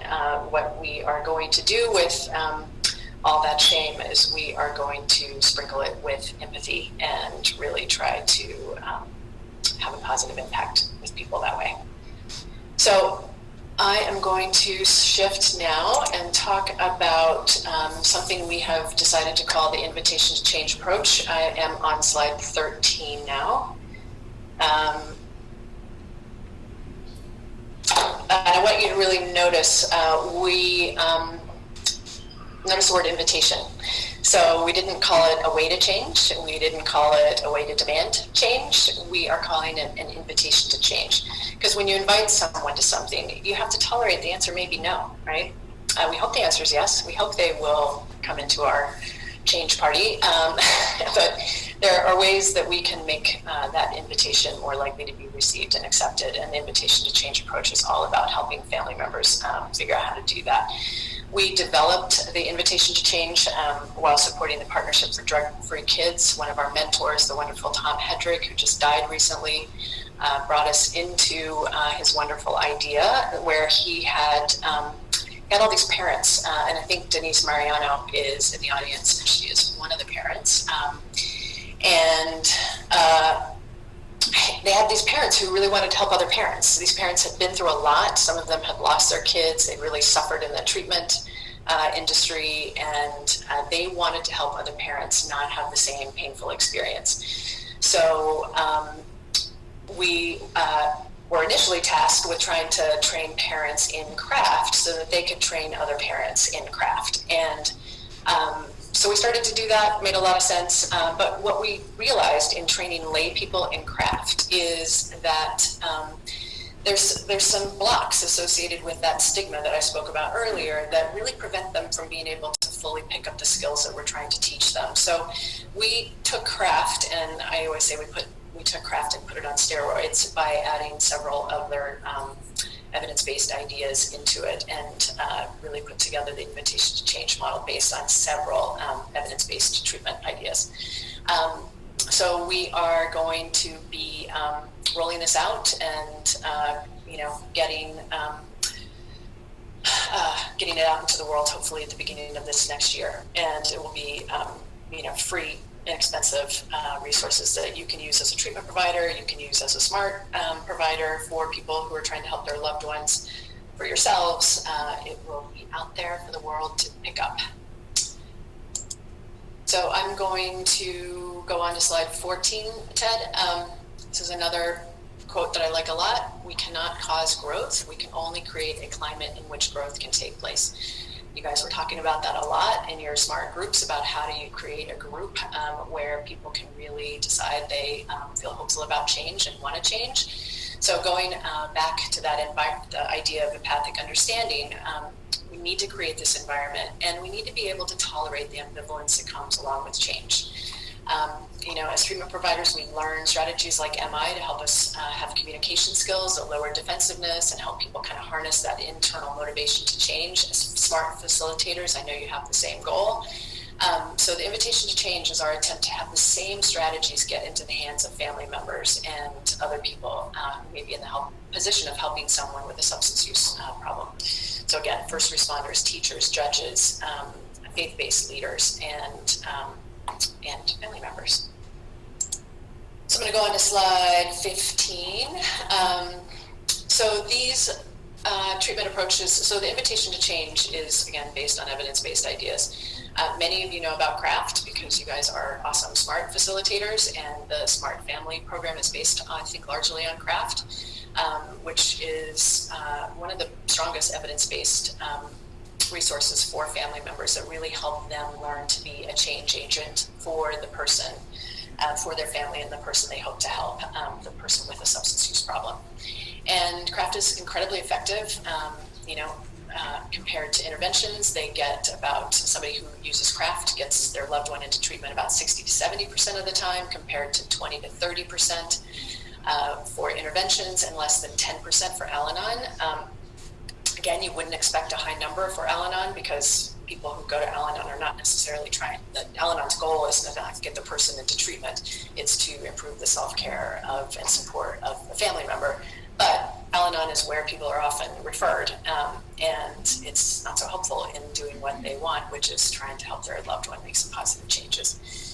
So we have all of CRAFT in the invitation to change approach, and then again, what we realized is that family members were so steeped in the language of our culture, which is full of that stigmatizing language. And so we were like, here's CRAFT, here's all these wonderful skills, take them home with you. And we were running into obstacles because they literally couldn't pick them up because they didn't it banged against their understanding of the problem that they were facing. Because if you think addiction is a moral problem, it's hard to pick up the skill of positive reinforcement as a strategy. If you think, quote unquote, addicts and alcoholics need to be confronted and that their thinking needs to be challenged, it's hard to embrace positive communication skills. If you've been told by treatment professionals that you're a codependent who's enabling your loved one, it's hard to feel like you can step forward and try to help them. So we really had to untangle family members from some of these ideas. And what we really felt we needed to do was add a lot more MI into CRAFT for all the reasons Chris outlined earlier today. We wanted to help family members realize the importance of positive regard, empathy, and the power of connection. We wanted to help them see the value of focusing on future possibilities instead of immediate problems. And we wanted to help them see that they could have a positive impact on their loved one's confidence about the change process and their ambivalence in particular. So we added a lot more MI, and then we added several parts of acceptance and commitment therapy, which is more of what we're trying to help them identify on the inside, which I'll elaborate more on here in a second. Okay, I'm moving on to slide 16. So in the invitation to change, we took science-based ideas and tried to make them user-friendly and easy to remember and approachable. We have a huge dissemination problem. Most research-supported ideas do not get out into the real world, so we really wanted to try to, and when they do get out in the real world, they tend to sound too shrinky and are not too intellectual, and they're not so easy to use for lay people. So we've had the goal of trying to figure out how do we break evidence-based ideas down into bite-sized, user-friendly, easy to pick up concepts that lay people can pick up. And so we've organized it as a wheel where you can land anywhere you need to be and you can move around.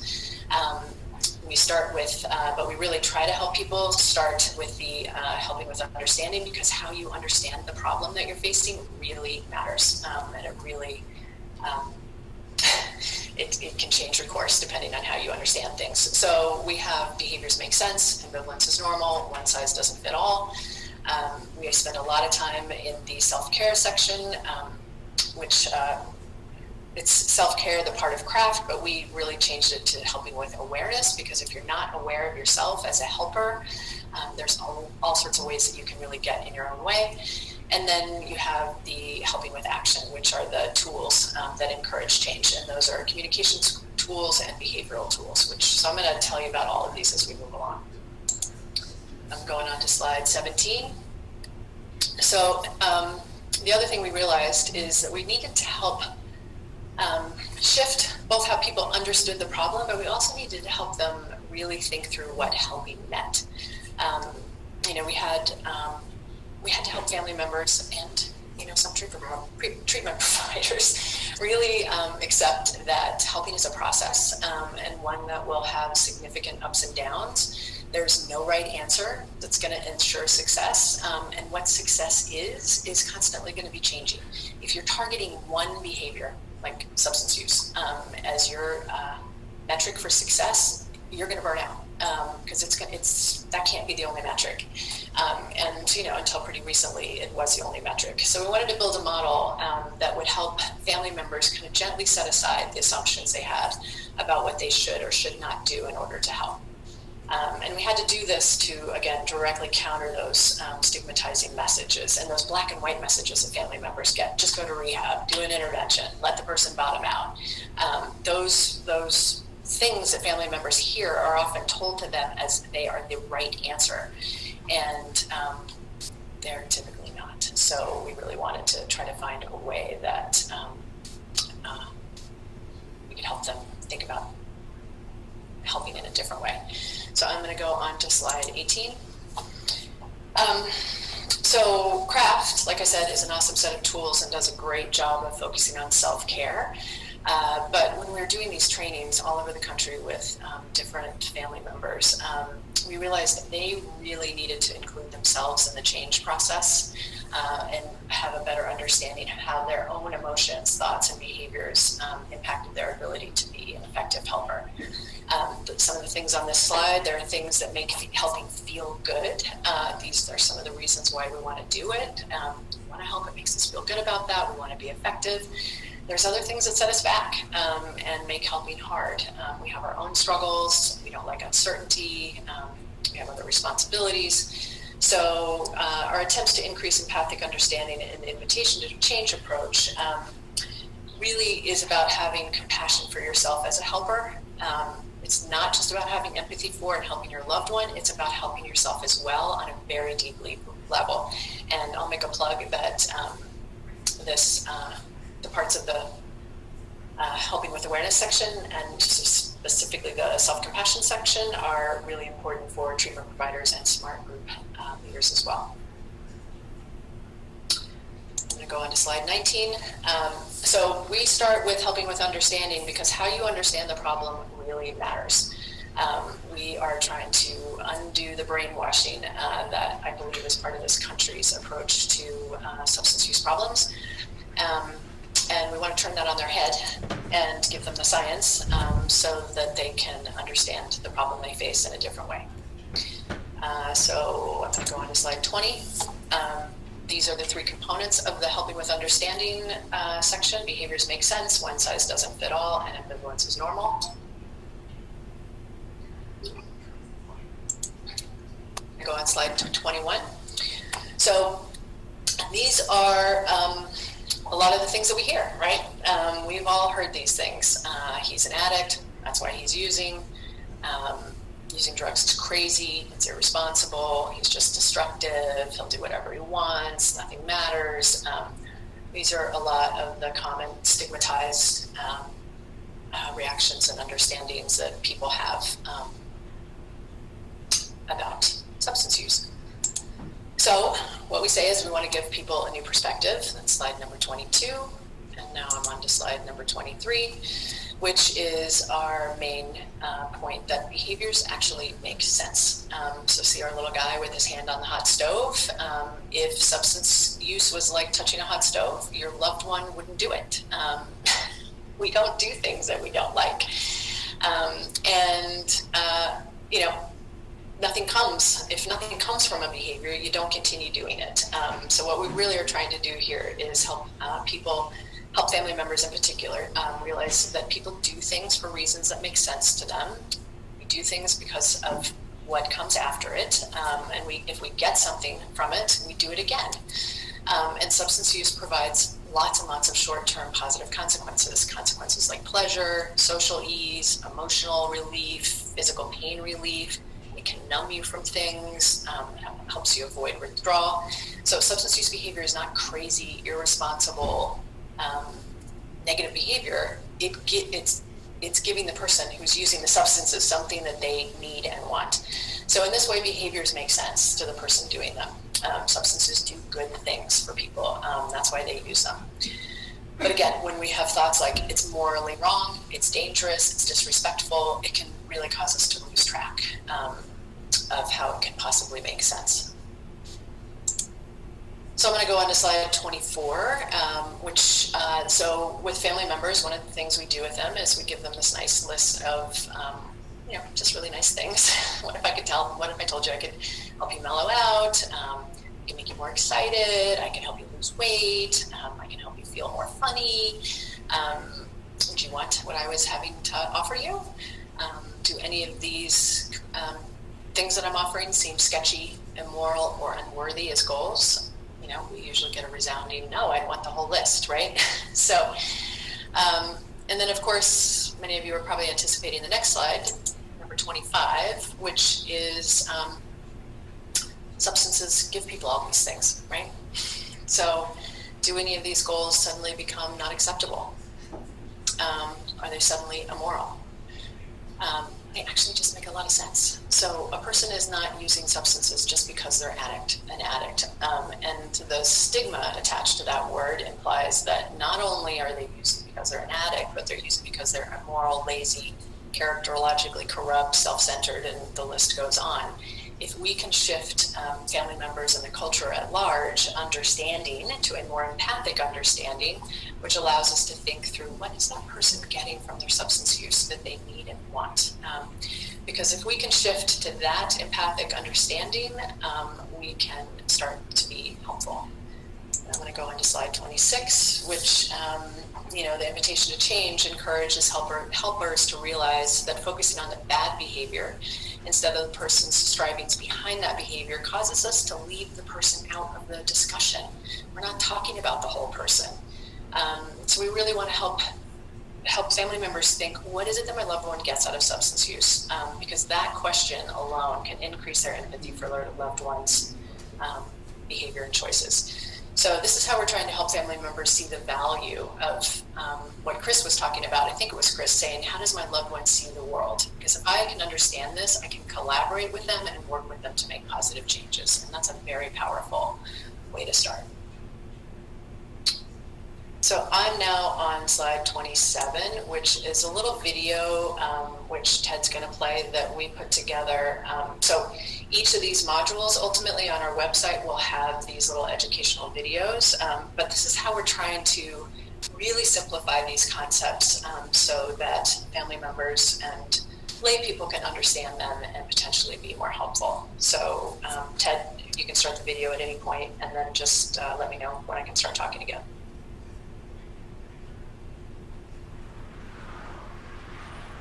Imagine this scenario.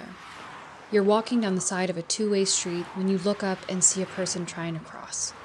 There's plenty of traffic and you can hear cars and trucks whooshing by. The person you noticed looks impatient, upset, frantic, and does not seem to be considering the danger ahead of them. Instead, all they seem to be concerned about is getting to the other side of the street.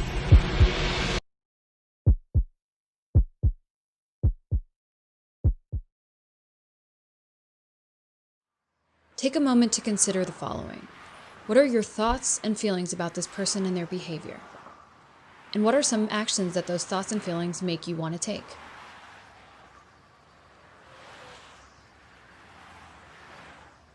You may be thinking, what's wrong with them? What's making them crazy enough to try and cross traffic without thinking? Are they dangerous? You may be feeling, scared for what's about to happen, anxious for the person you're watching, and confused by their behavior. Some actions you may want to consider include moving away from the situation by leaving so you don't have to see the person get hurt, or engaging in the situation by yelling at them to stop to try to promote a positive outcome. Continue imagining the same scenario, only now I'll give you a little bit more information. Before you saw this person, they had been driving further down the road with their dog in the back seat. At a stoplight, the dog jumped out of the car and began running through traffic. The person is now frantically trying to get the dog back inside of the car before it gets hurt.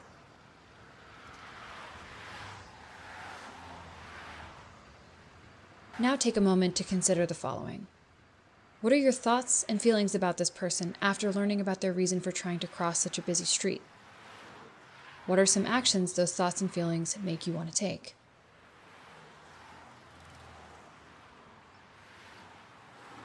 You might be thinking, how can I help this person? How do I keep him safe when he's upset and not thinking about his own safety? You might be feeling compassion, sadness for the person's situation, and fear it might go badly. You may be more inclined to take action by offering to help, calling for more help, or trying to intervene in some way. The purpose of this exercise is to show that when another person's behavior seems irrational or erratic or scary in some way, in the way that substance use often does, it can push us into a let me get away from this or make it stop response, and make us want to move away from it entirely. It can be hard to see how to be helpful in these situations or to even want to help, while also experiencing our own set of thoughts and emotions as a bystander. By taking a moment to put the behaviors into a larger context, by understanding the why behind their behavior, we can start to make sense of the motivation behind them. We can then decide on a productive way to move forward. So let's think back to the scenario we just imagined. If we start off deciding that the person running in the road is doing it just because they're crazy, then we are also limiting ourselves from seeing the full picture. This way of thinking is natural, but does not facilitate positive action on our part. Instead, if we decide that the person trying to cross the road has a valid or a sympathetic reason for their behavior, we open ourselves up to more understanding. We can now accept new information and learn that the person is trying to find their dog. This information will most likely shift our thoughts and emotions surrounding the behavior, and we'll then be able to come up with, and want to come up with, a productive plan on how to help them. Finally, let's put this all in the context of substance use.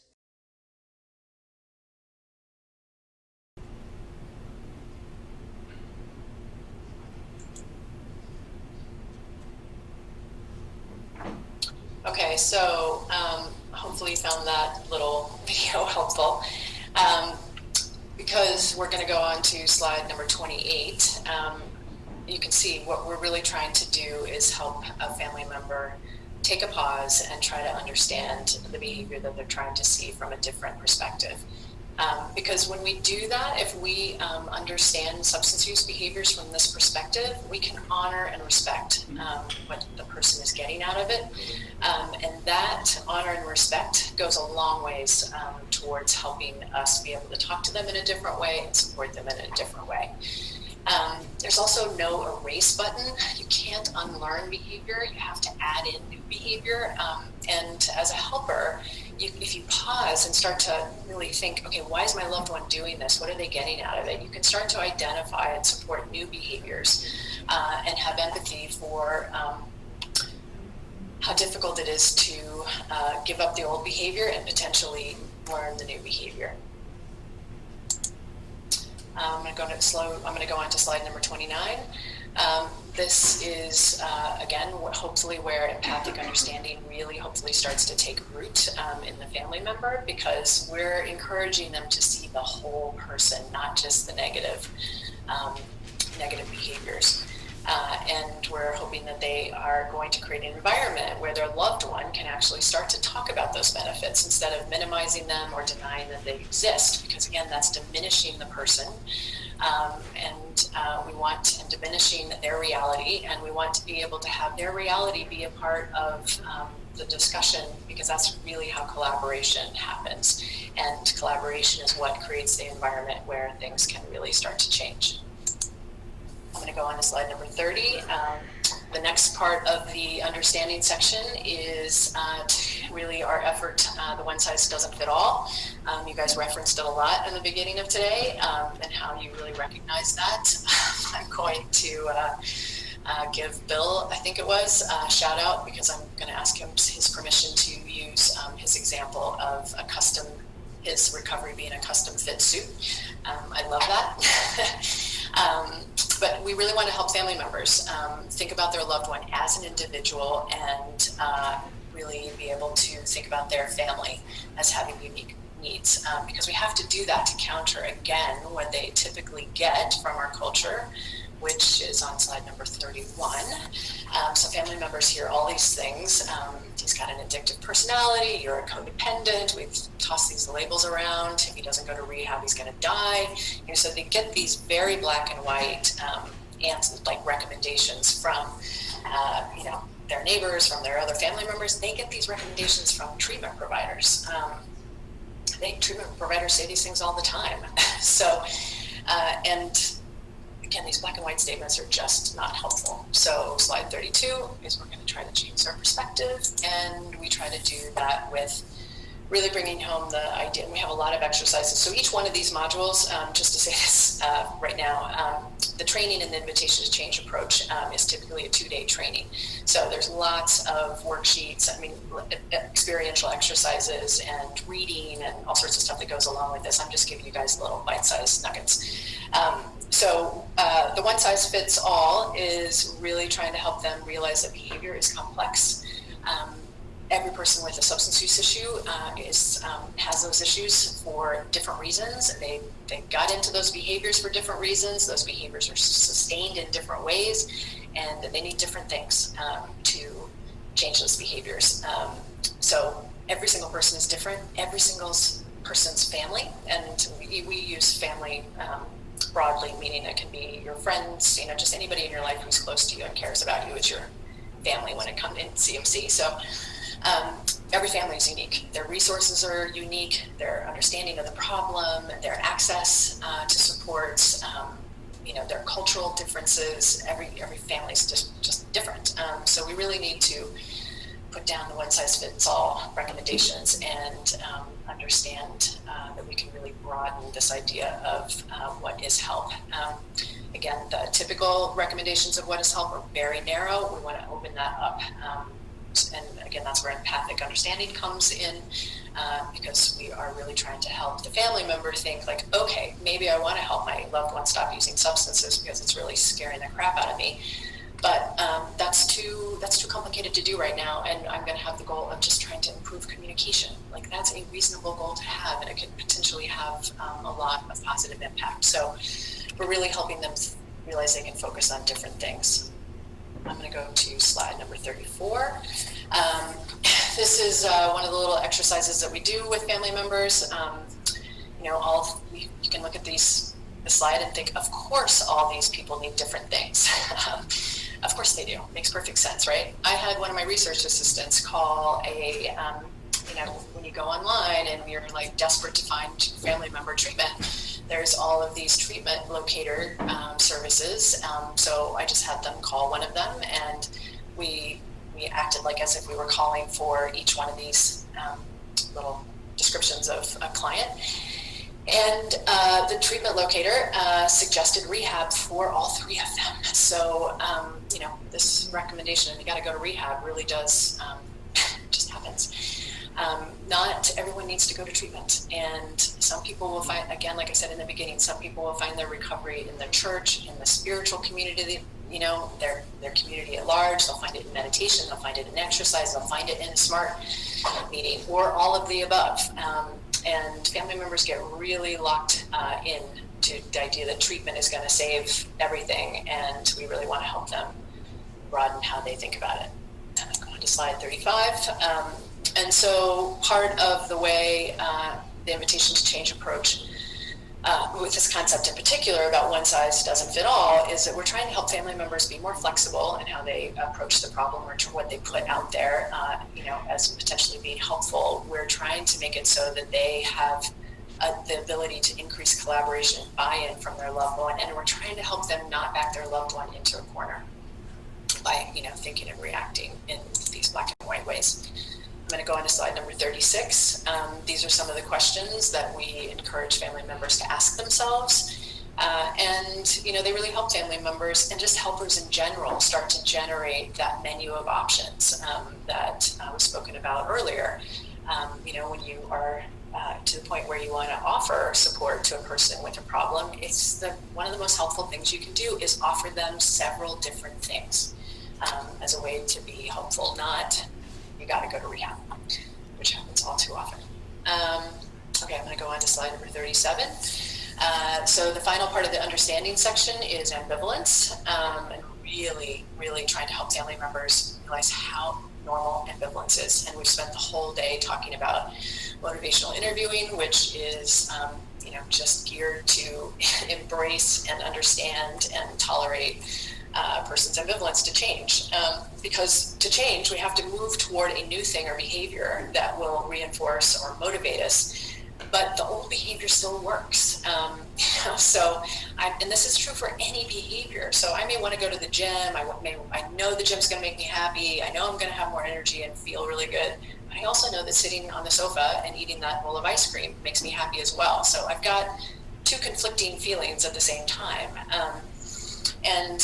When it comes to substance use, we're asking the person that we're hoping to change to give up something that really works for them in some way. So when they're ambivalent about it, it's not that they're in denial and they're being a jerk. It's just that their behavior makes sense to them. So we try to help family members understand this as a concept. And this nice little thing from the grocery store is the Edie's diet, and followed up by ice cream. Ambivalence can be seen everywhere. So we do a lot of exercises with family members, to see how they can impact ambivalence. These are some of the things that are commonly heard out there. So when ambivalence is expressed around substance use issues, people get called liars. He's not serious. He said he wanted to change, and there he is using again. He's a liar. There she is. She went back to her old ways. She's in denial. So we have all sorts of, again, stigmatizing ways that we think about ambivalence, or culture at large thinks about ambivalence when it comes to substance use issues. We got slide number 39. Our new perspective is, what is ambivalence? Just that it's totally normal to be pulled in different directions. Family members just want things to change, and we really spend a lot of time trying to help them understand that they are going to have to embrace their loved one's ambivalence if they're going to be successful here. Slide number 41. And so in doing this, we're increasing that empathic understanding because we're helping them understand that in order to change, you've got to put a lot of new behaviors in there. You cannot erase the old behaviors. Those old behaviors are in your brain. They're not going anywhere. And you got to learn a bunch of new stuff. And that's going to take some time. And so while that process is happening, there's going to be ambivalence. How you respond to the ambivalence. So this is a lot of what Chris was talking about. And he actually had a slide that had a red light, a yellow light, and a green light. There's all sorts of things in how we talk in our language that in the invitation to change, we specifically talk about listening to the red and green lights, and helping family members do that so that they cannot drive things off the cliff. And helping them realize that there's a lot of normal things that we do in the face of ambivalence because it's uncomfortable and we want to make it go away. So we tend to want to confront it, we want to lecture it, and as all of you trained in MI know, that doesn't work so well. It makes people hang on to their side of the reason more. So we really amped up.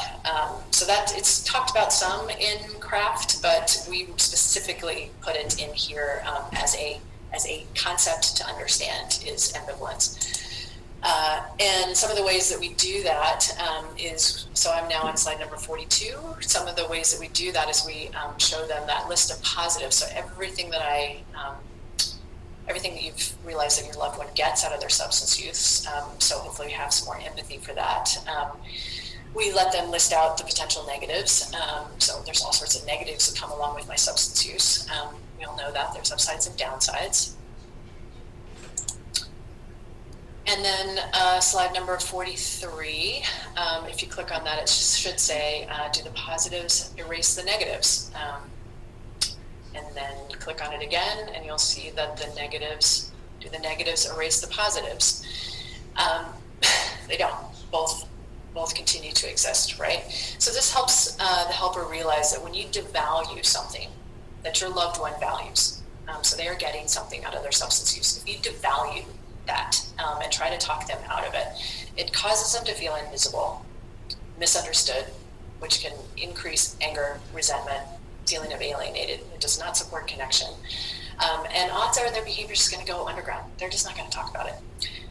So if we can know that the positives don't erase the negatives and the negatives don't erase the positives, we can hold both of them and approach both of them. And in doing that, that's where the empathic understanding of ambivalence is. We can help your loved one. You can do things and help your loved one stay in the room with you, stay visible, help them feel cared about and understood, and all of which increases communication and understanding.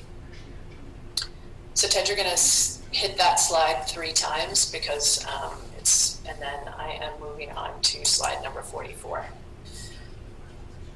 So, and in the ambivalence, we talk about how even if your loved one has a whole bunch of reasons why they want to change, in order to do that, they're going to have to learn new things to replace the old behavior. And that takes time and patience. And old behaviors, they're just sitting there waiting to work when you want to use them.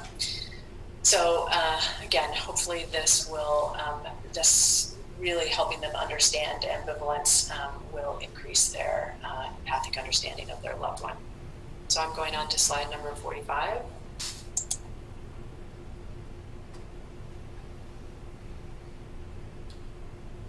I'm just going to tell Ted, like there's a little bit of a delay.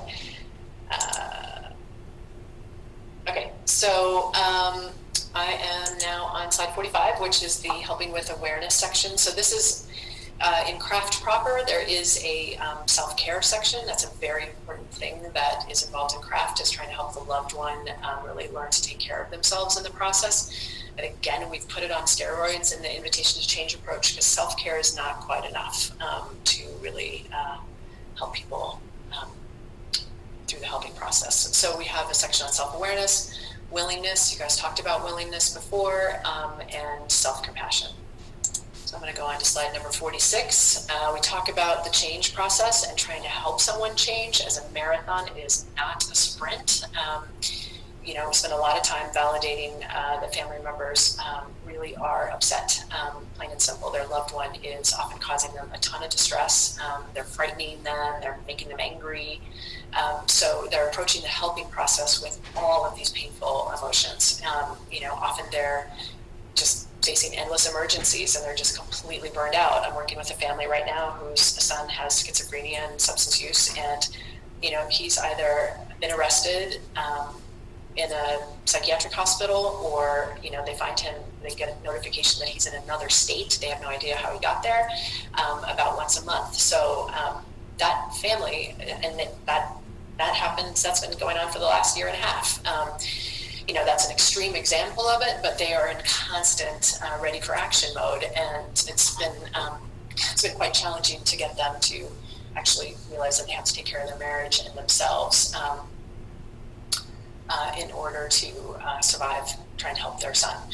And, you know, when we talk about the marathon, so I say to people all the time, so yes, it's a marathon, it's not a sprint, but it's a marathon that's not really happening on a mild day on newly paved roads. It's actually probably happening in a jungle, in a rainstorm, up a steep cliff. And you're having to cut through the brush. So you've got to be ready for it. I'm going to move on to slide number 47. These are some of the things that we hear from family members when they come to these trainings and when they come to treatment, is that they're just exhausted, and they're often afraid to slow down because feelings come up when you slow down. Often they're numb, they're fighting with each other, they are pretty burned out when they come. Slide number 48 is just our new perspective slide, and now we're on to slide 49, which is, just how we try to help family members see that helping a loved one through change. Again, it's not a one-way street. They have to be part of the change process themselves, because to be an effective helper, like I said in that very beginning, you have to be able to regulate your own emotions as you interact with your loved one. And you guys, several of you talked about that, just as being the smart group leaders, you have to understand yourself and understand your own reactions. In order to be able to create an environment where change can really happen. So we try to help increase the family members' understanding of themselves. And just like you guys do in SMART, we focus on their feelings, their thoughts, their reactions, their body. We're trying to increase their awareness of their moment-to-moment experience. I'm going to move on to slide 50.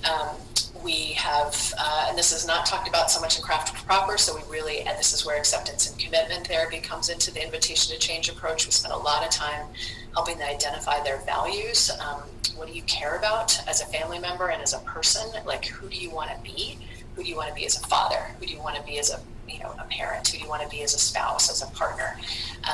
Who do you want to be in the world in general? And really attaching them to their values. Using that as a way to just keep their heart in the game here. I'm going to move on to slide 51. So the benefits of self-awareness is, so going back to the idea of empathic understanding, they have to understand their own experience, as it will help them create an environment where change can happen. If they're just cut off and don't realize how their emotions are impacting things, how their stress level is impacting things, they're going to be doing things that set the change process back. They're going to be shutting down, lashing out, being reactive, responses that, again, really set the whole process back. But if you are more self-aware, you can know things like, I'm way too stressed to be helpful right now. Or it's important for me to keep my cool because I want to create safety in our home, so I need to step back. You can proactively decide how you want to react the next time your loved one shows up intoxicated. You can plan in advance. You can cope ahead. And again, doing this creates an environment where the person with the problem is more likely to change.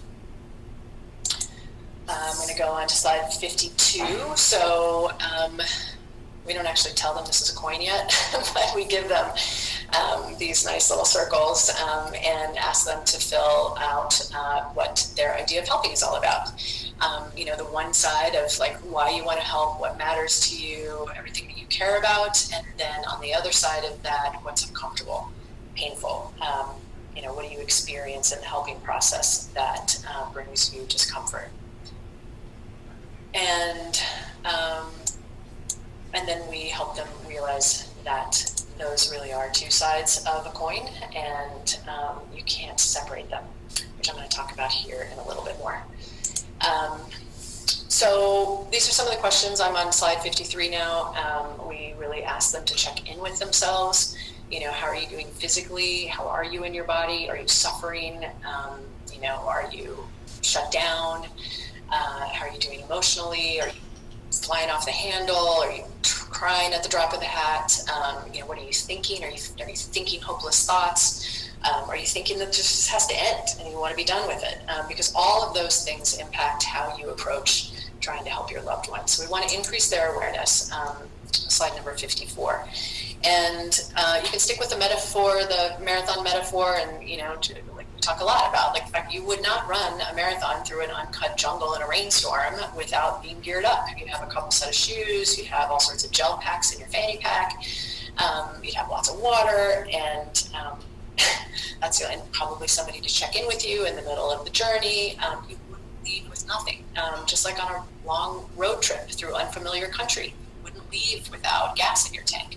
So if you want to be a helper, an effective helper, we've got to really help you alleviate some of your own suffering, because that's what's going to help you, and plan ahead so that you can really, again, be effective. So I'm going to go on to slide 55, which is willingness. This is directly out of acceptance and commitment therapy. A couple of you guys talked earlier about willingness to approach painful and difficult emotions and the importance of that. We really try to help family members realize that the helping process will be painful. And in order to be helpful, you have to be able to hold that. So I'm going to move on to slide 56. These are some of the things that family members feel.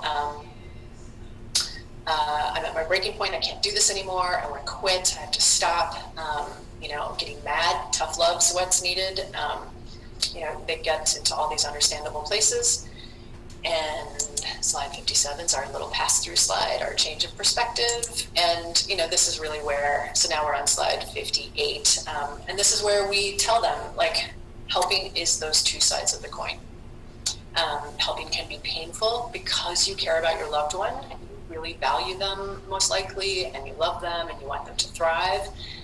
But your loved one's on their own journey, and their struggle and their choices are going to be upsetting, scary, confusing, painful, all of these things, and that can be really hard to accept. And it's normal to want to push away those feelings and stay focused on just solving the problem.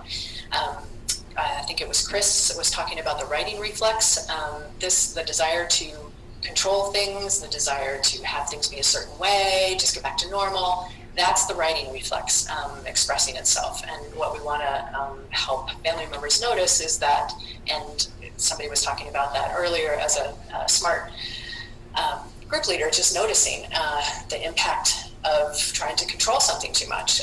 Because when we try to over-control or over-help, we can often really bollocks up the environment that we're trying to create. And at the same time, it's normal to want to try to control something that's scary. It's normal to want to shut down when your heart is being broken. So we really try to validate that these emotional reactions are a normal part of the helping process, and we really need to take care of that. Because if you push it away, if you push the pain away, you will be distancing yourself from your loved one, which is going to prevent you from being able to potentially help. And if you try to control the situation, you're likely going to increase conflict, and that has its own set of negative outcomes. Slide 59. So again, these control strategies aren't so helpful.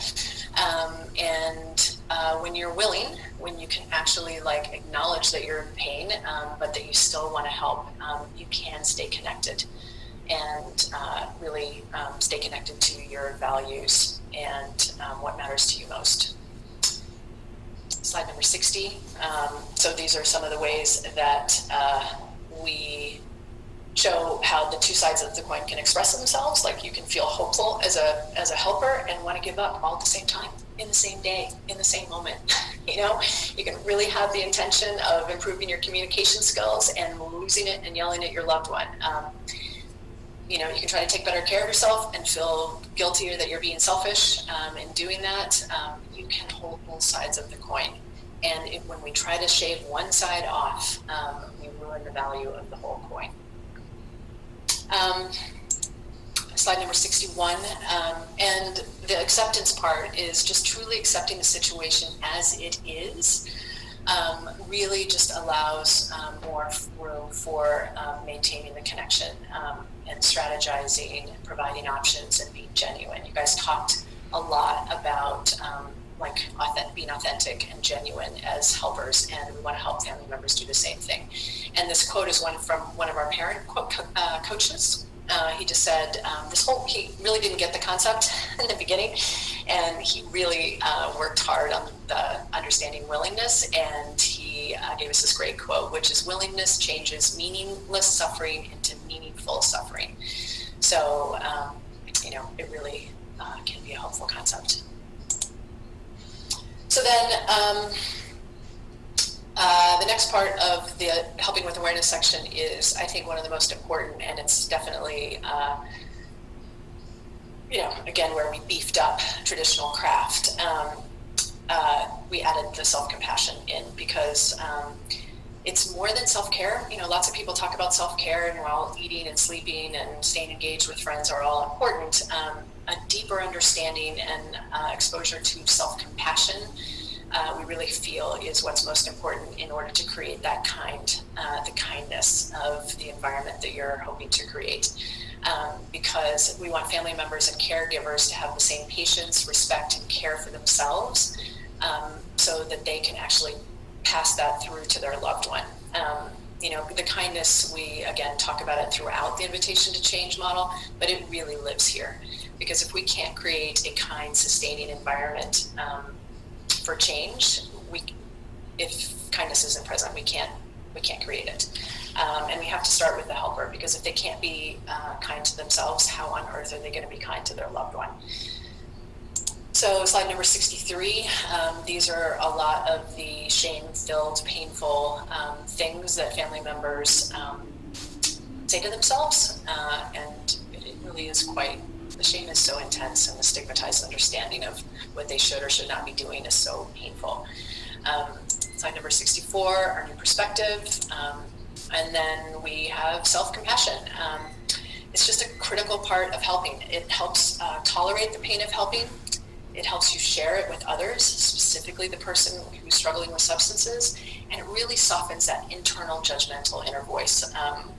Somebody earlier was talking about judgment, I think it was Chris, and how important part of MI is reducing judgment. And self-compassion is a really wonderful way to monitor that within yourself, and that helps you monitor what you put out there in the world. And it helps you stay in the present moment. Self-compassion is a very active process. It's an active process of bringing kindness to the person trying to help, which then helps them, again, bring that kindness to the person who's got the problem. Slide number 66, the empathic understanding of the need to practice. There is no taking on new behavior without practicing that behavior. We all know this. Change is slow, it's often messy, and practice is essential for change. To practice effectively, you got to do it with a lot of patience and compassion. And family members are often like, my loved one's out of rehab, they should be different. My loved one started treatment, they should be different. My loved one's going to meetings now, they should be different. So we really want to help them see that their loved one's probably got a lot of practicing to do. And they have a lot of practicing to do as they learn the Invitation to Change approach. So slide 67 is where these are some of the things that parents say. They can't do anything right, they've tried, so discouraging, never get it right. We've tried everything is a common refrain. We've got slide number 68, our little pass-through slide. The new perspective is on page 69, which is, again, going back to that idea that behaviors are complex. Every person's behavior patterns are different. They need to be understood, and they're impacted by their biology, their psychology, their social environment, their community, and helping them change their behavior is we're going to have to look at all of those pieces and help them make changes in probably lots of different areas. So it's not just about their substance use. It probably involves their friend network, what they do at work, how they are in their relationships, how they take care of themselves. That's a lot to figure out. And change, we know change comes by addition, not subtraction. So again, we go back to that. You can't unlearn something. Like most people know this, you can't unlearn how to ride a bicycle. Once you've learned to ride a bicycle, you can pick it up 10, 15, 20 years later. You might be a little bit wobbly, but pretty quickly you'll be riding that bike again. So helping loved ones realize that the person that's trying to help really is trying to learn a lot of new behaviors, and that takes time. And that, when we start learning new behaviors, we're often awkward and we suck at it and we're going to fall, and we really need to have a lot of patience for that. So on slide 70, this is where the empathic understanding, again, is kind of infused in here, because if we have empathy for how hard the learning process is, you're just going to have a lot more patience. You can say, and you can have patience for yourself, because hopefully the family member is trying to learn some new communication strategies and things like that. And again, they may really want to improve their communication and yell at their loved one. But if they have the idea of practice in their mind, they can say, wow, I was trying to talk to you in a way that kept our conversation going and I lost my cool. I'm sorry about that, and I'm going to keep working in my communication. So the idea of practice is an important part of the invitation to change. And like Chris spoke about in the groups, it really helps create a non-judgmental acceptance and room to acknowledge mistakes. It creates safety, a sense of safety of it's okay to screw up, just get back up and keep trying to change. Okay, slide number 71. So this section of the invitation to change approach is really where most family members want to start. They want to get to the action part of like, what can I do? I want to change my loved one, which is why we start with the understanding and awareness for all the reasons why Chris was talking about earlier when he was talking about MI. We have to engage the person that we hope to help. We have to create an environment where they feel safe to make changes. We have to create an environment where they want to make changes. And we can do that by slowing down and really trying to understand them and understand their perspective before we try to talk about potential changes. And we know how we talk really can increase defensiveness or lower it, and increase hopefulness or lower it. So the sections in this and there's so much here, I'm just breezing through it so quickly. This is quite an extensive section of the invitation to change. So we've got communications tools and behavioral tools. So slide number 72. We really try to help them think through what kind of impact they want. Again, going back to what we called it, it's an invitation to change. It's not a force. It's not a demand. So there are things that you can do that force change, but they often have negative long-term outcomes. And sometimes just having that nice little drop of water ripple into big rippling effects is the most effective thing. So we start with communication. Slide number 73. We start with communication because it's often not happening. Slide number 74, the language we use. So you guys have talked about this a lot. Chris talked about this a lot. Several of you have as well. The language we use to promote change matters a lot. We can turn red lights on and really bollocks up the conversation, or we can turn them green and keep the conversation going. We can invite change instead of demanding it. So in the invitation change approach, we talk about how we speak to each other is one of the most powerful tools for reinforcement. There's just such a big difference between saying to somebody, "That's a beautiful thing you did," instead of "What the hell were you thinking?" Right? And family members are often quite distressed, and it's really showing up in how they communicate. There's often a lot of yelling, silence, backing each other into a corner. Some families may have never had communication as a great strength. So we use the metaphor of traffic lights to really help them hang on to the idea that barreling through a red light is not safe, right? You wouldn't do it in your car. You shouldn't do it in a conversation. And I am going to just give you a couple nuggets of what we do in this section. Number 75 is the slide where these are some of the things we hear from family members. No use talking to him. He's just an addict. She doesn't care what I have to say. These are all things people feel. Slide number 76, our little perspective change, and slide number 77, it's just communication's a powerful tool. All those words in that video, those words really matter. They can make me feel scared or unsafe, or I can use words that make you want to open up and talk to me and feel hopeful. So, and our culture really has sent us the message, like if you've ever watched Dr. Phil, you got to confront, right? You got to confront people. That does not make people feel safe. It may on Dr. Phil's show, but it doesn't make people feel safe in general. And we talk about how, studies have been done that confrontation actually predicts relapse. It makes things worse. So we really want to get family members away from the idea that confrontation is what they need to be doing.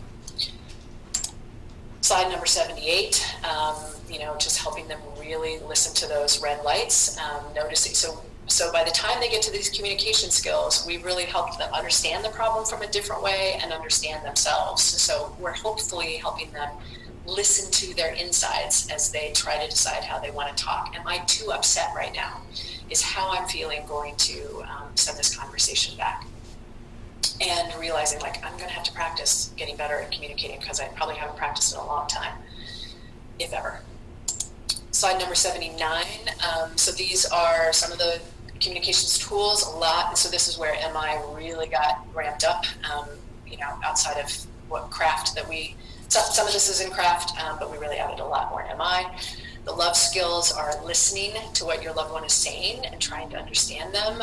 The O in love is offering information in a way that makes it more likely they're going to listen to you. The V is validating, and the E is empathizing with your loved one's experience. I'm not going to talk about the surf skills here because I do it a little bit later, and then just all the conversational traps.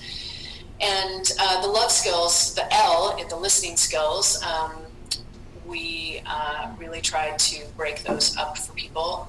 So slide number 80. Like Chris said, there's nothing inherently terrible about closed questions, but they don't typically open a conversation up, which is really what we want to help loved ones do, is open a conversation up, create an environment where your loved one wants to tell you what's going on. If you've got an environment where they feel ashamed, embarrassed, defensive, hesitant, you're not going to know what's going on with them, and then you're not going to be able to help them. So if you can open the conversation up and really give them room to talk, you're going to have so much more information, and with that information you can go about trying to, again, create an environment where you can really support positive change. Slide number 81. So I'm going to skip through these pretty quick just because I'm paying attention to time. And you guys know a lot of this, open-ended questions. Chris talked about these. They just, again, open up the conversation. Slide number 82, Ted, when you click through these, you just keep clicking and the little thing will show the alternative. So the closed question, what did you do last night? Click the slide. How did you manage your drinking last night? Don't you want to change? Versus click the slide. What would be different if you stopped smoking? So they're the what and the why questions. Don't you even think about trying to stop? Versus click the slide. What have you tried to do to feel better about this? So we should move on to slide number 83. Affirmations. Chris talked about these affirmations, and again, these are hard to do if you're mad at the person you're trying to help. So hopefully the understanding and the self and the awareness sections have helped them be better equipped to do some of the affirmations, which is really just noticing what's going right. Slide number 84, you guys know all of this. I'm just managing time here.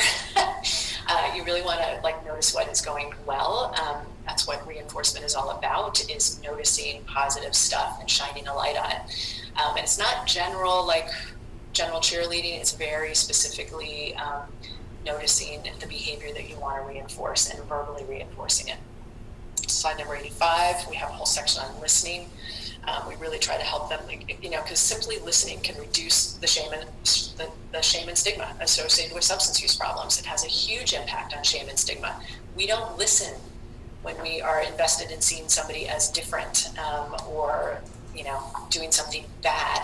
We don't want to listen to them, but if we're motivated to understand them, we want to listen, and then that increases connection and compassion and the hope that things can change, and makes people feel safer.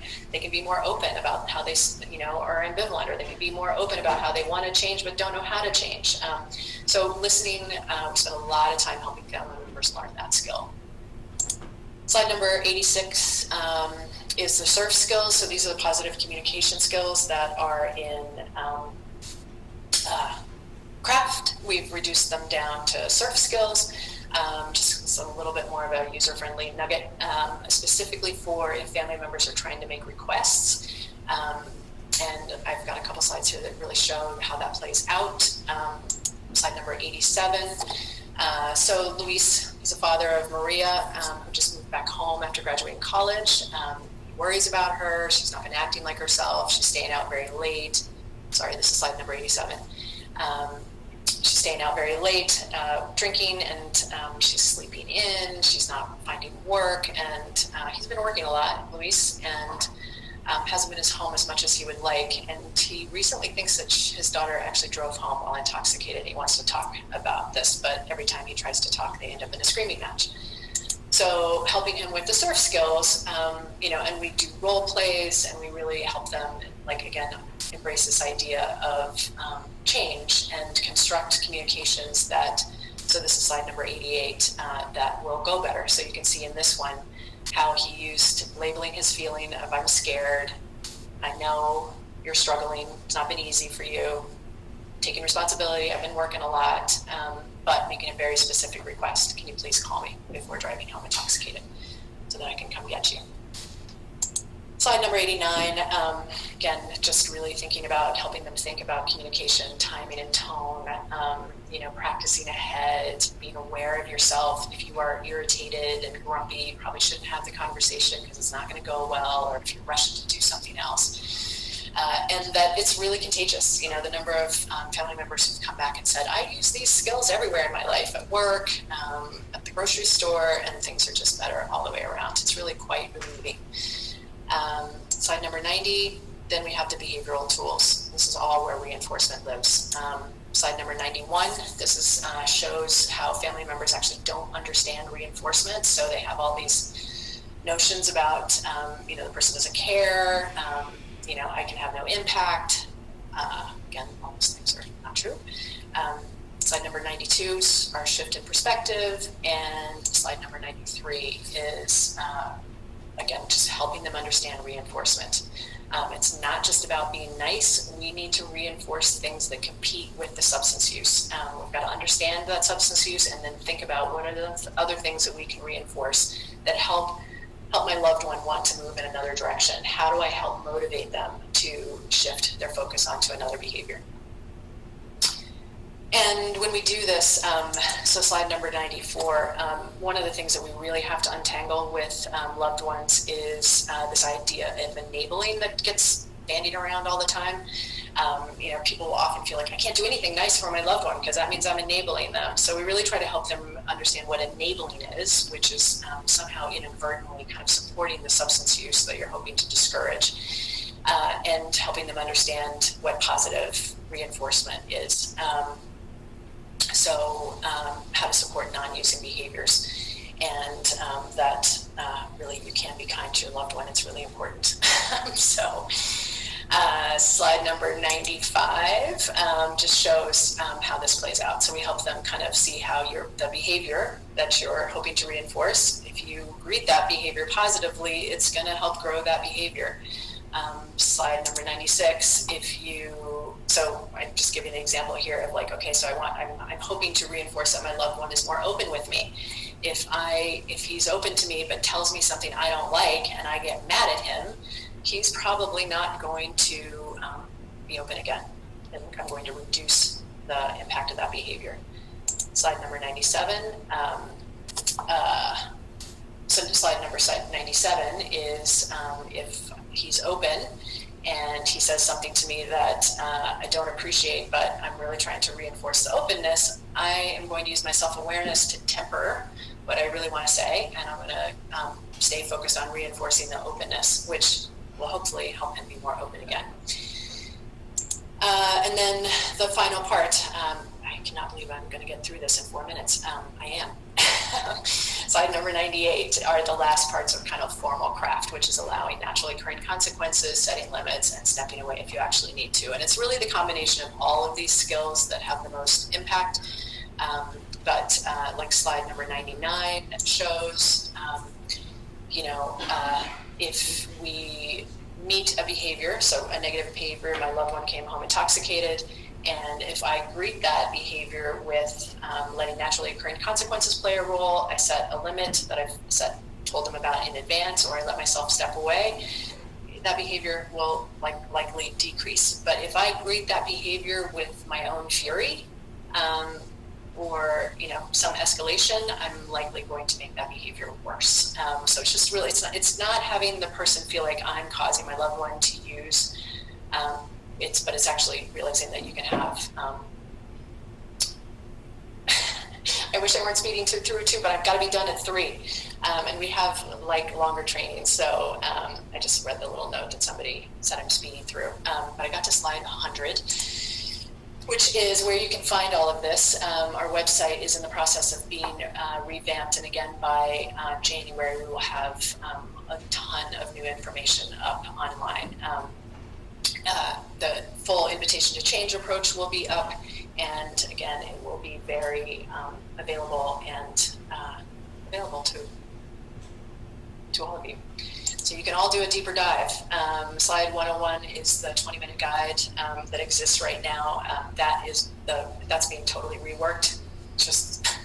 I'm not even sure why that's there, because it's now becoming the invitation to change approach, and slide 102 is the Beyond Addiction book that David referenced earlier that we wrote, that is primarily about craft.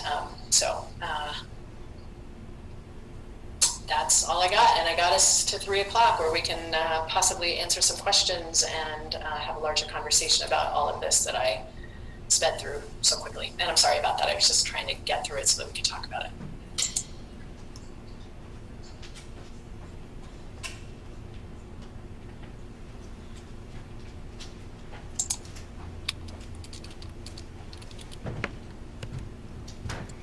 Great job, Carrie. Here's David with some questions.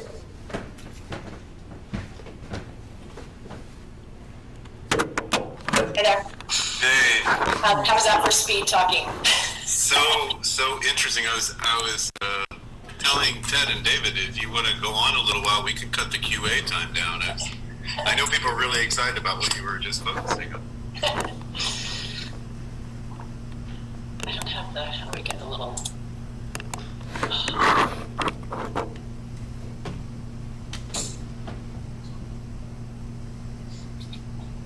If anyone has any questions, just submit them through the YouTube stream or smartrecoverytv@gmail.com.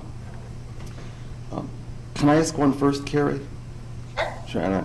This is David. I'm sorry you may have missed it, but Bob Myers was our keynoter a couple years ago at our national conference out in Arizona, where he hangs out, and nowadays probably stays most of the time.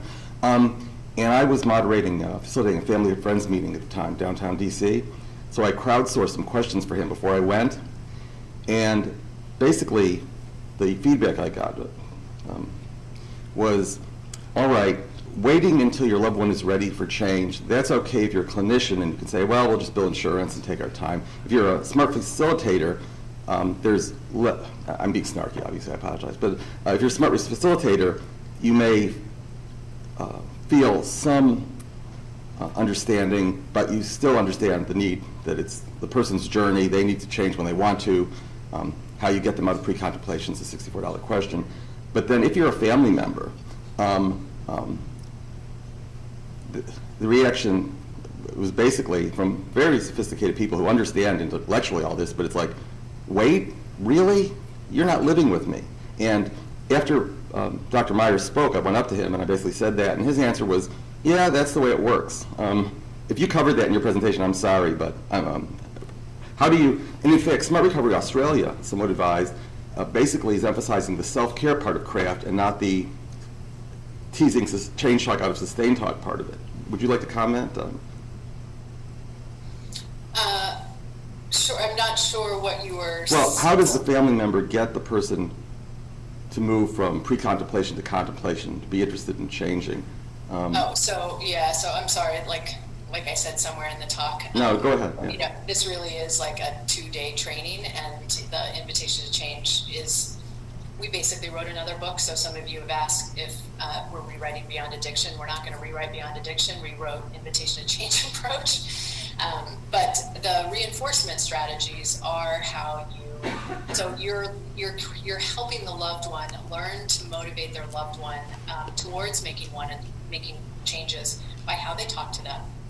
And then in understanding their behavior, so understanding the behaviors make sense, allows them to say, okay, my loved one drinks because they're actually really incredibly anxious and alcohol makes them feel better. So what if that's the case, right? So it's usually way more complicated than that, but I'm just going to make a simple example. So if that's the case, what can I do in our home environment, in my relationship with them, that will help reduce their anxiety in other ways? Can I put some things in front of them that are an alternative to that behavior? So you're looking at the change process as a thing that will take time, and you're creating all sorts of things in the environment that increase somebody's desire to change. And it does take a while, and that's why we put so much in there around, you got to actually tolerate ambivalence. You got to take care of yourself when change doesn't happen or when there's a massive setback. And the willingness part is really helping them see, like, this is a long-term process. both for your loved one trying to make changes and for your family and for you trying to make changes. So don't, like, if you're in a hurry, you're going to probably blow through the red lights and things aren't going to change. So it's accepting that change is a process. Thank you. Let's see if there are any something either of you would like to add to your presentations while we're waiting for questions. The clinicians have gotten their evaluation forms back now, and they might be busy filling them out. So. There were a couple of things question. in questions posted earlier for the panel that I had a couple of thoughts on. Be interested in Carrie's also. I don't know if this is coming through. Yeah, I can hear you. Okay. One was about what about when people in group are in different stages of change? And I think there's a lot of ways to handle that. Actually, let me back up to the earlier one, which was what about if group size have new people?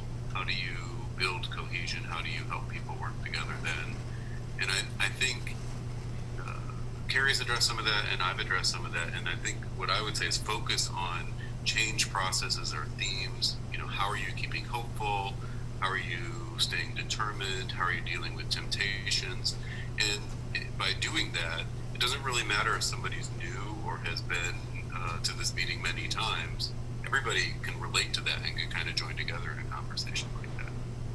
Yeah, and I think the same is true when you've got people kind of with varying degrees of motivation, you know, or desire to change in a group. You know, like you've got, because at CMC we run kind of mixed goals groups all the time, where some people are wanting to abstain and some people are like, I might want to abstain, but I'm not sure, or I might have another substance that I don't want to give up completely. And it takes a lot of skill as a group leader to be able to like really send the message that your job in the change process is to really like own your own process and think about your reasons for change and your reasons for using substances, whether or not that has worked for you well, and really look at your own consequences. Do they matter to you?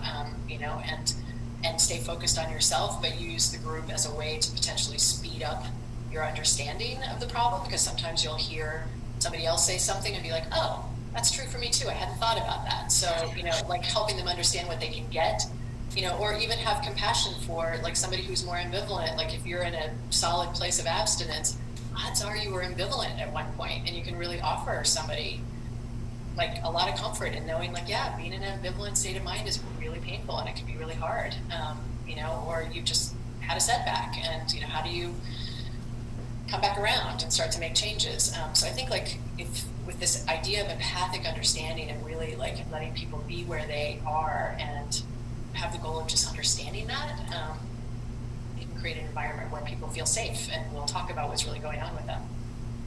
Yeah, and I think as you talk about ambivalence, of course we all, well, maybe this is a personality trait of my own, but anyway, I was going to say we all have some ambivalence at any point, right? Yes. And so it may go from the big thing of should I try to be in recovery, should I try to make a major change, down to I'm trying it, but there's still this aspect I'm struggling with, but it's still a way everybody can connect. Yeah, yeah.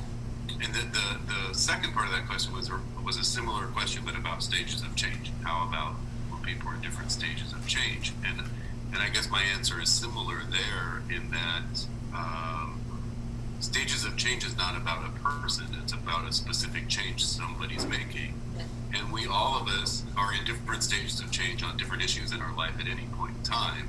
Yeah. So we can find a way to connect together, even if the two people in the group are very different stages of change about substance use. There's something that everybody's in action on, everybody's kind of contemplating, not yet sure on, and we can kind of, you know, find a way for people to be close and connect to each other that way.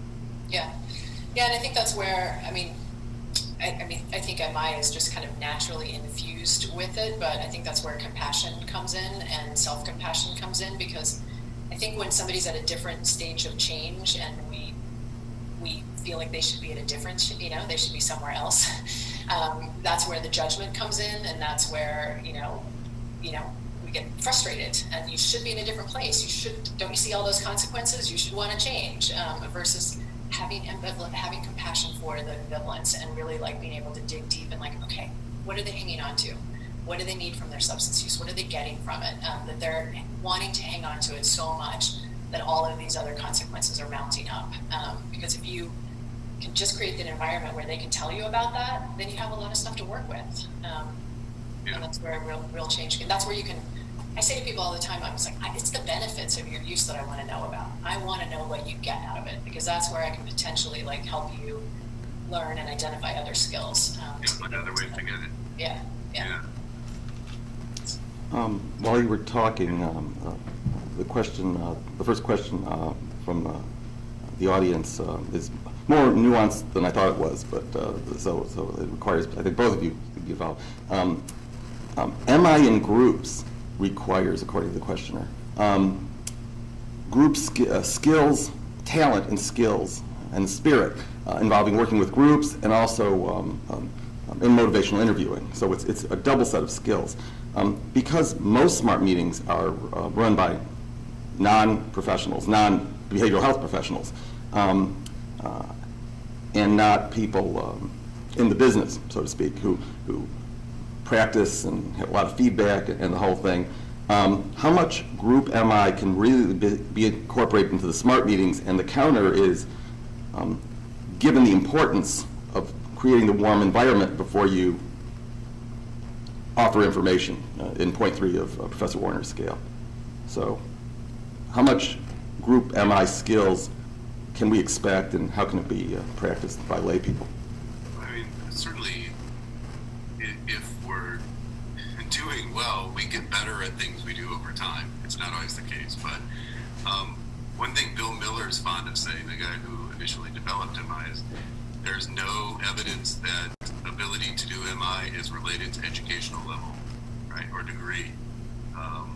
So, people who are empathic, emotionally sensitive, can do this, kind of regardless of whether you've had, formal counselor or therapist training in the, along the way.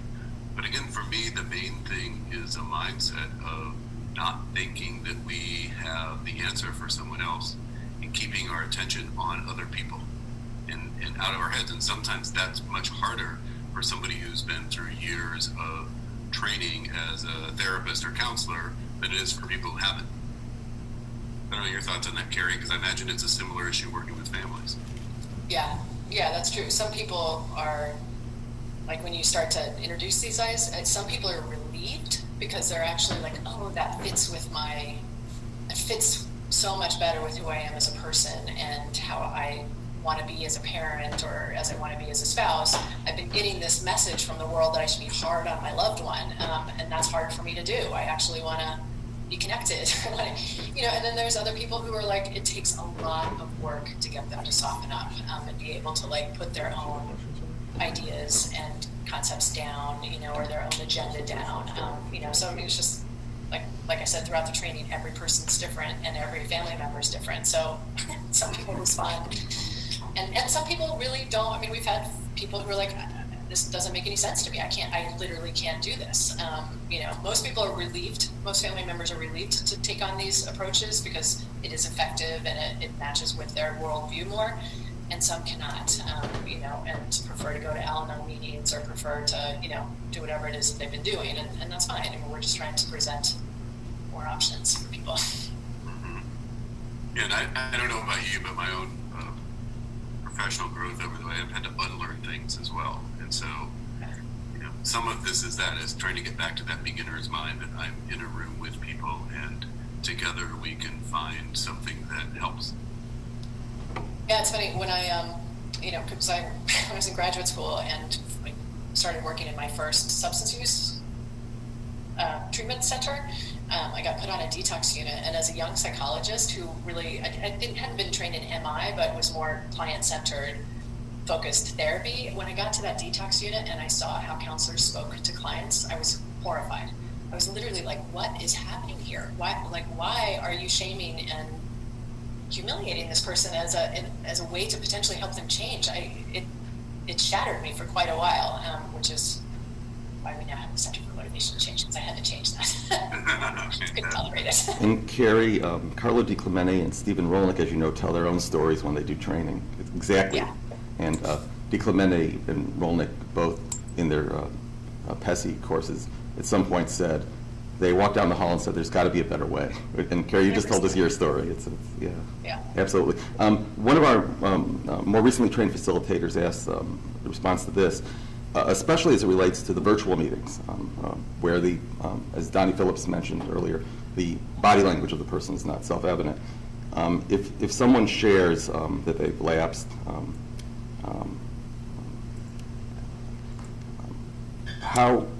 what MI skills, processes, and spirit aspects do you use to avoid shaming from coming up in the group, especially from other people for whom they haven't seen you model more appropriate behavior? Apparently in the virtual environment, it's harder to prevent that than in the real world environment. Yeah, Carrie, have you been working with families, for example, virtually and had to deal with similar issues? I've been doing virtual trainings, like I've done a couple 2-day trainings and 1-day trainings, and haven't had so much of that. In many ways, I don't know, the virtual stuff and the trainings, I actually feel more in control. So I don't know. I feel like I get a pretty good sense of people's attitudes, regardless of if I can see their entire body or if we're in a room together or not. There are some ways it's easier to feel connected with people in a room, and in some ways I think for some people it's easier to feel connected online because there's a little bit of safety.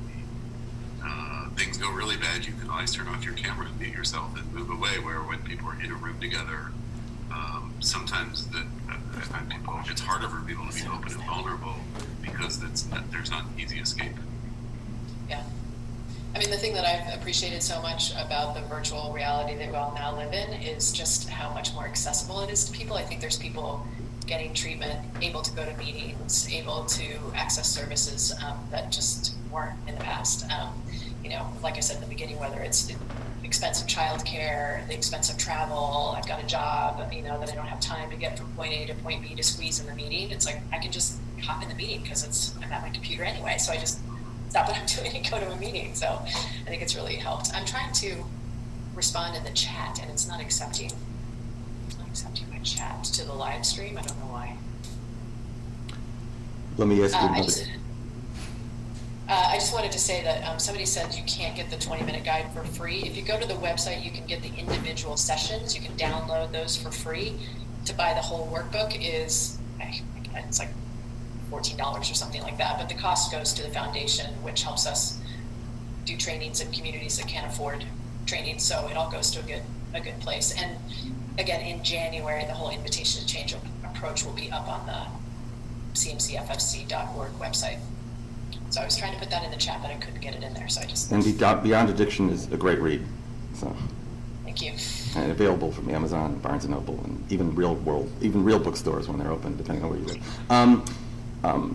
Chris, you mentioned this before, and Unbroken Brain, Maya Svalovitz mentions it, the Minnesota model. I think, Chris, you mentioned the context of the big book and the other founding documents of the 12-step movement as written are not confrontational, but the Minnesota model, and especially as Maya Svalovitz describes it, is fairly confrontational. How can that be avoided going forward in any kind of mutual support or environment, which is where the question came from? How could mutual aid meetings like SMARTS, avoid that confrontation? And also, why did the confrontational approach become de rigueur when it did in the late 40s, I guess?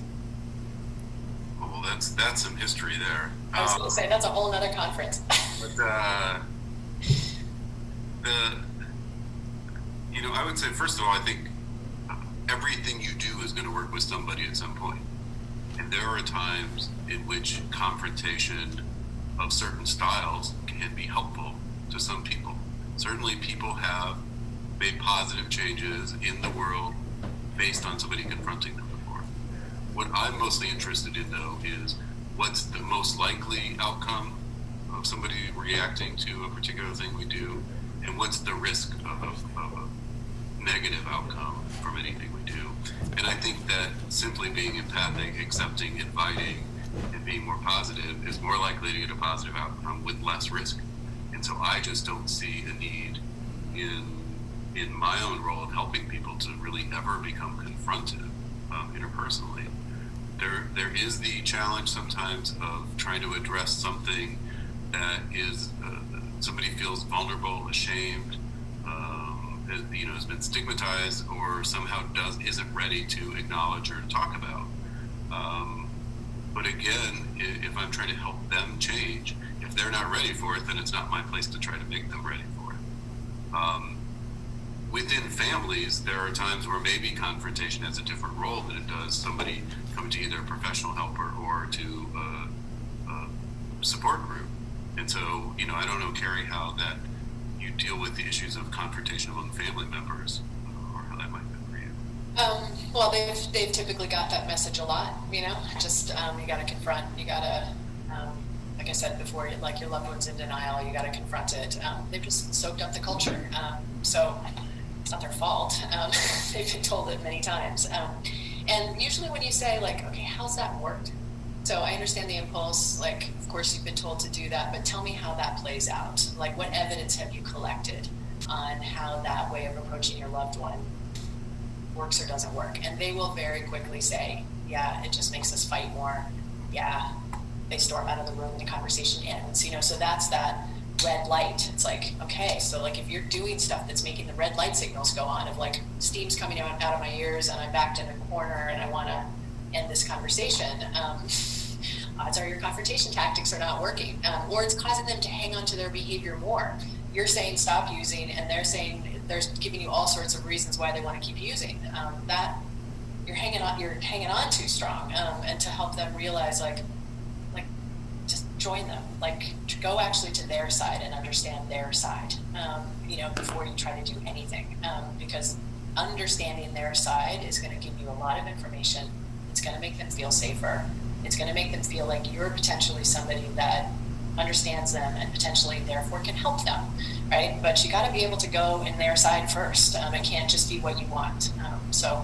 Which is typically what confrontation is all about, right? You're just saying, I think you need to do X, Y, and Z, and yeah, accept that you're an addict. Well, what does that even mean? I got a question that comes up. So confrontation usually comes then from a place of, I'm not happy with something you're doing, or what something you're doing is bothering me. It's rarely people confronting someone about, well, within yourself, are you happy with what you're doing? Right. On the outside, yeah. Yeah. Well, they're confronting them with the negative consequences of, like, can't you see what your drinking's doing to our family? Can't you see what your drinking's doing to your body, right? So they're trying to confront that, right? But it's not creating space for the person to talk about it, or to acknowledge that might actually be true. Because when you're coming with so much aggression or opinion or judgment, the person's they're not gonna talk back. They're just gonna justify what they're doing, or hang on to what they're doing. Whereas if you can, again, shift your perspective and be curious about why they're doing what they're doing, in spite of the fact that it's scary to watch, it's painful to watch, it's maddening to watch, you can really create that environment for change. Yeah, thank you for confronting me is not a very reaction. No. Well, that would be an affirmation, though, right, Chris? Yes, it would. Yeah, a question came up that took me a couple times to understand, but basically it's a very basic, very good question that comes up a lot in mutual aid meetings of people in recovery. It's a reacquisition of trust question. Unfortunately, Carrie, not every family member has been to craft training through CFC. So, that's true. We're going to change that, though. Oh, okay, well that's good, because I'll have to stop using a phrase I use a lot. I describe people who haven't been to SMART meetings or the equivalent as being in the wilderness. And so when a loved one says the kind of things that I guess would be popular in the Minnesota model, I say, well, they're in the wilderness. And one question that comes up a lot is, if someone's into recovery, but others have not been to family meetings or craft training or whatever, and there's a lot of disbelief, how does the person in recovery regain the trust or validate that when they're going out to the dry cleaners, they're not really going to the liquor store? How do they? Any suggestions on how the person in recovery can? Chris, I think you actually just said it, which is just validating their loved one's perspective. I mean, sometimes just saying, I know you've been through a lot with me and my struggle with substances, and I understand that you don't trust me, and I understand that you probably think I'm going to get drugs when I'm actually going to the dry cleaner. I'm asking you to try to give me a shot here.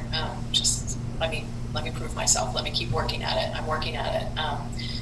And then you can steer them towards things like, can you please read Beyond Addiction so that you understand me better?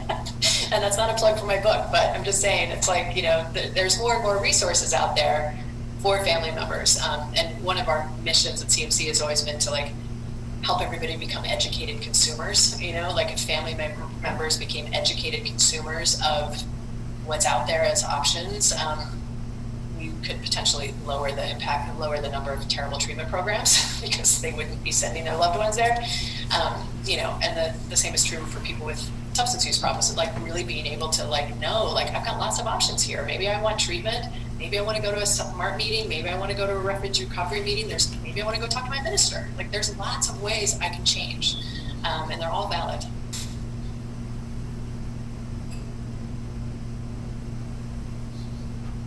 You've made Chris speechless.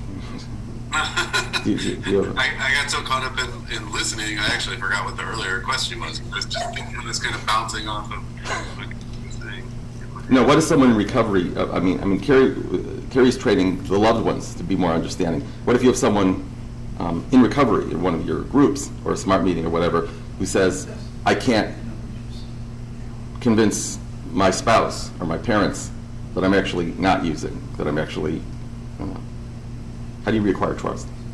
Yeah, I think to me then that becomes a potential change goal for them, and it's we can't change other people, and it's the same problem we face when we're trying to help people. We can't change the people we're working with. They don't have the power to change the other people in their lives. What they have the power to do is define what do they want to do about it, and do they want, trust is often, the reality is just it takes a long time to reestablish trust once it's been broken in most any relationship. And if the family members are sticking in there with them and are continuing to have a relationship with them, that's a big step forward from the direction that they're worried about this going in. I don't know what else. I don't think there's a magic way to get other people to trust you. And I think what Carrie said about just acknowledging that it's difficult to trust me because of our past, and I'm aware of that. And I know that's something I'm going to have to keep working on. I mean, it's very similar if you want to look at couples therapy about what happens after a betrayal and how, the way people have to rebuild trust and find ways to work together. And yet, the reality is you may never get back to that same point that the relationship was at earlier. There may always be some distrust. There may always be questions, and that's part of the new relationship. But if you want to have the relationship, then you are just straightforward about that, and you deal with it. And I would also just add, so everything that Chris just outlined, so that takes time, and that can actually be hard to sit with when you want your loved ones to trust you, and that's not happening in the time frame that you would really like it to. That's where I think self-compassion really does come in for the person with the problem, of just being able to be kind to yourself in the change process when the world around you might not be so kind yet. They maybe haven't learned the skills. Just knowing that you need kindness and compassion in the change process and finding ways to bring that to yourself. And there's, Kristen Neff has a lovely self-compassion website, selfcompassion.org, and there's all sorts of really lovely guided meditations on there that really help you bring that kindness to yourself. And I think that's pretty crucial when you're trying to make difficult behavioral changes, and something that we don't talk about enough. Yeah, and the issue of addiction is often not just these substances you were talking so beautifully about earlier. It's laid over other things. And people, I believe, people will tell over time if you're really committed to your own growth and honesty and building a new life.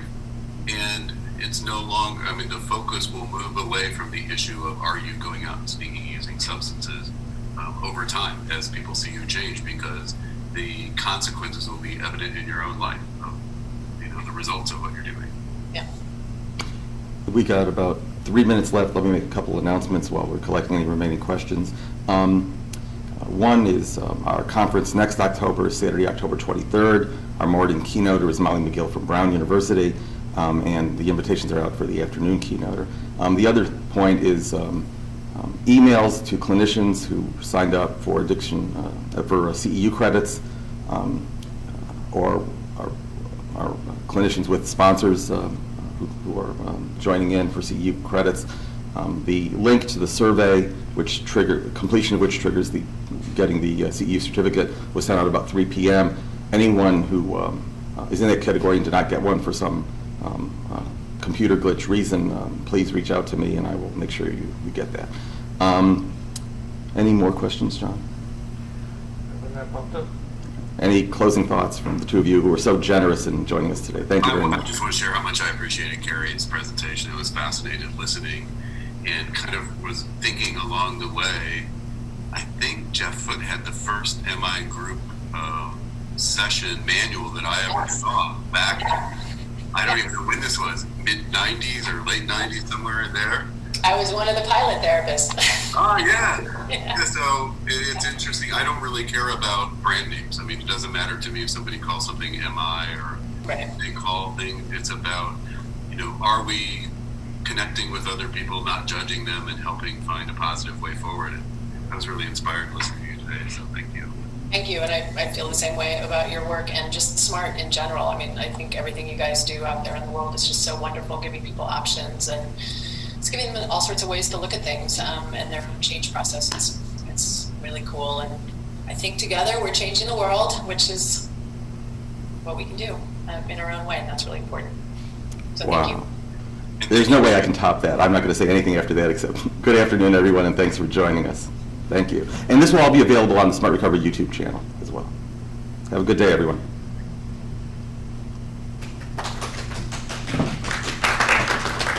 We should do a conference together, Chris.